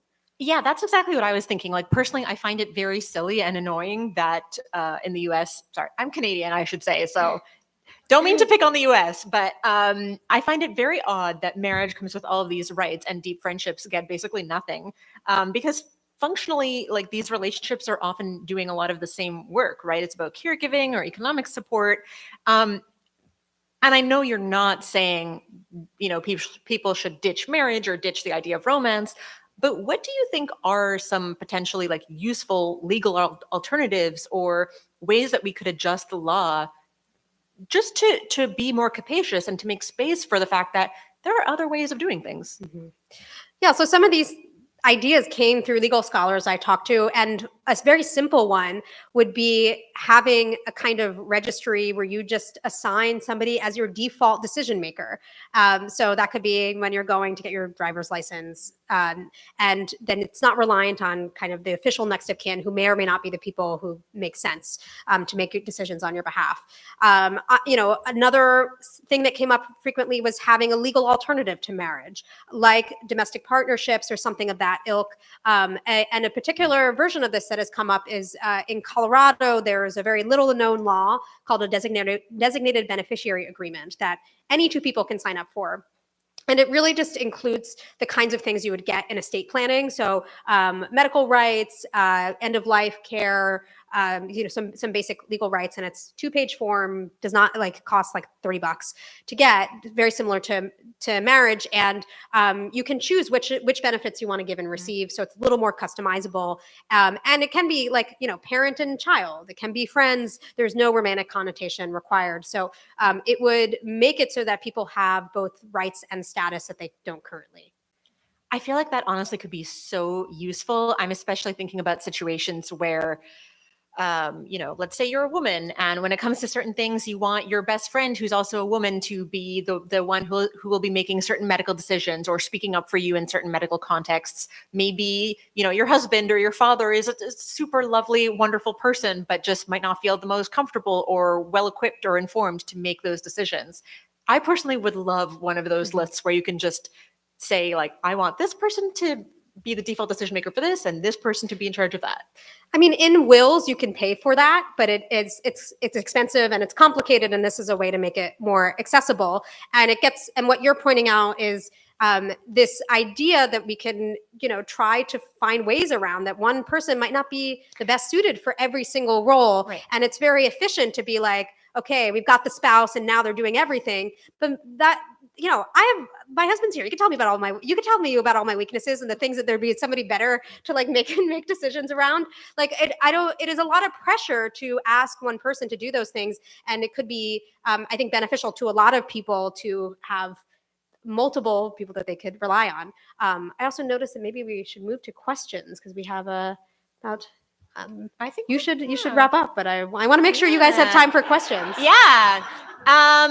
Just there was a 10 and I didn't know if Okay. you saw this. I want to ask you one last thing, Yes. and then I'm going to open it up for questions. I just want to. Sorry, I took away the moderator role. Not at all. No, Moderation. we technically have more like 20 minutes. Oh, So, really? Okay. Cool. But yeah, that's fine. I just wanted to ask you one thing, which is about, I feel like this is something that doesn't get talked about enough. And that is the fact that sometimes we have very close, wonderful friendships that change over time, maybe dissolve, maybe morph. And how we deal with that. There's this great bit in your book about the grief, like sincere grief that can come when an important friendship changes or falls away. And if you could just speak a little bit about that, in particular, how it relates to the friendship that inspired the book in the first place. It was really important to me to not write some kind of entirely celebratory book about friendship. I did not think that would do justice to a type of relationship that I think can be as complex as a familial relationship, as a romantic relationship. Like any close relationship is going to have hard parts. It has a potential to dissolve. That does not make it any less significant in our lives. So, and something that would come up as I would talk to people about this subject is not just the friends that they loved, but the friendships that had changed, that had transitioned from being extremely close to less close, which was what happened with the friendship that inspired me to write the book. I mean, it took me years to write this, so I did not anticipate at the outset how things would change. And even as someone who was writing a book about friendship, how hard it was for me to acknowledge the severity of the loss that I felt, to address it with my friend, to talk about it with anybody else. I felt a sense of shame about it, about like who would understand it, because I had this kind of relationship that I didn't think other people even got in the first place. So, I thought about it as the equivalent of complaining about, like being at a fancy hotel was not as nice as anyone. It was not as nice, and complaining to someone who had never been to, the Ritz or whatever. It just didn't really seem like I could complain about a relationship changing when other people hadn't experienced it, or at least I didn't think that they had. And what I have found when I've talked to people like the woman who's bereaved the loss of her friend who she took care of for 6 years and was her person, is that there's kind of two losses that happen. There is the loss of the actual person and the future that you had imagined together, which is, I think, very familiar to anybody who's experienced any kind of loss of somebody who matters. And then on top of that, there is the sense that you don't have any support. You don't have anybody coming to you with Ben and Jerry's who is going, in the way that they would if it was a romantic relationship loss. You don't have, if there is a conflict, you don't have a couples therapist who you can go to, who's going to help you navigate. There aren't that many books to help you think through what loss or change looks like within friendship. So, and I just want to say, Raina, I don't think you actually know this yet, but Raina's book was this for me. I had a relationship with my best friend since we were 11 years old that I felt was kind of crumbling. And actually, I don't think I've told you this, but after your book launch, I went and sent a message to that friend and explained that I really want to reconnect. And we've just planned a little getaway vacation together where we're going to spend 3 days like running around Italy. Not saying you need to go to Italy for this, but I really want to thank you because your book was a catalyst for me to rethink the importance of friendship and to really invest in sort of maintaining and reinvigorating the friendships that I really care about. And I think this book can really do the same for you. So I highly encourage you to pick it up, get your book signed by Raina at the end. But first, if anyone has a question, feel free to hop over to the mic over there just so we can hear you. And I'm sure we're all wonderful, smart, lovely people who know the difference between a comment and a question. Questions are the ones with question marks at the end. Everyone knows that here. I'm totally sure of it. Go for it. Can you tell us more about the perspective of the romantic partner in a threesome like this, when the romantic partner loves somebody who is in a deep and committed friendship with someone else? Yeah. Thank you for the question. And in case anybody didn't hear, the question was about, can I talk about the perspective of the romantic partner of someone who has this kind of friendship where they are close with a friend? So it cuts in different ways from the people who I spoke to. There are some partners who are very threatened by the existence of this other close friendship, which makes sense in a society that says that a romantic partner is supposed to be the number one person in your life. So, by definition, if there's somebody who is equal to you or above you, there's something that's going wrong. There's some way that you are having something taken away from you. Those relationships typically ended. Actually, I shouldn't. One kind of relationship ends. Either the friendship ends because the romantic partner pushes the friend out. Definitely seen that situation. Or the romantic relationship ends because it's sort of untenable with the closeness of the friendship. And with the people that I saw who had that kind of situation where the romantic partner was not into it, they eventually found somebody who, instead of seeing the friendship as a problem, saw it as an asset, and were really happy that their romantic partner cared that much about someone else in their lives and had another person for support. So this happened to Nick, for instance, where he had a partner years ago who kind of interrogated him about the closeness to art and thought that maybe they were spending too much time together. Maybe there was something like had fears that it might be romantic, which is comes up in other situations too. Nick ended up being set up on a date with a woman who ended up kind of falling into her own, what she considers a chosen family. So this couple and their children was just crashing in their home for a little while and then ended up staying with them and moving across the country with them. And she knew exactly what it meant to have a friend who was that important. And she has seen it all as a bonus, and that her husband, or her probably to-be husband, her boyfriend has an amount of support that he wouldn't otherwise. And Art likes to joke that Nick's future wife owes him $70,000 for the emotional labor he has done to improve Art as a partner. And I think anybody who has had close friends know how they they make us better in all of our relationships. So it usually ends up being a kind of mutual appreciation society when the romantic partnerships and friendships work out. All right. I think we're out of time, everyone, but I really thank you for your attention during this talk. Please feel free to check out Raina's book and get your book signed. And Sigal's novel, The Mystics at Miles End, is also here, so you can have Sigal sign her book. If you're a fiction lover, we've got you covered also. Thank you so much.